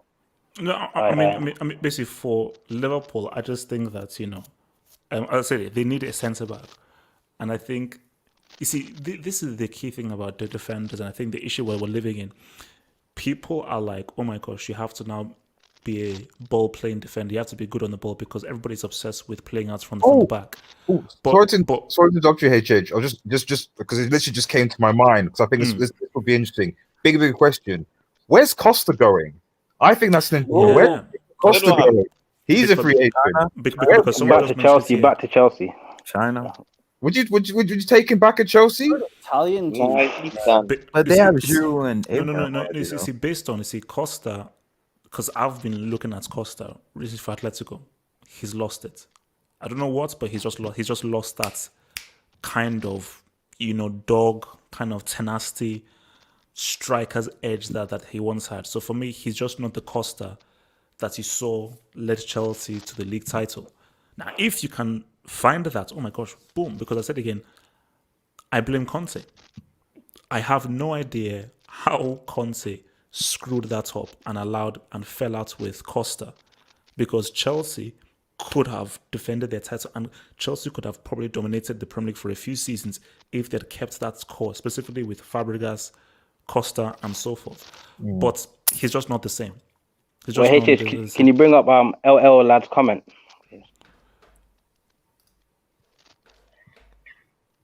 What? No. Different one.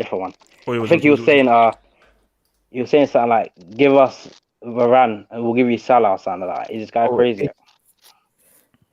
I'll take it. I cannot see Varane in my club. Do not ever do that, bro. And 120 million. Wait. He said Varane and 120 million. I think so. That's bro. No. Yeah, that's not happening. No, that's not happening. Then it's better to get Mbappe then with that money.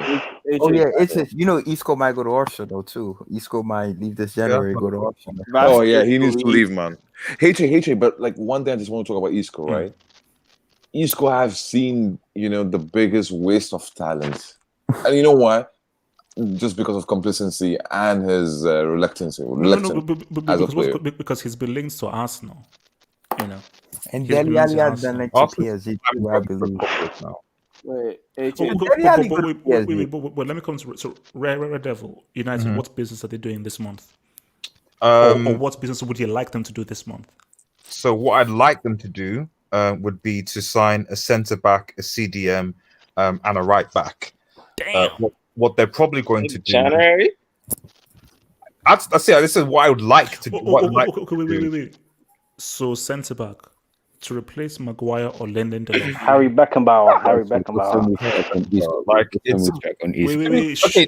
To be fair, and I will make this point. You know, it's been said several times. Harry Maguire is not a bad defender if he has someone with pace to him. And if you've seen Manchester United in the last few games, especially against Everton, against Wolves, and obviously against Villadon, when he plays alongside Eric Bailly, Harry Maguire is actually pretty solid.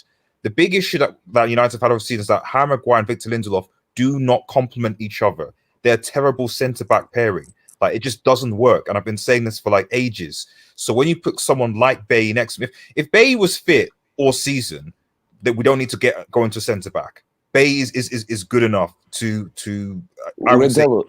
Adi, actually, sorry to interrupt you, but it's a really interesting question I want to ask you.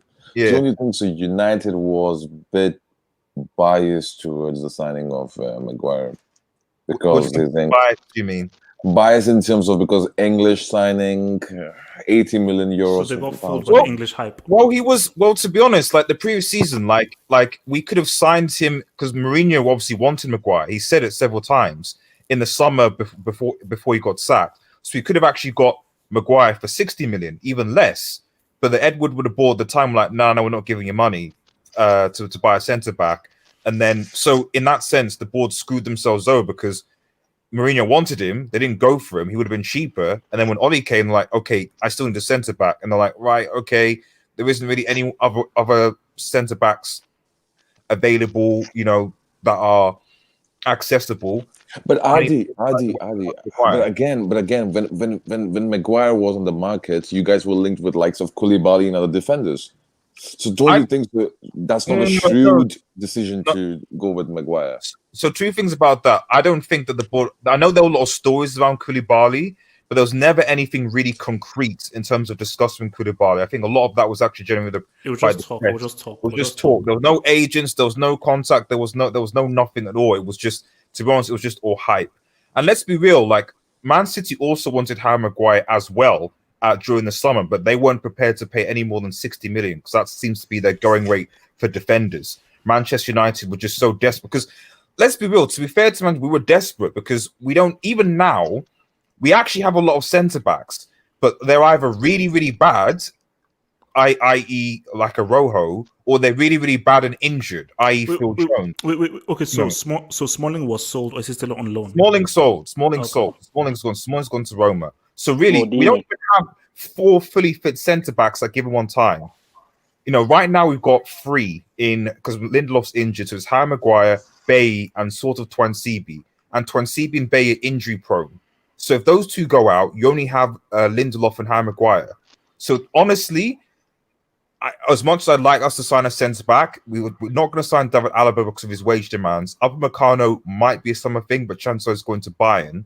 So we probably got a greater chance of promoting Tyrone Mengi from the academy, which is more likely to happen than Manchester United signing a centre back in January. What we do seem to be looking in for, and I think which is going for this Max Aarons guy from Norwich as like competition for Wan-Bissaka, which actually I agree with because Wan-Bissaka has been trash for these last couple of games. One player that doesn't seem to improve that much.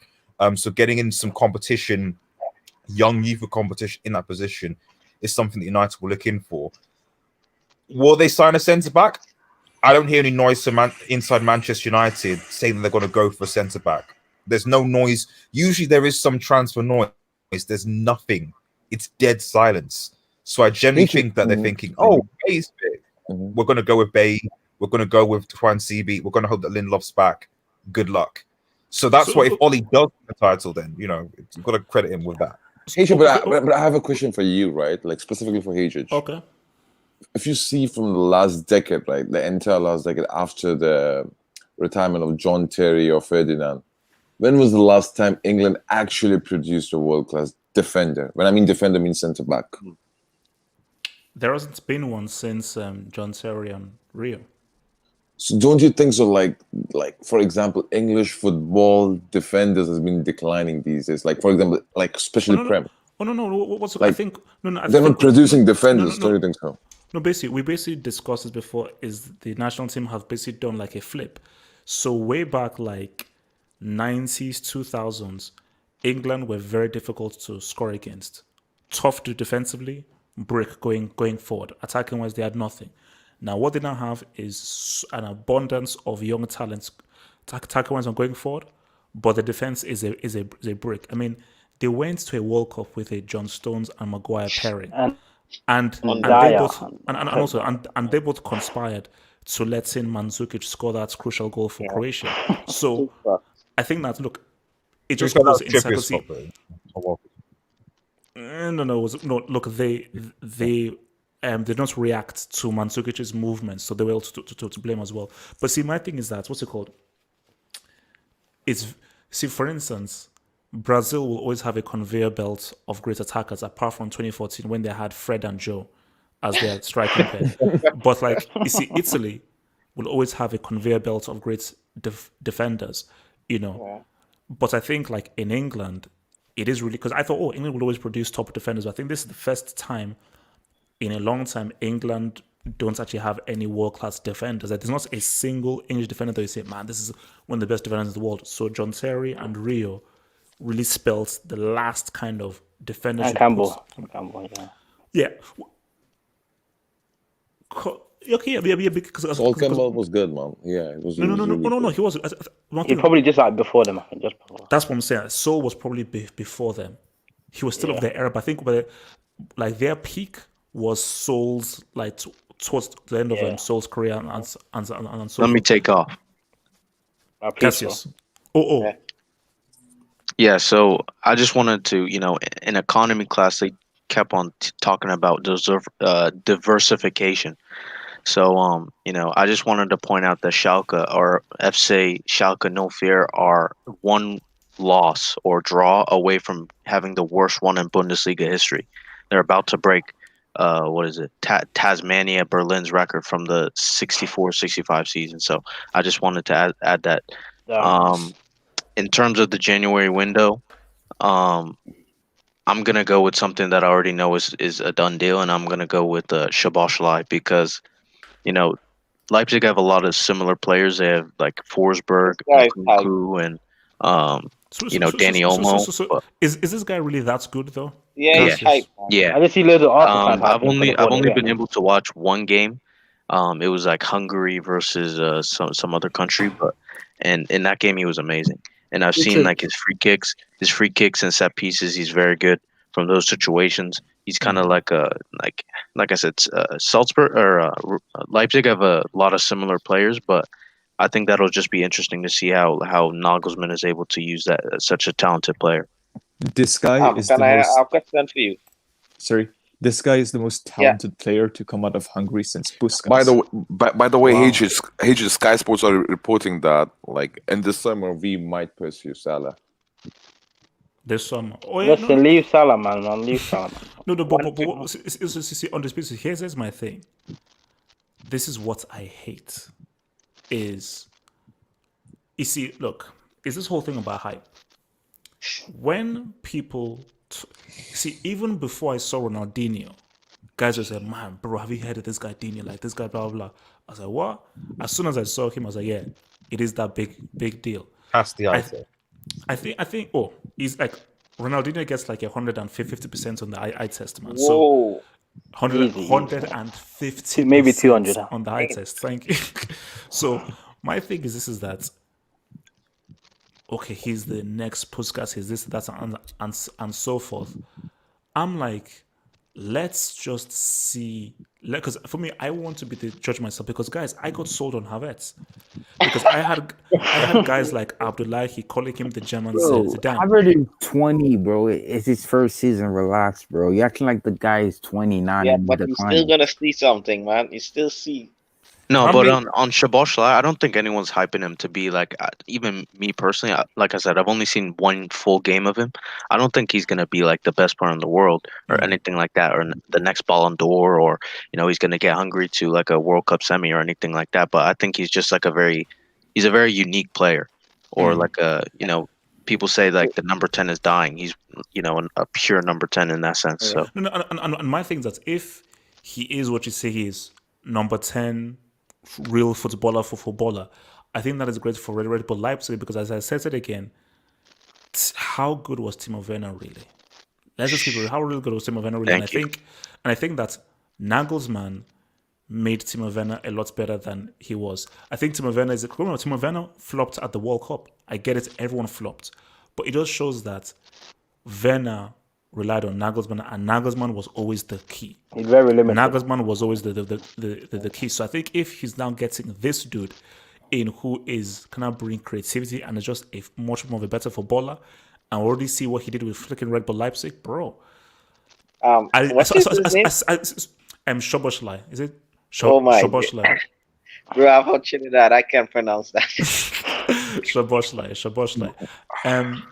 Well, someone was calling him like an ex-Pushka, something like that. But look, what's it called? Me. Jamal, you're gonna have to face him end of next month. Yeah. So he's a good player. He's a good player. He's if we don't have a centre back, if I had to compare him to someone, just from what I've seen, I would say he's kind of like Ozil, and kind of like he could go missing for parts of matches, but in just one piece of quality. To be honest, that's a bit similar to Havertz, and we see how that turned out. But okay, but let me ask questions. Question for the panel and everyone in the live chats, man. Everyone in the panel and live chats. Do you think there's going to be a big transfer this month? Yes. No. Yes. Are you not going to ask me about the transfers that we're going to have? My friend, look, we took Kubo from you. Remember last season? Huh? We gave you Kubo on loan, huh? Yeah, exactly. Yeah, but you didn't serve him well, man. Okay. Look. So, Jamal, what big signing do you think will happen this month, man?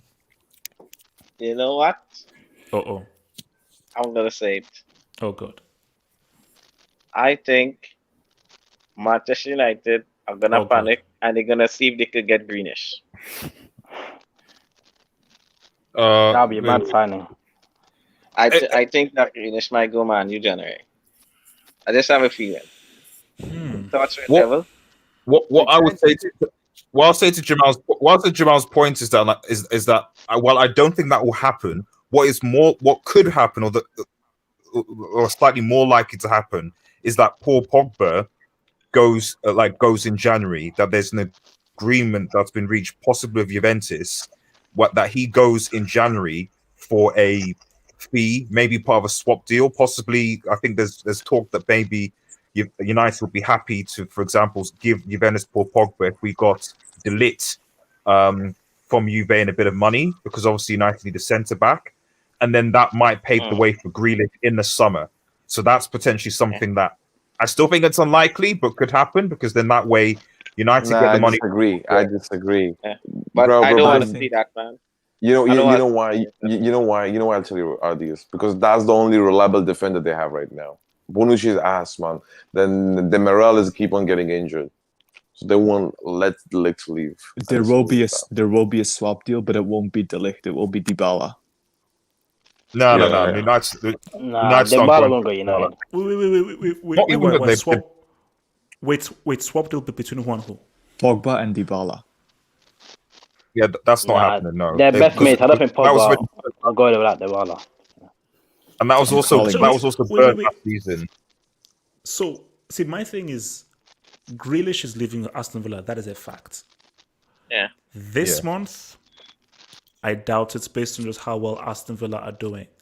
I think that happens most likely in the summer. I think, if Villa were like struggling, like mid-table or above thingy, then it will be a strong possibility. Because Villa are doing so well, Villa are like, okay, bro, you can leave, but let's just see how this ends up. Give us till the summer. He's also signed a new 5-year. Yeah, so he's also signed a new 5-year contract. So he's not going to go for like 40. He's going to go for 80 million at least. So So that's not a deal for a January deal because he signed a new 5-year contract, like literally last season. So, yeah, guys, who do Arsenal need to sign? Arsenal. I hear they want Brandt. They might sign Isco. I had no. It's 3 years. You see, thank you, Hassan. See, now we now go back to that word need. Arsenal need a creative passer. What Brandt works? I'm hearing on bad form. That's why I don't know. You see, for me, the thing with Isco is he's lazy. He's a fat. Isco. Look, I'll say what it is. I'm a big fan. I think Isco is a super talented player. He's just freaking talented. He's a luxury player. He is a really luxury player and I don't think that's for where Arsenal are, and also specifically, see, Isco works perfectly for Man City and Pep. That's it. For Arsenal, that team, the players around him, and so forth, I don't think it's going to work. Because for me, like, Isco is much better than Denis Ceballos, but they're in a similar mold. But Isco is just a much better version of that. And we're seeing how Denis Ceballos has. Julian Brandt. Bro, you know what? HG? Sorry to interrupt you. No, I think Liverpool. Liverpool for Brandt. For Brandt, I think they need a more creative passer. He's a good player, quality player. They need a playmaker. Brandt is not specifically a pure playmaker. So I think they need a pure playmaker. So, Mutal, you said something? No, I'm saying Brandt is perfectly fit into Liverpool number 10 position instead of Firmino. Jota up front, number 10, Brandt. Left, you have Mane. Right, you have Salah. Then you can have double pivot of any midfield as well. But is Brandt as good a passer as Ozil? Sorry?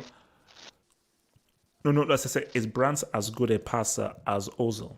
No, but they don't exactly need peak Ozil. Peak Ozil is like phenomenal, man. Come on. No, you don't need that to make big difference. I'm not even saying peak Ozil, but they need a playmaker. Brandt is not a playmaker. He's a attacker-minded midfield. No, he's an attacking midfielder.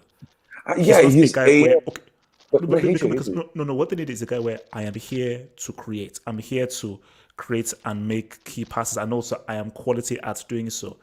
I don't think he's that. That's the issue. And I think Arsenal have been suffering from really. Now they're not doing well because they are scoring goals, but you can always get better. So they just need somebody to really help supply Lacazette, Aubameyang. He said Liverpool. I said Liverpool. I didn't say Arsenal. I believe because that guy is so mobile. If you see Brandt, he's not like a stationary midfielder. Like for example, like for example, it's not like a Thiago. It's like more of a penetration. I mean that. Is it Brandt for Liverpool? He'd work. So my thing though is that where would you sort of play him? Because Liverpool are very strictly a 4-3-3. Would he work in that midfield three, specifically with what Klopp wants to do? You know where? I'll tell you where he'll work. He'll play as a LCM, but with more attacking responsibility. You need to understand. Like for example, you can play Thiago or that guy's not fit. So for example, you have Wijnaldum and Fabinho, or Hendo or Fabinho, who can do their default job duties, which they usually do, and Brandt with more attacking threat. More attacking. The thing our most attacking midfielder is Henderson mostly. He's on the edge of the box. So No, but he's box to box. Brandt is not box to box. Do not mistaken Brandt as a box. Brandt won't give you Brandt won't give you a work rate like Hendo. He is still good. He's mobile, but he won't give you that box to box work rate, which Hendo gives you. So do you hug and kiss your pillow at night while imagining it's Hazard? Tudori, no, I don't. Sorry, no, I don't. So break a thing. I do not do that. I gotta ask, what do you think of Götze at Arsenal? He's finished. He's been playing pretty decently for PSG. He's not that bad. He might. Do you know the crazy thing about Götze? Do you know Götze is only like 27, 28? Yeah, he's young. Make the call, Klopp. Make the call. He's actually playing pretty well for us. Like he's not a guaranteed starter, but whenever he's playing pretty well. So wait, he plays for now. Who he plays for? PSV. PSV. What do you think Dele Alli going to PSG? Hatred. Whoa. Excuse me, Dele Alli at PSG. I go to PSG. I saw that. He's going to PSG apparently. HH will be forgetting over one midfielder. HH will be forgetting one midfielder. What? If Arsenal can land him, he's the answer for everyone. For every question or doubts they have. Oh, like Hussein Awar, man. Hussein Awar. Shaqiri. I think he's hyped, man. Awar. No. Jamal, he's quality. He's quality. No, Shaqiri would be perfect for Arsenal. Nah. But no, if you see Hussein Awar, creative key passes, oh my god, that guy's insane. No. I think seeing him in the Champions League, because I always like judging in the Big Boy Cup, seeing him in the Champions League and just how good he was on the ball, and just how well he's able to distribute and his control and composure on the ball. CBC, Arsenal don't have a pure central midfielder. And remember, Arsenal, they never replaced Vieira. Replaced Vieira. That was always key. So Latin Lazaro says, Delict, Red Devil, you're sniffing coke. He's Juve forever. So wait, would you take Delict? In January, yeah. Like if Pogba's gonna push a move to January, which I don't think he will, but if they were gonna do that and Juve desperately wanted Pogba in January, we're still in a strong position. So if they're like, okay, we'll give you De Ligt and a bit of money and we'll have Pogba, then I would do that. In the summer, no, I wouldn't do that. I'd get more time and think of something else. So for Liverpool, would you get El Nesri to replace Origi? Oh my god, El Nesri is shit, man. Jovic is trash. Jovic is trash. Bro, El Nesri is worse than Jovic. From I'm not gonna lie. El Nesri is worse than I've never heard of him. But yeah. On that Wolves looking for a new striker, and I think they want Origi. Will he work at Wolves? Origi, because Jimenez I think is out for the season. You see, my thing is that Origi is more of a stationary finisher. He's not as mobile as Jimenez. And Wolves, they like their strikers to move around a lot. So I'm not sure whether it would work. But the thing about it is that you could easily just change your approach. Because look, he is still a good goal scorer and a very good goal scorer. So if he's available and the money is right, I think it's worth getting and just see how he fits in, because you know for sure that he can score goals. Score goals. So if you just have to work in training to sort of play to his strengths, but he doesn't offer the mobility that Jota had or that Jimenez had, who can really move around and really move. Can I ask Jamal a question? Jamal, do you think it's time to replace Henderson, bro? Because listen, his technical ability is in a mud. Let's be honest. I think. No, I just think so. If Wolves had someone that had better technical ability than Henderson, how good would he be? That's the question I'd like to ask. You've got Keita, don't you? No, don't mention that, guys. Okay, let Jamal answer. Yeah, I think you can't replace Henderson, man. I mean, he's not there for his footballing abilities. I mean, he's a decent passer, but we know Henderson is there for being a good leader and captain. And I feel he might be just like Milner. You need those players, man. Just to, But Jamal, his technical ability is on the floor, bro. No. But it's not that bad. But see, Hassan, it is in a team. A team is made up of 10 players.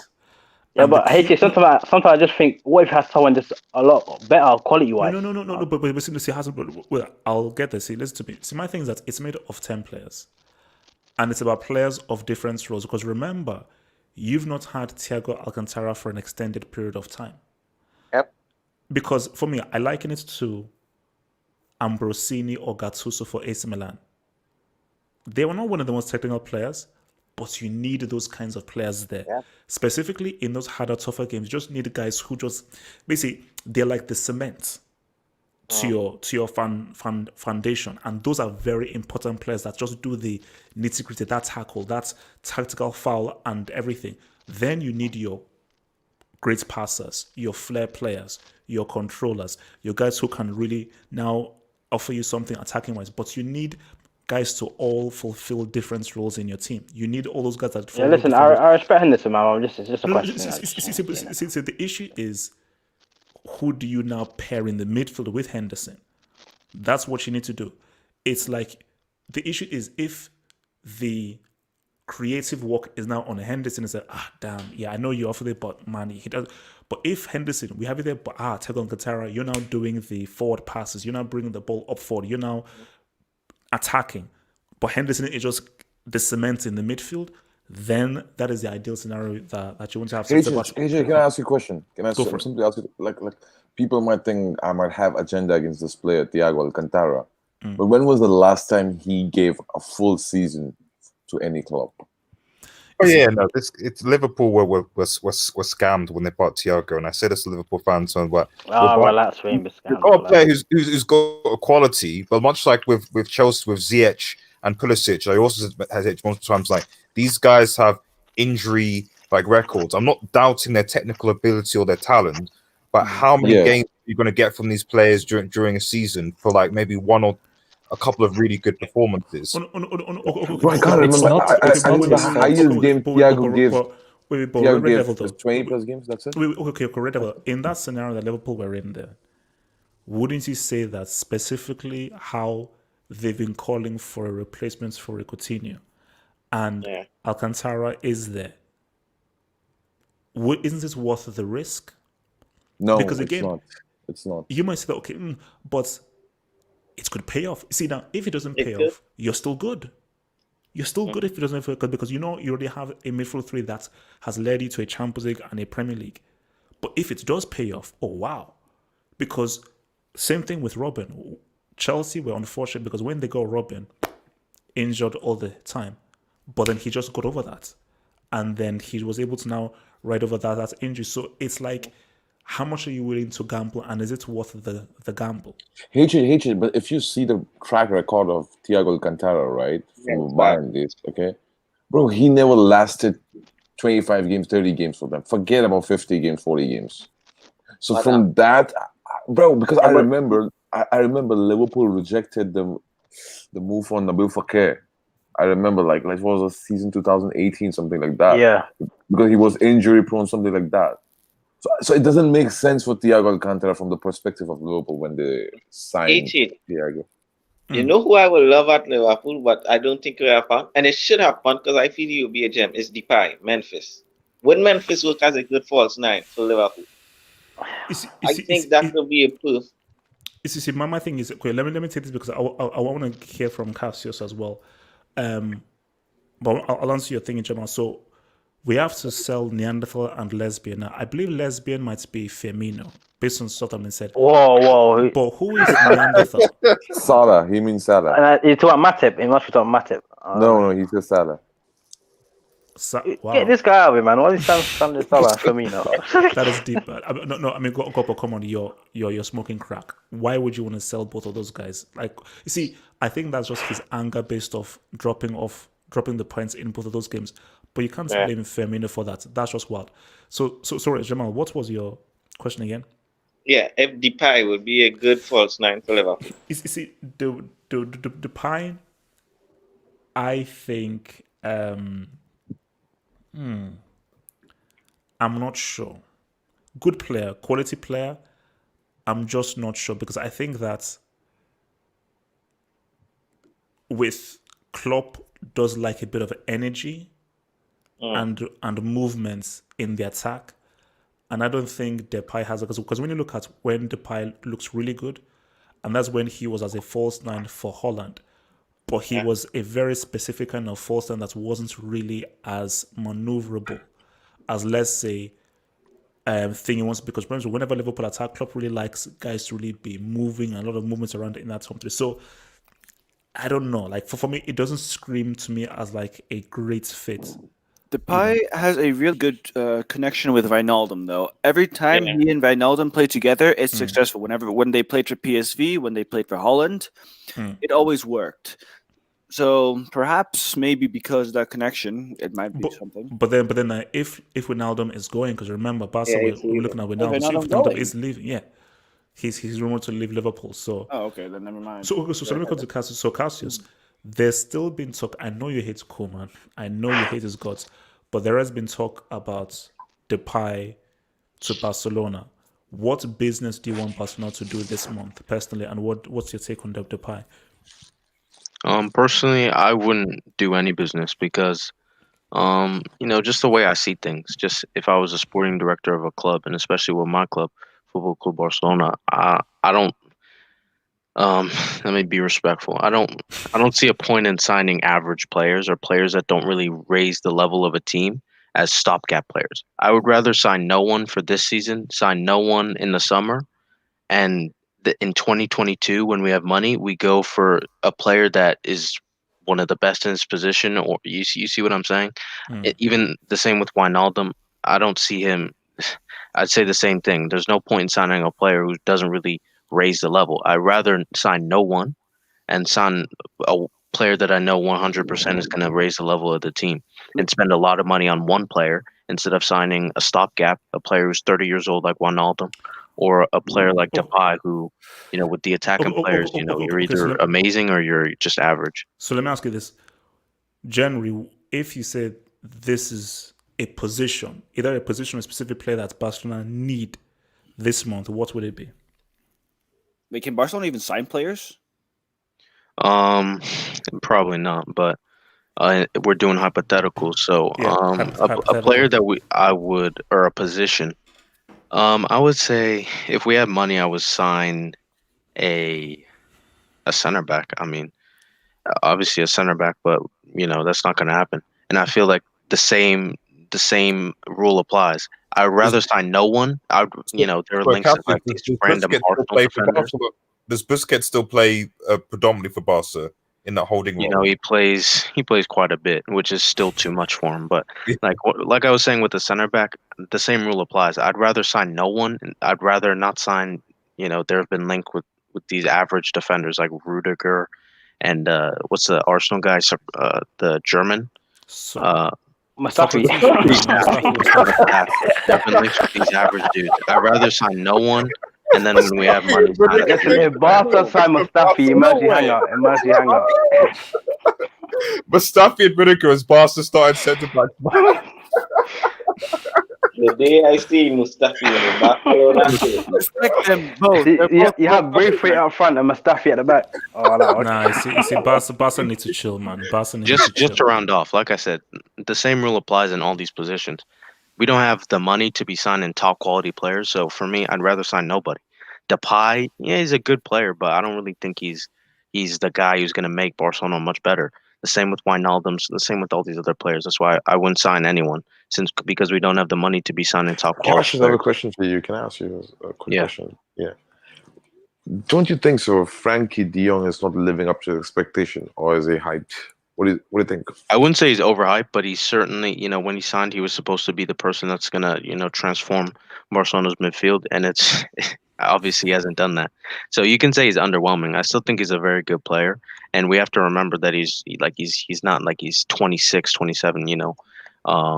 He's still relatively young. 23. I know. Yeah, maybe he's relatively young, but. I was going to say, just maybe we can give you guys Van der Beek on loan, because sure as hell we're not using him at Manchester United. So that wouldn't be. Yeah, that signing doesn't make sense, because I'm about to say, wait a minute, because remember, like when Van der Beek was, I was like, oh, this guy's a damn good player. Yeah. And see, my thing is that, was it because of the agent's issue when his agent spoke and then Ole then sort of reacted to that, or was it never an Ole signing? No, I'm still perplexed by it. And I actually was being genuine, Carol. So I was like, I genuinely think that like if we're talking about transfer in January, because I think there was some murmurings coming out that like they might send him out on loan, and like Barcelona actually might be a decent club, good club to send him out on loan to get him game time, etc. But Red Devil, do you remember? Like United fans were hyping, oh, we hijacked Madrid's target. Van der Beek. I knew it, man. Like you guys are going to waste him. No, but it's like we all. But I think every United fan, like every United fan wants Van der Beek to play. Some even more so than even Paul Pogba, and it didn't really make sense as to why Ole Gunnar Solskjaer. I mean, it's gotten to the point where it looks like he's like the sixth choice midfielder behind McTominay and Fred, even in terms of game times. So I can only. before I could just let you in one time. Let Devland. It's just a simple thing. Is just that I just generally don't think that Van der Beek was a essential Ole Gunnar Solskjaer signing. I don't think that he was an essential Ole Gunnar Solskjaer. I think what happened, and this is a summary of United's transfer window all the time, is that he had key signings. Edward was like, no, I can't get you these. I can only get you these players. Just deal. And he was like, okay, well, I'll do what I can. And he got those players. That was it. But so I don't think that he was signed as a case of need. I think he was signed because it was basically some of the limited options that were available to him. And also Van der Sar. Van der Sar helped a lot with that transfer. He did. But we know, for example, that Solskjaer definitely wanted Erling Haaland and Jadon Sancho, for example, in those key areas. He didn't get those players.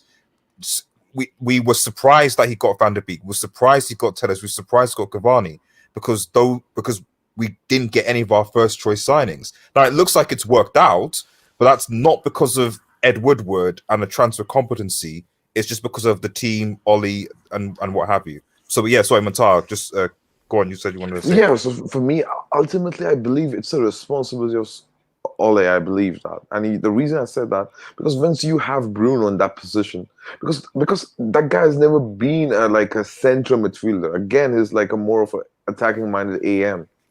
And if you see throughout his career in Ajax, the way he played, he's more of a goal scorer who loves to, just stay on top of the box, score goals, and that kind of player. Which you had Bruno already. I believe you guys made a big mistake by signing Van der Beek. Yeah, I mean, I won't put the blame on Ollie because I think the other thing as well is that there could have also been some things regarding Pogba in the background, whether he was set to leave in the summer, in January, etc. And so possibly having signing in another midfield. But even if Pogba wants to leave, right? Still, you're not addressing the Pogba's position by signing Van der Beek. Van der Beek is not Pogba's replacement ultimately. No. Just run because I want to bring in a switch up. But I think the Van der Beek thing is, even when he was bought, Bruno Fernandes is an attacking midfielder. And Bruno Fernandes has been very effective as well. And Bruno Fernandes has a very similar role to Van der Beek. So because I was always saying, this is a bit odd because you have Pogba that is also creative, but specifically in the space that Bruno Fernandes takes up is very similar to what Van der Beek takes up. To be honest, we've actually been able to, because Ole Gunnar Solskjaer has played in quite a few games this season. While his standard formation is 4-2-3-1, we've actually played a diamond formation in quite a few games this season, and therefore we've actually been able to incorporate Van der Beek, Pogba. I think against Everton we played Van der Beek, Pogba, Fernandes, and Fred or Matic or something like a diamond, and it was amazing. It was really good. I think that was in the Carabao Cup where I think Cavani scored the goal, and it's probably one of the best performances I've seen. So in that formation system, we can definitely fit him in. It's just that Ole Gunnar Solskjaer loves the likes of Scott McTominay and certainly Fred, and like I said, it just seems that aside from the cup games, there are other midfielders in this team that he views are ahead of Van der Beek. And the only reason I can think that is because he didn't see Van der Beek as a priority signing. That was a sign that was forced upon him by Ed Woodward and the Glazers. Okay. So from Alex Warman, I think he wants this for the whole Hangout. So everyone in the Hangout, would you take Vinicius at your club? No. Please, man. Somebody take this guy off our hands. Rodrigo. Alex, man, you're harsh, man. Relax. Wait. Alex is very harsh. Wait, chill, guys. Let's have some order. So first to Vilton, and then to Montaz. So your thoughts on this from a Real Madrid perspective. So Vilton. No, I think Vinicius Jr. is a good player. He just needs to work on his finishing again. He's better than freaking Fat Czar in 2021.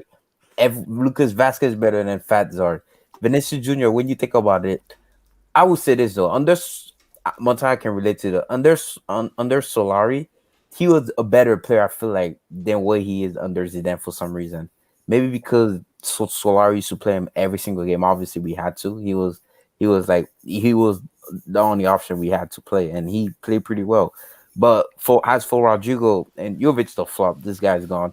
Militao is a good center back.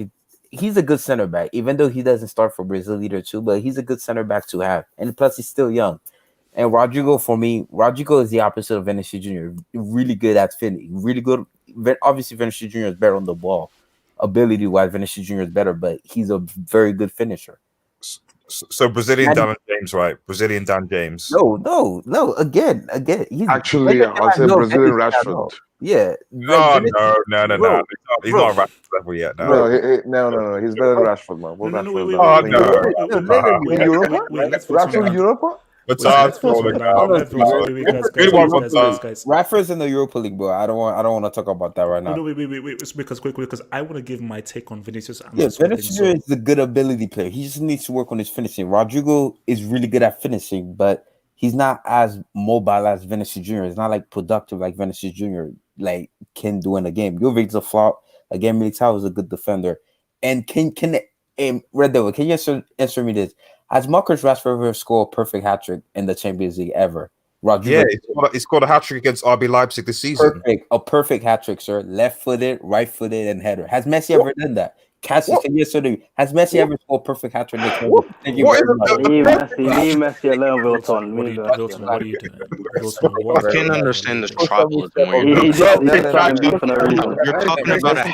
talking about a hat. Wait, because Wilton just went off the rails. Right foot, left foot, and header. Okay, let me know. You're talking about a hat trick against Alex Wilton, mute your mic. Wilton, keep your mic muted. Okay, Monta, your assessment on this, man.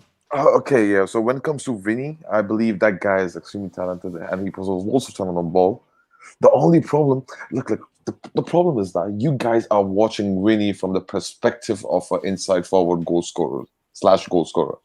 That's not Vinicius' role. Vinicius' role is to create havoc in defense, create mass confusion, run at the players, be a more dangerous player. I know there is a problem with his end product, especially finishing and decision making in the final third. When I mean final third, means silly passes at times.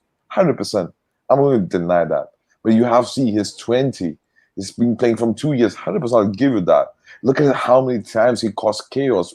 Bro, Vinicius' efforts never been highlighted by the media. Bro, remember last season, right? The winning game, the winning goal chance creation at Atletico Madrid against Atletico Madrid was created by Vinicius. Go and watch it. How he created chances. For me, Vinicius is still young. Definitely, he plays like a youngster, which he is. So you need to give him time. And Montaha, you're describing Dan James. You're actually describing Dan James. By the way, I'm coming there. In Champions League quarterfinal, Rashford missed one-on-one against Barcelona. Vinny scored against Barcelona. Okay, so we know who's better, huh? Can I answer what do you call it? Okay. Nah, but I'm just saying. Okay, let me give my take and then yeah, can I answer after as well? Yeah, okay. I'll Cassius and Hassan. So my thing is that Vinicius is a strange one. He needs to develop. He needs to get better, and he can frustrate you. But Vinicius is one of those guys where he can make things happen. And because he's so fearless and he never gets discouraged whenever he makes mistakes, he's a good thing to have. What Vinicius just needs is a good coach. Zidane doesn't improve players. He just makes sure that players can say what's up. Real Madrid, when Vinicius was there, they didn't have any players that needed him improving. They just needed a guy to get them there. They already had the talent, just needed to get them there. But Pep could improve a Vinicius. Klopp could improve a Vinicius. Zidane isn't going to improve a Vinicius. So that's where the issue now lies. Vinicius needs to improve. And he is badly in need of a coach to tell him that, work on your ball control, work on your decision making, get right in positions. This is what you do when you're in this attacking position. Don't overrun the ball. Always think about what you're going to do when you now get towards the byline. Look and cut inside here like this. Try and work on hitting the shots with your legs a lot more. Work on your body posture when you're not taking a shot. There's so many different things that he needs to just refine. that I don't think Zidane is really addressing and telling him. So the situation is, if he says of Vinicius under Zidane, you're going to get one amazing game. 2 or 3 amazing games, they're going to get 5, 6 frustrating games. So in that situation, is that really what you want? And I think you have to look at the managers that you have. So for me, as long as Zidane is there, I think they need something better than Vinicius. I think they need a more finished article than Vinicius if Zidane is the manager, because Zidane is not going to improve him. Cassius.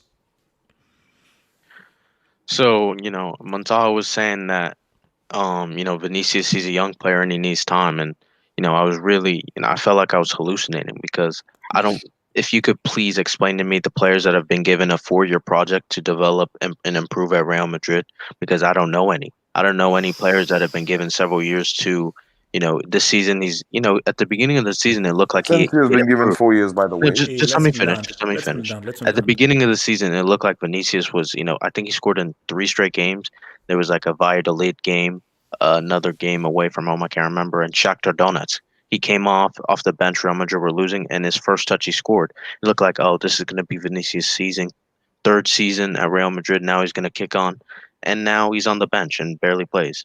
So for me, actually, I said before, just let me finish. I said before, like, I don't know, maybe a month ago when we were talking about this guy, I said that at his peak, he could probably get to like a Lucas Ocampos, Lucas Moura level, and I maintain that position. Can I respond to that? Lucas Moura. Can I respond to that? Yeah, go ahead. Yeah. Peak players we have given time to improve them. Carvajal, academy product. We gave him to like 2012. No. That's a different story. He came back from a loan and he was good. That's okay, but Monta, you yourself know. I've seen Carvajal in his first season. Carvajal in his first season was amazing. His first season, he was good enough to be a starter for Real Madrid. This is Vinicius' 3rd season. Vinicius in the second half of the season, he registered 12 assists or 10 assists. And by the way, he came in the second half of the season. He didn't play the first half of the season. Yes, and in that season, Real Madrid didn't win anything. No. Now we're not talking about trophies over here. We're talking about individual performances. So if you see individually, Vinicius has been performed really good in his debut season, where pretty much everything was collapsed. And Cassius was the best during that season too, bro. Real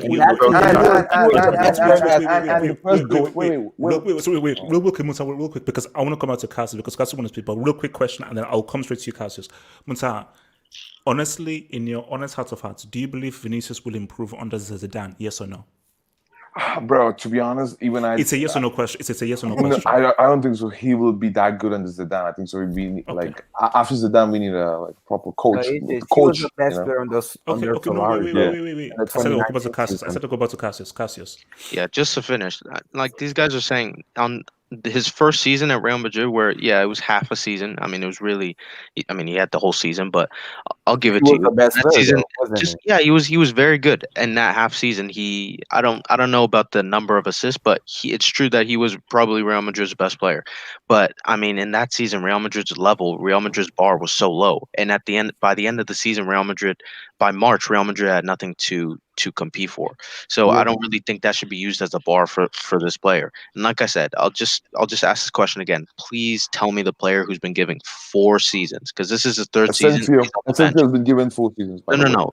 Asensio scored in a semifinal against Bayern Munich. I don't see. No. Let me finish. Let me just finish. One last thing.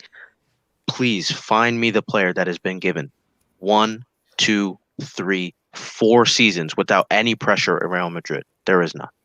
Yeah, of course, there's not. Wait.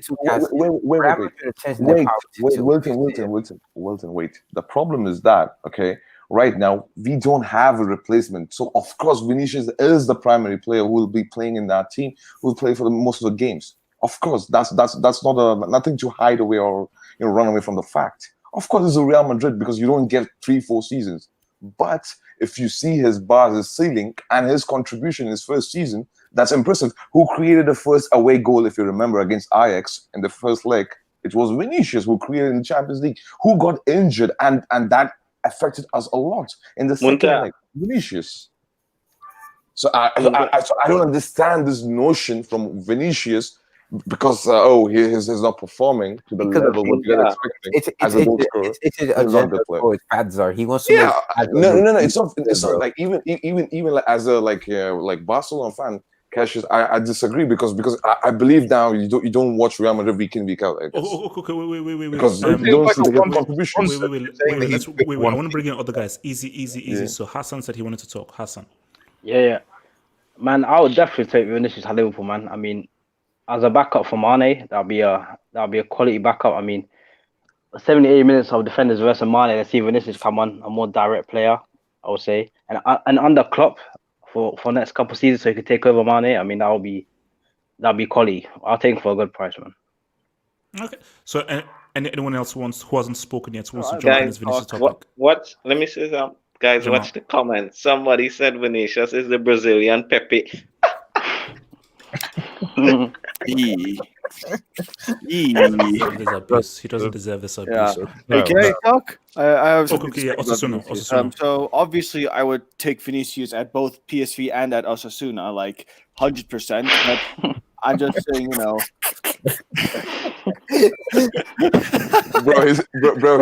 he's too big for you guys, man. No, Osasuna, would he take Hazard? Would he take Hazard? They could do anything with him, he's a fucking useless coach, right? So he get Vinicius playing like he is, but he's still better than what we have. But here's the thing. Vinicius, he can bring you a really good game, but when he bricks it so hard, it's unbelievable. I remember the game against Mönchengladbach. I have never seen a player play worse in a game. I have seen many games of football. I have never seen a player play so badly that his own teammate talks to his left back. I don't want us to give the ball to this guy. He was so bad. And this is the man you're defending. Viltona and Monta. This is the same man you're defending where your own captain is saying, by the way, the same game, right, against Levante, your boy Eden has a brick 3-1-on-1 chance. Yeah, but nobody talks about that, right? You know exactly. Okay. And that cost us like almost like how many World Cup semis has Vinicius been to? Thank you. Oh my God! Look, H. You're so desperate, bro. It's 20. Yeah. Muta. Everyone knows Hazard is crap. Okay, you don't need to keep saying it. Everyone knows. European trophy. Yeah, go. No one cares about your Europa League, HH. No one gives a shit about you. Would you take Hazard at Assassina? Literally, we've reached many Europa Leagues as well, right? Osasuna has played in the Europa League. PSG right now are in the Europa League. No, you're right. Best player at the World Cup. So what do you say about Vinicius? Vinicius. Now, I remember also a game against Sevilla this season. Yeah, he was the one that scored the goal, sure. I remember there was a miss. I have never seen a miss like this before. Sterling miss was bad. The guy is 2 yards in front of goal. Osasuna, you're exaggerating much in my mind. Yeah, you're an exaggerator. Sterling is literally the worst. I'm trying to make a point here that when he bricks it hard. But there's still a quality player in there. There's a player that makes things happen all the time, as long as he's not playing a terrible game. He's going to always create chaos, as Muntaha says. And I believe that if you are going to, invest in that kind of player, it should be a team like Liverpool and Man City because they have coaches that can develop players, just like HH said. So really, I don't have anything too much new to say, except when he does play badly, those games are unbelievable. That's all I'm gonna say. But there are many players who play badly. Yeah. Even I can bring their past records. Okay, so anybody else who hasn't spoken on this once has spoken this? We can move on. Yeah, just quickly. Undisputed. I think give Jurgen Klopp 2 years and he will turn Vinicius into another Sadio Mane. I agree. Give him 2 years. 100%. I agree. He is that good.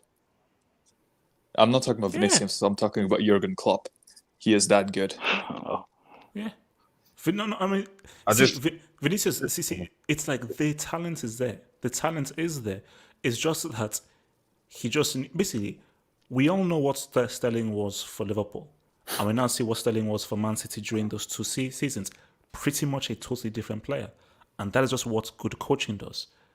So it just What's is what Vinicius' age? Oh, sorry, just quick, HH, a quick final 20. point. Wait, actually, let me just club shows. So basically, yes, we are doing club specific shows. I just have to work things out and so forth. Obviously, I've got to talk to some guys. Cassius, I want you on the Barca one. Jamal, Hassan, I'll talk to you about the Liverpool one, and of course, Montaha and Red and Wilson will try the Real Madrid one. So yeah, it is Where's the club United specific one? shows. Where's the No, United one. No, Yeah. stop being juju. Then you get shot. Look, Red Devil. We'll talk. We'll talk. Okay, we'll talk. I don't think there's going to be an Osasuna one. I don't think there's going to be. I don't think. So. I feel Respect extremely Osasuna, intimidated here. Right? Yeah. Osasuna, you can join us. You can join us. We got you. Yeah. Osasuna, I'll think about it. But yeah, so guys, I just have to work things out specifically with people coming and so forth. But yeah, we will do club specific live shows. Hopefully happening next week. Where we just focus on specific clubs and everything. So just look out for the schedule, and I will tweet out, put out a video so people who want to join in, who can talk, have a good mic, come on in, and then we can then go and do a deep dive into your clubs for like an hour or so. So are we all in agreement and saying that Messi is definitely not going? Because see, I just want a big story. I want that too. This month, because it's not gonna happen. It's like Messi, you absolute Kalinki, or is it freaking Bat? Okay, so I know it's Bartomeu. I just want a big story, like a big move this month. But my thing is that I don't think that we're gonna get a big move this month. I don't think we're gonna get that big transfer this month. Because especially with COVID, it just complicates things. Things will just get like some small moves. But back to Chelsea, and maybe I want to bring in Marvelous on this, man. Sorry, hey, I've got to head off. I'll see you guys in a bit, okay? Peace, man. Peace. See, me too. My thing is this, man. Chelsea. Wait, Jamal. Peace. In a bit, Jamal, man. See, my thing is with Chelsea is that I'll still reiterate it. Chelsea don't need anybody this window. Chelsea don't need basmati rice. Okay, they don't need basmati rice. The players and tools are right there.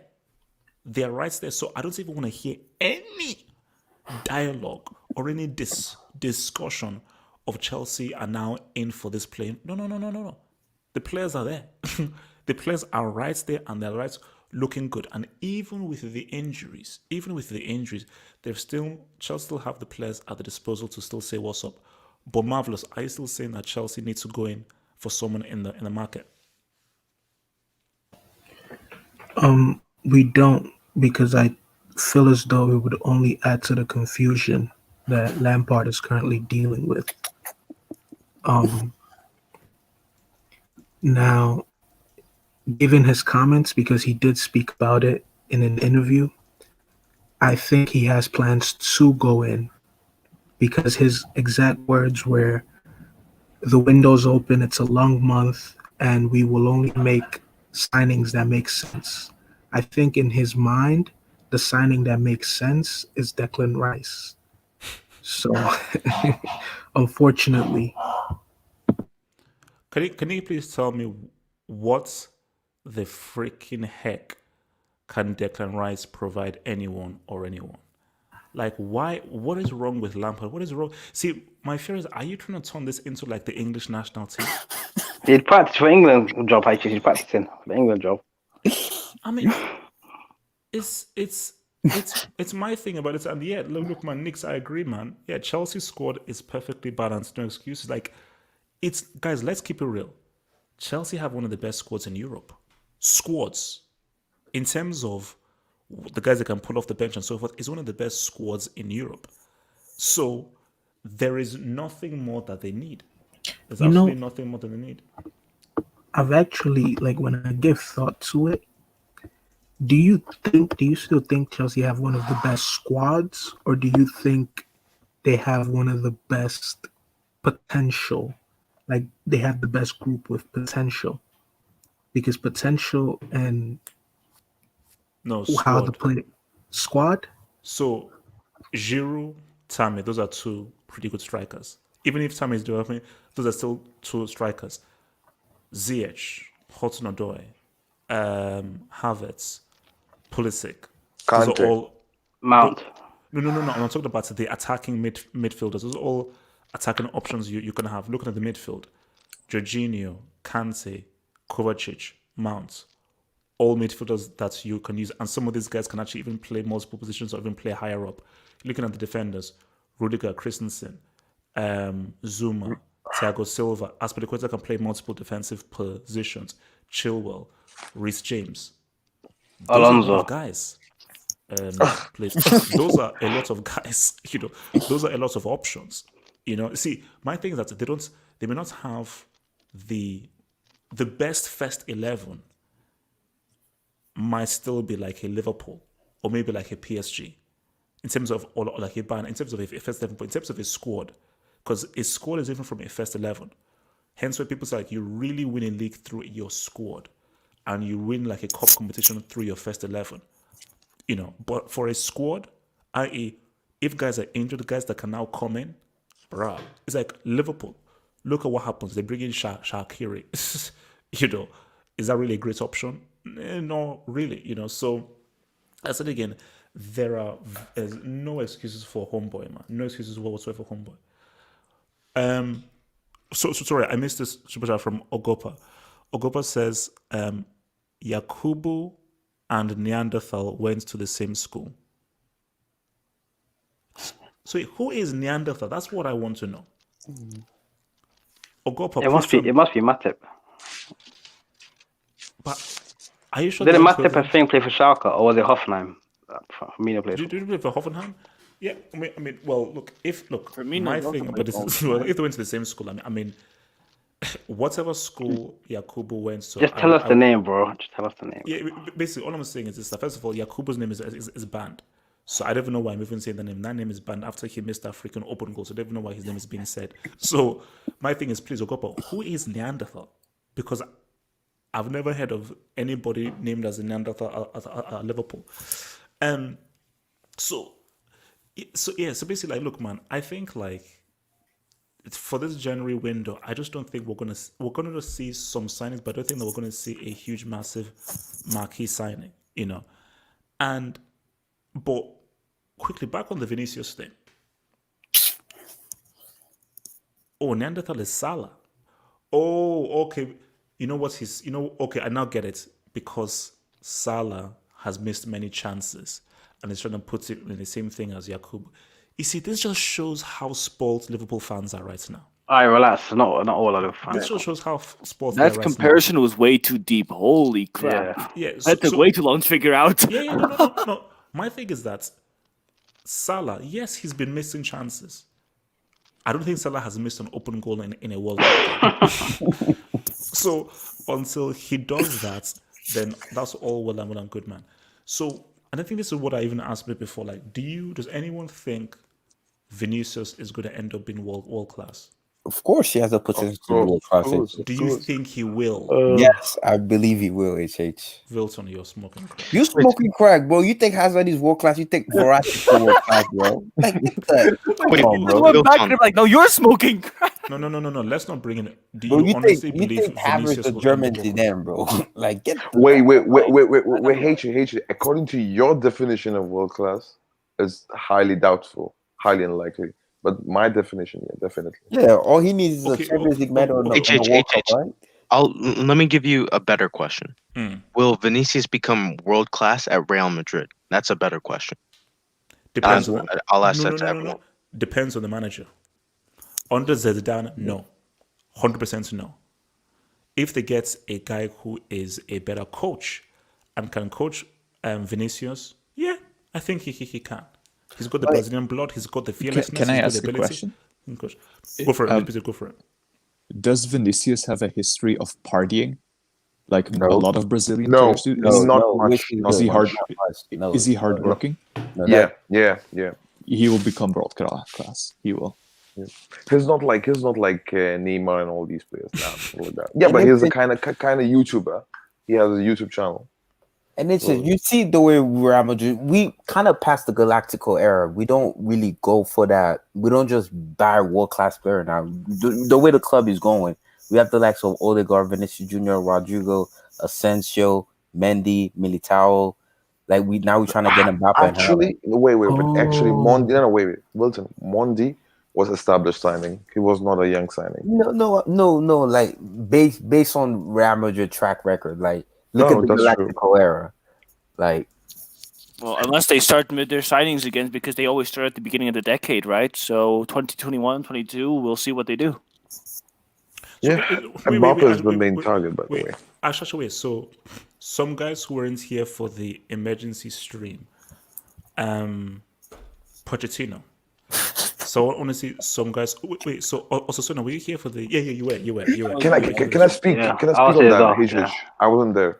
Okay, Monsal, go for it. Bro, I don't think so. Pochettino is like upgrade over Tuchel. That's my view. They messed up, man. They messed up. Yeah, I don't think so. It's that massive upgrade for me. What I was expecting a manager like Allegri, something like that for PSG, because they need discipline. Allegri with Neymar. Are you on crack? No, but that's what they want. They don't need for example for a vacation teacher or something like that. They need a professor who's strict, who knows, who's like, bro. Do you know that? Have you watched Evra's interview on the Sky Sports? Look what Evra was talking about when he moved from United to Juve. The training sessions, the training drills, the amount of work rate, Allegri wants from his player to put the discipline. Bro, it's not that easy to play under Allegri's system. It's like he will drill you into be a professional athlete, So with regards to PSG, I wanted that kind of discipline in that club, because right now it's like a bunch of mates, playing together. So because this was the example that I said during the Hangouts is when Pochettino walks in that dressing room, will he gain that respect from Neymar or Mbappe or Di Maria, like the elderly guys? He won't. But you need to be able, because this was the thing between Benitez and Zidane. Benitez lost the dressing room. Once Zidane came through, fuck, that's easy. Yeah, he's that dude. Yeah, all right, cool. And PSG is a very particular club because PSG is similar to Real Madrid, specifically when Cristiano was there. You don't need a tactician. You need that. Yeah, dude. Quality is there. Yeah, quality is there. The quality is there. You need a man manager. You just need to get these guys to play the potential, and if they do, you have a very good chance of winning it all. Quality really there? One thing is Pochettino. Can he be that dude that can really extract and get the best out of these guys and work well with these superstar guys? And also, the key thing is this: I blame Tuchel. I blame Tuchel for turning Mbappe to a pace merchant. Tuchel is responsible for doing that. So can Pochettino reverse his pace merchantry? That's the key. Wait, he'll bench him and see a final. You know what? I double dare him. Bastard. You know what the biggest problem with the PSG? What Tuchel did in his entire time period as a manager in PSG, he converted Neymar as a false nine. And then he restricted Mbappe just to run behind the defense. That was the tactic. Neymar will create somehow for Mbappe, and Mbappe will score. That was the only plan I see, which is the most effective plan for PSG. I have a question for you, bro. Do you think Allegri would have been able to change Neymar mentality at PSG? I agree. Yes, I think so. He would. No. He would. Neymar is a freestyle footballer. Wait. If not Neymar, anything. No. Forget about Neymar. Okay, if he cannot teach or taught Neymar any lessons or something like that, but he can grind the entire team who can play as a unit. This team is playing bunch of individuals. People don't understand that, bro. Man United bottled really hard. And PSG, Tuchel was fortunate to go through. Let's be honest. Man United bottle hard. Otherwise, PSG is going out. Sorry. My bad. Leipzig are going out, ultimately, if Man United wins. But still, the second game at Old Trafford, it was Man United to blame themselves. Tuchel, oh my God. Tuchel was fortunate over there. So again, the problem with Tuchel, he doesn't know how to grind this team as a unit. And I don't know about Pochettino. Can he do that? I don't know. My question is can Pochettino win the Champions League? Yeah, because that's their objective. That's literally hatred. I disagree. For me, look, man, I can't see Pochettino winning Champions League because with Tuchel they reach finals. Yes, but they face Bayern, better team, better coach team, and everything. So yeah, they lost ultimately, and the pathway was also pretty lenient for them to reach the final. So even if they reach final, can they win? Winning is the main. Mutaha, he's gonna bench Mbappe in a CL final for HH. Oh my God, get the hell out of here, man! If he does that, man, nah, man. Here's the thing, bro. He can't do that, bro. Okay, so I don't Cassius, think. talk to me. Wait, so at the casting now, come to Mama Flo. So Cassius, Pochettino. So I think this signing it's pretty much all or nothing. I mean, if he doesn't win the Champions League, this is gonna be looked at as a failure because even Tuchel made a final and he didn't win, and they get rid of him. We've been saying every single week when we've seen PSG in the Champions League that they, as a team, they were very poorly. They played very poorly as a team. Muntaha was saying that their tactic was solely based around Neymar and Mbappe and the individuals that they had. But I think it seems, I would assume that they're going to sign someone because I don't. If they aren't going to sign someone, I don't understand why you're making this change now. They could have made the change earlier. Wait, as in sign a player. Yeah, I feel like they're going to sign a player, at least one player. I don't know who it is or what position. Yeah, this month. I don't know exactly who or what position. This is just me just guessing completely. But I don't. If they're not going to sign someone, I don't understand why they didn't make this change 2 weeks ago or 3 weeks ago or something like that, or even just give Tuchel the season, or maybe get rid of Tuchel before the season even started and bring Pochettino because Pochettino was always available. But yeah, I think, like I said, it's all or nothing. If he doesn't win the Champions League, it's going to look like a failure. And I think I said before the season that PSG would be one of the favorites. I said that they would make it out of their group even when they had a bad start. But I'm not sure if they can really compete with Liverpool and Bayern Munich. They're playing Barcelona. They are clear favorites to go through. But beyond that, I'm not sure how far they can go, especially without any big signings this window. The player that they're trying to get is Dele Alli. I hear they might sign Dele Alli. Okay. Do you think it was a good hire though? PSG getting Pochettino. Like, do you think this was a good, based on who was available? Do you think this was a good hire? I think for the club, I think it's a good hire because Pochettino played for the club, and it kind of goes in the line of former players getting signed by teams. So I think just on a media level, it's like, okay, if you're a former player, I mean, I know, but you have to say then if it wasn't a trend, then teams wouldn't be doing this. And also, especially when you have Tuchel, who is a complete nobody, just like in the world of football, I'm not sure if he played professionally. If he did, then he didn't play at like a high level. At least you have Pochettino, who's more well recognized. So for the image of the club, I think is better. For in terms of actual football, I'm not sure. You'll have to see what if Pochettino has a clear system. Maybe we'll see that in the first game. I think it'll be very clear to see. Does he have like a clear formation where like a 4-2-3-1, something like that? Because Tuchel's formation, it didn't exist. Sometimes he played 3-4-3, 4-3-3. It 3-5-2. It changed all the time. I think we'll see if, the first games of Pochettino in PSG. I think we'll see. It'll be very clear. It's either a complete success or a failure. Okay. Can I add one more thing to that? Wait. Let's just probably get some other people's things that then we'll come out to you. Undisputed Pochettino to PSG. Thoughts? I think PSG will soon realize that the problem was not the coach. They have essentially no fullbacks and no proper midfielders other than Marco, who's always injured. The spine of the team is so weak relative. Like, they have good center backs and they have a good attack, but the spine is so weak. Even fullbacks are shit as well. Yeah, that's what I meant to. Mm-hmm. And a good goalkeeper, to be fair. So a quality manager, you still think can't win them the Champions League, even if Neymar, Mbappe are fit? No, HH. Because I want to respond to that particular point. I think so. Someone made. I think it was Cassius. I can't remember. There was a point like, right, if you see from the history of great managers, right, let's talk about Jurgen Klopp for a second, right? Jurgen Klopp is the best manager in the world without any argument. Okay, there's not even an argument, right?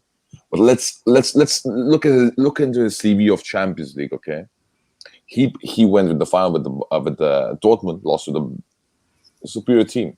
Same goes for the Liverpool 2018. He lost to the superior team. What happened 2019? Yeah, okay, he won it. Ultimately, that Liverpool team was better. So if you see this, like the pattern with Allegri, he flopped in a similar way. Like Klopp, failed to win first 2 trophies. With, like when he reached the finals. So for me, as a manager, when I see Allegri was the perfect fit for this club rather than Pochettino. I don't think so. The sole reason they didn't win with Pochettino, I know, because of that guy Leonardo, the president or whatever, the sporting director, I guess. Well, I believe he have some issues with Allegri at the time of Milan, and they don't want to promote to play like a more pragmatic approach with PSG. They want to play like a more attacking approach. I believe that's why they went with Pochettino. But I still believe that's a wrong choice. Isn't Pochettino a pragmatic manager though? To be fair, but his more kind of more attacking kind of philosophy, like he embraced it. Better football. What's I would say better football. I'd say like more attacking than Allegri. Allegri is like purely balanced or defensive manager. What's their starting midfield if everyone's fit? Okay, so it will be Paredes. Verratti too. Yeah. Verratti and Herrera, Herrera. Rafinha has played quite well. He's Thiago's brother. He's played quite well. It's just that he's quite injury prone. That guy's even more injury prone than his brother, so you can't really count on him. Yeah, that's the thing. He's very injury prone, but in the games he's played quite well. My thing with Pochettino is, can he make the big decision when he has to? Because we saw what he did with Spurs in the Champions League final. No, he made big decisions, by the way. He benched final. Look, I feel like he's Harry Kane, man. Because of the English media bias that you. But I think we're being a bit unfair with Pochettino because everyone says, "Oh, will he bench Lucas Moura?" But I don't think people remember. To be honest, I don't even remember myself, but I'm pretty sure that he subbed on. Didn't he sub on Lucas Moura? Yeah, 88th minute. 88th minute, bro. No, the semifinal. The in the game where Lucas Moura scored a hat trick. Did he come in? He gave you a hat trick, and you're telling me you're not going to start him? You should give him credit for bringing the guy on. Obviously, you could say he messed it up in the final, but I don't think anyone gives him.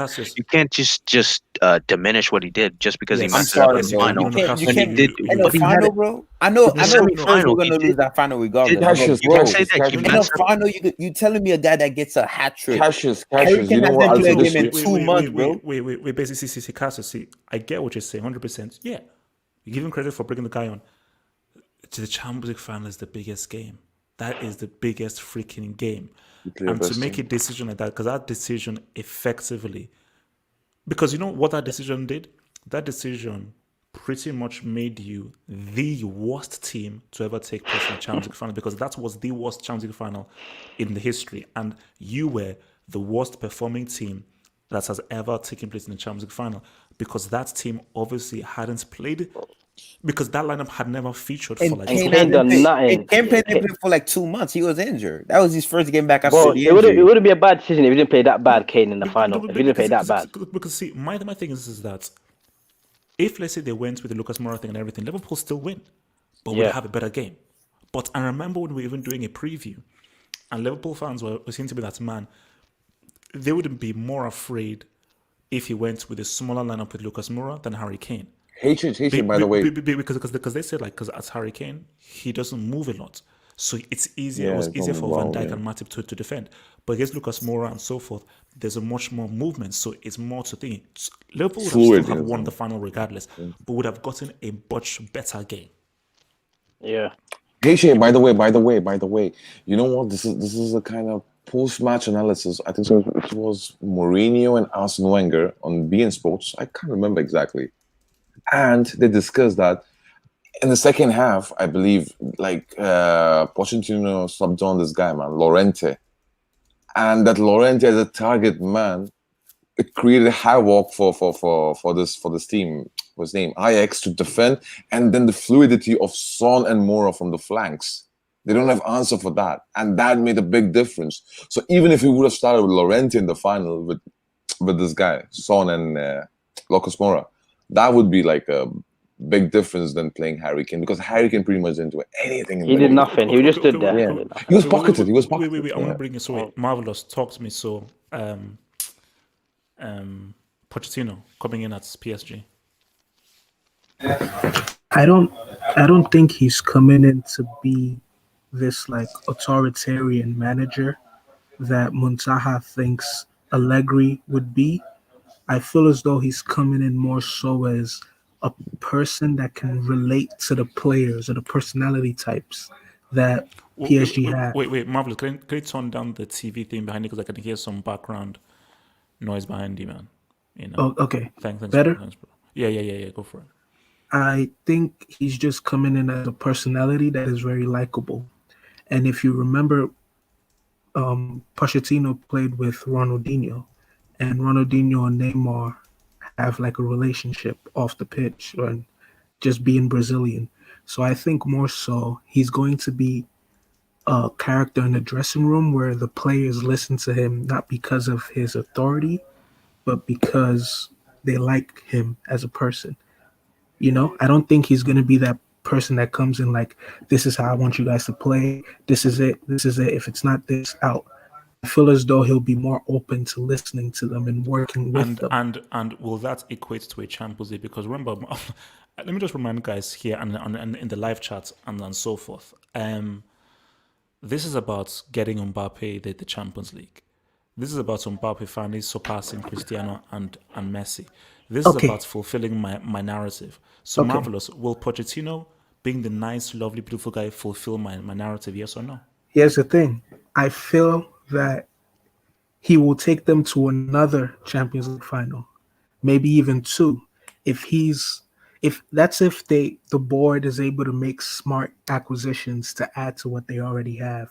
And if he comes through with the attitude that I just said, where he sits down with players like Neymar and Mbappe and he says to them, how do you prefer to play? He sits down with his core midfield group, Verratti, Paredes, and he says, how do you prefer to play? I feel as though they will get to another final. I just don't know. You see, that's when things like luck come into play. Who do they meet in that final when they get there? What style of manager do they meet in that final? You know? Marvelous. The problem with your like the idea when you express like saying, oh, they will reach final, how we can assume they will reach final, because we don't know what will the pathway for PSG now this season. No, but the thing though, Montal, when you look at it now, that's why I said that's where things such as luck come into best time play. to win the Champions League when you think about it, because Real Madrid, yeah, exactly, we're not good enough to win it. Barca is declining. Juve just have Cristiano Ronaldo. Liverpool are hurt right now. Bayern are the team that you really have to worry about. No, Wilton, you can't look at it like that, because in the you're right. In the competition like the Champions League. No, I'm not saying that. I'm just saying it's the best opportunity to win it now. No. But Marvelous. But there's a catch in Wilton's point, and it's really key, because you don't have like many world-class teams right now. It's like compared to like the previous Champions League campaigns.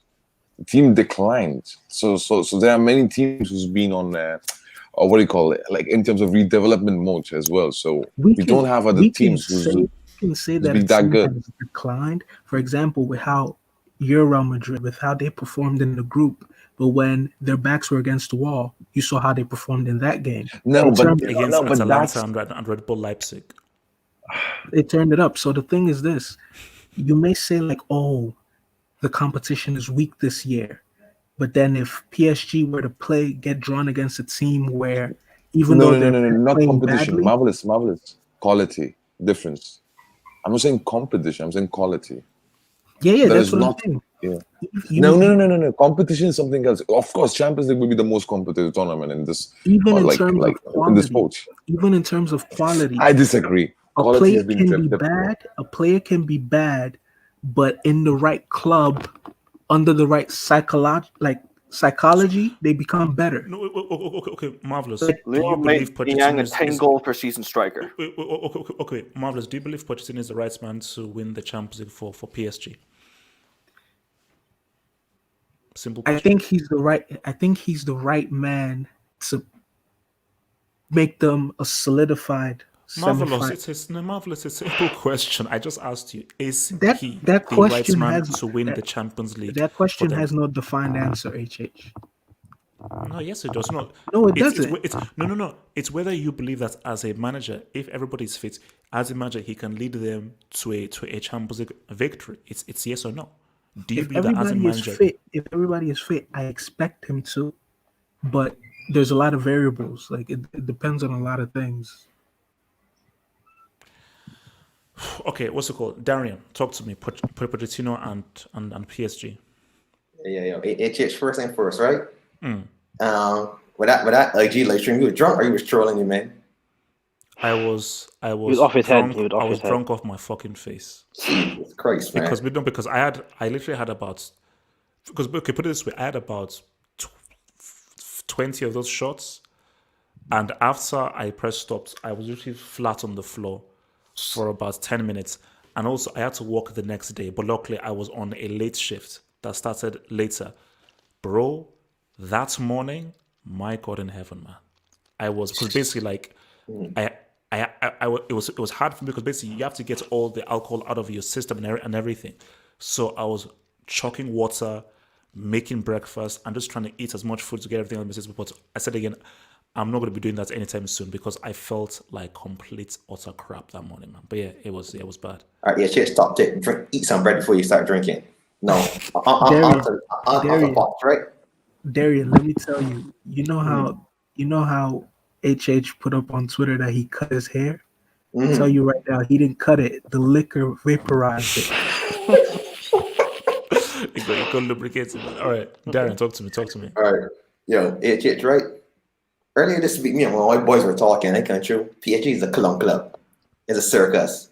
You got Neymar bouncing things on his head, and Mbappe looking like a Smurf. My boy Navas looking like an old porn star from the 90s. Like, it's just a clown circus, right? And you start to go to bring a Poch, a man who hasn't won anything. When you need to not just win the CL, you need to win Ligue 1 or Weeks or whatever you want to call it. He's been like third. And they're how many games they lost this season? Like 3, 4? And they're not playing very well. And let me get an example of how PSG's gone down. You went from Carlo Ancelotti to Laurent Blanc to Unai Emery to Tuchel to Pochettino. I don't know what you, but that seems like a downgrade each time it goes on. I don't know what these men doing HH, right? But I think PSG needs a dictator. I don't want to say dictator, but a authoritarian figure. Because you got Mbappe running doing what he wants, Neymar doing what he wants, Di Maria doing what he wants, Navas doing what he wants. I think you need somebody to tell these men, look, we need to play football this way. This price thing is not going to work at PSG. It will work. Like I get what it is. Muta, he said that, he wants to come in and relate to players and whatever. That's what we have guys are disciplined and want to win. I just think PSG is a fun club circus that men want to rumble, drink some beers, get some girls, and show up and do some rainbow flicks and you won't have to pitch. So I think this club needs an authoritarian figure. Fact, this matter is not good enough. See, my thing about it is that I am now thinking that the higher ups want to create this culture. And I think basically it's almost like it's the perfect scenario of having your cake and eat it. I think they want a happy, laid-back environment and atmosphere for Neymar, but they also want the Champions League as well. Whether you want to look at Bayern Munich, Real Madrid, Barcelona, it takes serious discipline to win the Champions League. Which is why Chelsea. No, because Chelsea. 2012. Anybody you want to name? Anybody you want to name? Arsenal. 2012. No, they lost. See, my thing is that, which is why I really feel like if Bayern were always going to win that Champions League, because as we discussed on the thing in Hangout, PSG have their chances. And you would argue that PSG actually had more clear-cut chances than Never Bayern. did. And also, what's it called? Kimmich did foul on Mbappe for that penalty, just saying. So, but at the end of the day, Bayern took their chances. But for me, I just still feel like even if PSG had the better chances and so forth, Bayern were always going to win, because it would have been a weird scenario if PSG, based on just the manner in which they are run, ended up winning, because PSG are always seen as sort of the villains and so forth. But I just don't think that like a Leonardo or people actually want that authoritative figure to come in and really get these guys in line, because now you're hitting the nail in the coffin. Yeah, this is the one I was. Yeah, this is because basically they always want Neymar to be king. Yeah, and they always want Neymar to be the prize guy, because let's keep it real. Do you really think Pochettino is going to come in and have more power than Neymar? No, it's not going to happen. He's a narcissist, bro. He had that power that Di Maria. Let's keep it real. So my thing is this: look, do you think if Pep was hired, Pep is now going to come under or acquiesce to Neymar? Hell no. Because the same thing with Pep is like, bro, do you know the amount of time I've won 2 trebles, bro? Pep sold peak Eto. Yeah, so my thing is that PSG may be destined to never win this, and the only way they win this is. So for me, I just think that, I just feel like anything can happen in football, but I just feel with the way that things are, until they get an authoritative figure that can make them disciplined. Because look, Real Madrid, despite all the stars and things they had, they were disciplined. They were disciplined. They had a very specific thing that Zidane wanted all of them to do, and all of them, Cristiano and everything, no, this is my role, this is what I'm going to do. PSG, they wing it, and let's keep it real. PSG didn't beat Atalanta and Leipzig based off discipline. They beat them because they were just better than them. They were 2-3 minutes from losing to Atalanta. Real Madrid don't win those 3 CLs without discipline, because specifically in 2018 where they faced Juve, PSG, Bayern, those are 3 heavy hitters. so you don't beat those guys without having a disciplined, regimented system that you can always go to. You're talking about easy. Okay, so Darian, Vilton, then Monsar, Darian. To me, PSG is more concerned being a fashion club than actually being a football club. So they want the glitz and the glamour. They want Neymar and Mbappe. They don't, to me, take football seriously. So that's why me, as a football fan, I don't take them seriously. People said Allegri. You know what they want? They don't want Allegri. Allegri plays pragmatic football and culture natural. That's not flattering on the eye. That's not going to sell you 10 million jerseys a year. It's not going to get you big sponsors. It'll bring you trophies, but it's not going to bring you the glitz and the glamour. That's what PSG wants. So as far as I'm concerned, good luck to Poch. Hopefully you finally get a trophy. Your achievement won't be you're not PSG in 2001, and then hold a shirt in 2020, 20 years apart with nothing in your hand. So you get your little silverware, you push up in the air, and you'll still be a flop. But Darian, like, is it really PSG doesn't want to be a serious football club? I disagree with that notion again. No, the reason why I think they want to be branding. It's the branding around it. Like Real Madrid is a football club. Bayern Munich is a football club. Okay. It's Paris fashion. Okay, so I said I'll go to Vilton then. No, I was gonna just say that it's just, you were saying that Thomas Tuchel had an interview in a German show where he was talking how bad the club is run, like it's all politics. I just wanted to say that. Oh, no, because they said that apparently that is what led to the thing. We said, okay, I don't feel like a coach or a manager. I feel much more of like kind of like a statesman or something. I don't really feel like if it's all football related, because the club is business enterprise. Hence why it's a case of having your cake and eating it. Munsar. Yeah. So HH, have you ever did a bit of research work on this guy Leonardo, the sporting director?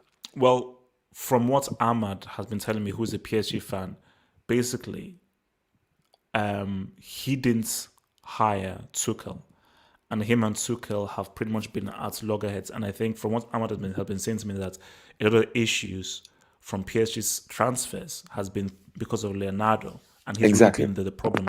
Exactly, and this is why I believe like the signing of this guy Pochettino is being heavily influenced by Leonardo. Because if you see, the problem with Leonardo is ego. He have a big ego issues, if you can see from the past as well. And for me, even at the time of AC Milan, when he was a president, he made some really big mistakes as well, signing like like signing unnecessarily useless players in useless positions.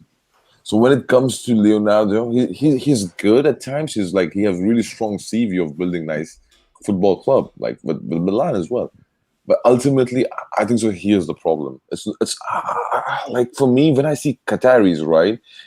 I believe they don't know how to run the football club, and they just hand it over like Nazari, whatever the name of the president of Khalafi Nazari, the guy. I think he gave all the powers to this guy, man, Leonardo, and he's not running the club in the right direction. So ultimately, I believe it's PSG board who's responsible for this action, and it's not about the club whose mentality is so they don't want to be serious. I disagree with the notion. Oh, they're in Paris, fashion capital of the world. I know they want to. Yes, of course they want to do that. Of course they. That's why they sign a contract with Jordan and all those things. But I believe this is a serious club, but the boards are not right, and Leonardo is the one of the big issue over there. I believe he needs to leave.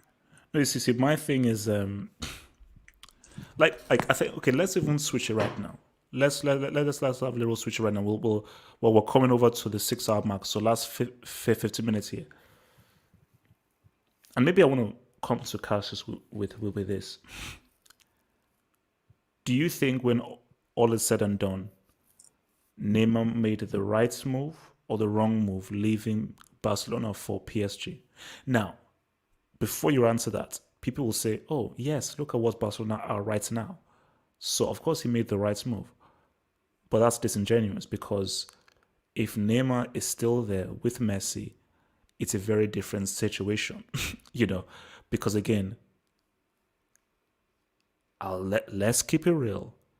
If Neymar is on the pitch for that second leg at Anfield, Barcelona are in the final and Barcelona have a Champions League, because between them they're figuring out how to get a goal.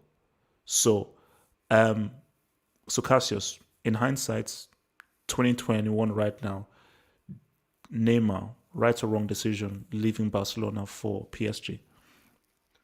I think to answer this question, you have to center yourself in what Neymar wanted when he left Barcelona, and he wanted to have a club that he wanted to be the leader of a project, the leader of a club, and that's what he has. So if you're looking at it through that sense, yes, I think Neymar got what he wanted by being able to be the face of a club, which he is with PSG, and be able to I mean, he definitely had, him and his father definitely had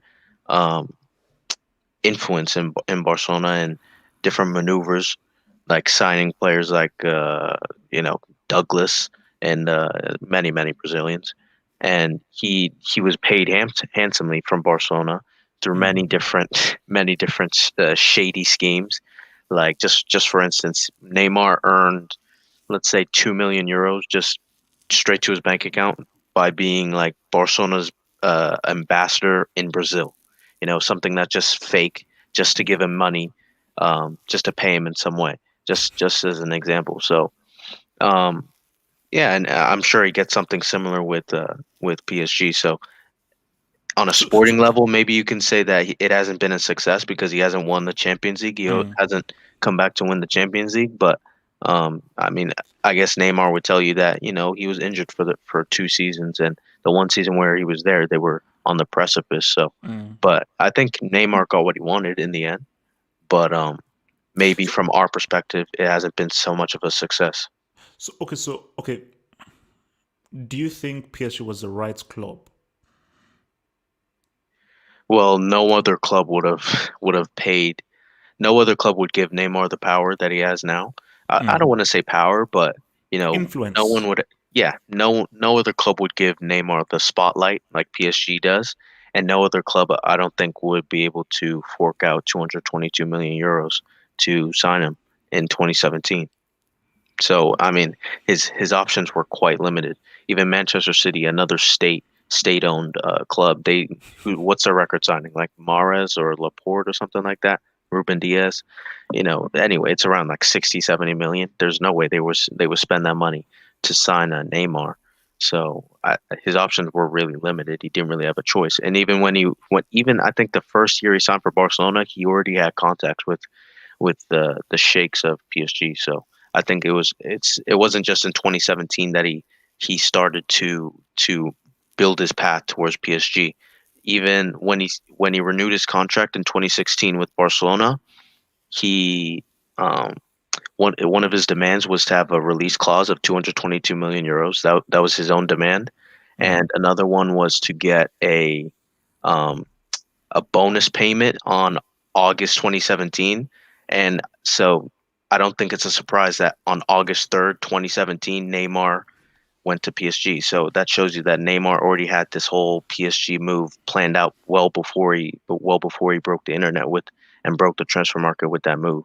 So but honestly, and this is what was always all that I always wanted to know: is there anything Barcelona could have done to keep him? No.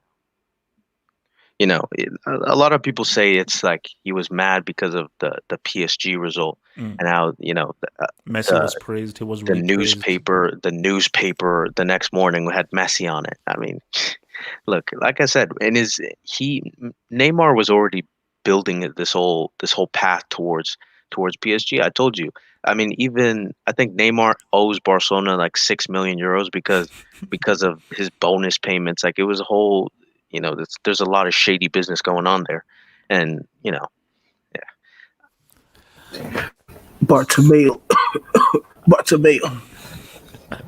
So I mean, anyone else wants to jump in? I'll get on this. Vilton. Yeah, to me, when the move happened, I was kind of excited about that because Neymar was supposed to be the next big thing. He didn't want to be a Messi shadow no more. He wanted to have his own team, be the main guy. But let's keep it real, bro. This guy Neymar, even in his last season at Barca, he was pretty bad, except for that PSG miracle comeback. Other than that, in that season, he wasn't in that level he was in the 2016 season. When you look at the stats, I'm not a stat merchant, but I have to bring up this on. And I don't know if it's a Brazilian thing. I don't know if it's a Neymar thing. This guy became such a narcissist at PSG. It's honestly insane to me. Like, the fact that a football player the fact that a guy would run to the other side just to do a rainbow flick and embarrass a player, just to like, bro, we're not even watching football now, bro. But Steve also see my thing. So this is crazy because, as I said again, like as you said, like yeah, like wait, is it a case of that he changed to this, or he was always this, but Barcelona discipline, maybe discipline. It was his last season at Barcelona. I've said this before. His last season at Barcelona, he was not the same. In his first 3 seasons at Barcelona, he was just the young guy from Brazil. Hey, but in his last season, he was he wanted to be the big dog, and he couldn't be the big dog at Barcelona. But in 2015, bro. Wait, 2015 he was really that good. Wait, let Wilton finish up on Wilton. No, I was just saying I was really happy for that move because everybody was saying Neymar is the 3rd best football player in the world. He's supposed to be the next big guy, but let's be real. At the moment, if he leaves PSG now, it was a flop move. Like, you've been injured. I know the injury is not your fault, but sometimes it is his fault because of his overlacking. Wilton, embarrassed football player. Let me let you kid have your turn, bro. Let's keep it real too. I don't want to bring international into this, but it's just be realistic, bro. 2014 was the last time Neymar was actually good for the Brazilian national team, bro. He was a meme at the Copa in the 2015 Copa. He was trash. 2016 Brazil didn't even make it out the group stage. He was trash. 2018 World Cup is a meme. 2018 he became a meme at the World Cup. 2019 Brazil no, that's unfair criticism. Wilton, relax. Let me land. Then 2019, we literally won the Copa without you, bro. Like, so how helpful are you to Brazil? How much we should rate Copa America to be as a prestigious tournament for Brazil, for a team like Brazil? Thank you. I totally agree with Muntaha. Yeah. Secondly, no. But Muntaha, the fact But of the he matter still is needs to win it, though, the doesn't fact he? of the matter is that he's not won any major thing with Brazil. Nah, but you can hold that against. No. I can't hold that against him because they keep on telling me this guy is the second coming of Jesus Christ. The way they talk about this guy. No, but he is that good. No, but he is that good. He's an injury-prone player, bro. Wait, Wilton, you're criticizing Neymar move from Barcelona. To some extent, yes, I agree. But where's Barcelona when he left? What Barcelona did, what Barcelona achieved in Champions League. PSG never got to a semi-final till last season. Barcelona made it to 2 semi-finals. Yeah, but he made final. Did Barca made final? No, they didn't. No, but like, let's not put blame on Neymar, and let's not put blame on Barcelona too, bro. I think that was the perfect time and to part ways. I believe, and that's good for, like, as a Madrid fan. Of course, I'll be happy to see that. But for as a Neymar fan, when I see him going to PSG, that's a decision. That's like alpha male player decision, man. That's what's like. Let's go. Let's take to the next ride, man. Because ultimately, but then Muntaha, do you defend his narcissism and his need to pretty much be very controlling as PSG? See, I defend the move. Do you defend his personality and his mannerisms and how he's just very indisciplined? 100% not. And I believe that, like, we all over here right now won't defend his personal way, how he act, how he behave. Of course not. Okay, let's not act as if like Neymar is a cool, like a really good boy. No, he's not. Okay, but the point is, with regards to Neymar, he made right decision. I believe PSG as a football club couldn't able to back Neymar. And when I mean back Neymar, not in terms of monetary backing him, buying right players, right decisions, getting right managers, PSG as a football club is fucking incomplete club, man. Let's be honest over here. Even if Neymar comes back to Barcelona will fix the issue. But still PSG weren't able to fix the issue. Come on. For me, I still don't understand the signing of Mbappe. For PSG, you're spending 170 million euros. Yes, Mbappe is really good, but instead of spending 170 million euros on Mbappe, you can sign 4 world-class other players in other different positions. But at the time, he was seen as the prodigy. So if you're pairing a prodigy with Neymar, that should equal a Champions League. It's just that Tuchel turned him into a freaking pace No, machine. but that never happened. That never happened before the Emerson did, right? Let's be honest, okay? Emerson did with Luis Suarez, Neymar, and Messi. On top of that, there was Iniesta, there was working Mascherano, there was Dani Alves, there's Jordi Alba, there's Ter Stegen in that team. So it's not just Emerson. Okay, Emerson was carrying them attackingly, but there was another contribution. But with PSG, Verratti's out for the rest of the season. You have Marquinhos, who's the only guy defending with Kimpembe. Okay, Kimpembe, he's showing up now. But like from last 2-3 seasons, it's not that good. Let's be honest. But he's showing up now this season. So who do you have? Your one Bernat? Neymar too. Neymar can't even stay healthy, bro. And they had Buffon and goal. So Neymar can't stay healthy. Let's be real, he can't not stay healthy, bro. Wait. Let's everybody have a little tidbit, then we go so marvelous, and then we'll go to others, so we can then round off. Yeah, can go for marvelous. I just want to say really quickly about the overall attitude of the club at PSG. I think Neymar made the right decision for himself, the selfish decision. PSG as a club, to me, they represent a luxury, leisure, playboy, fun club. When you think about the players that they've signed, David Beckham, Paredes, Verratti, who chain smokes cigarettes as if he's not even a professional football player. That's why his stamina is so low. Neymar. They sign players who are just like pretty boys. Players who are incredibly talented footballers, but they love everything that comes with being a footballer more than they actually love playing football. So injecting Neymar into that environment, it just fits him. He can do rainbow flicks for 90 minutes and then take a cold shower, walk out the street, and go to the nightclub.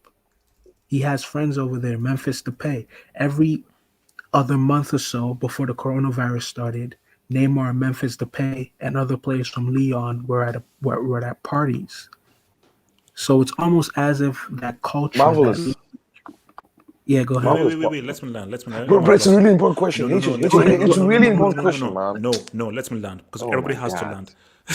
It's almost like that culture. It just breathes leisure. It breeds laid back. It breeds, oh, let's sell a lifestyle. This is exactly what I was thinking. I'm so happy I remembered this. It's almost as if the PSG brand is trying to sell a lifestyle to players. Their whole catch is, oh, we don't have the Champions League. We don't have the history, but what we can offer you is a high salary. You're going to be living in a mansion. You're going to be surrounded by the Parisian nightlife. You're sponsored by Jordan. We can elevate your brand. Or you want to play with the best players and not have any pressure and just have fun, do whatever you want. You don't have to follow a strict coach. You can party after the games. Come to PSG. Are you on the verge of retiring? Or Buffon? Or Beckham? Come to PSG. So I feel like for Neymar, people say like, was he always this way at Barcelona? I think he was, because most Brazilian players have a very lax football attitude. They're more so, it's like a package deal with them. They're incredibly talented, but they also have their vices. They're partying. But marvelous. Think this way, right? You're in a university, right? And you're the best student. You're spoiled, but you're the best student of university. If that's university, why you have to perform best every time? Why you need to give every time? When you know that, but you can study at night before your examination and you can top your exams. That's how the situation with Neymar was. PSG, AJ, PSG as a club, as a footballing institution, is so small that they never had a player superstar like Neymar. So you cannot look, bro. It depends upon the institution as well how you control your stars. So it's PSG to blame because Neymar, of course, he's a rich spoiled brat kind of player.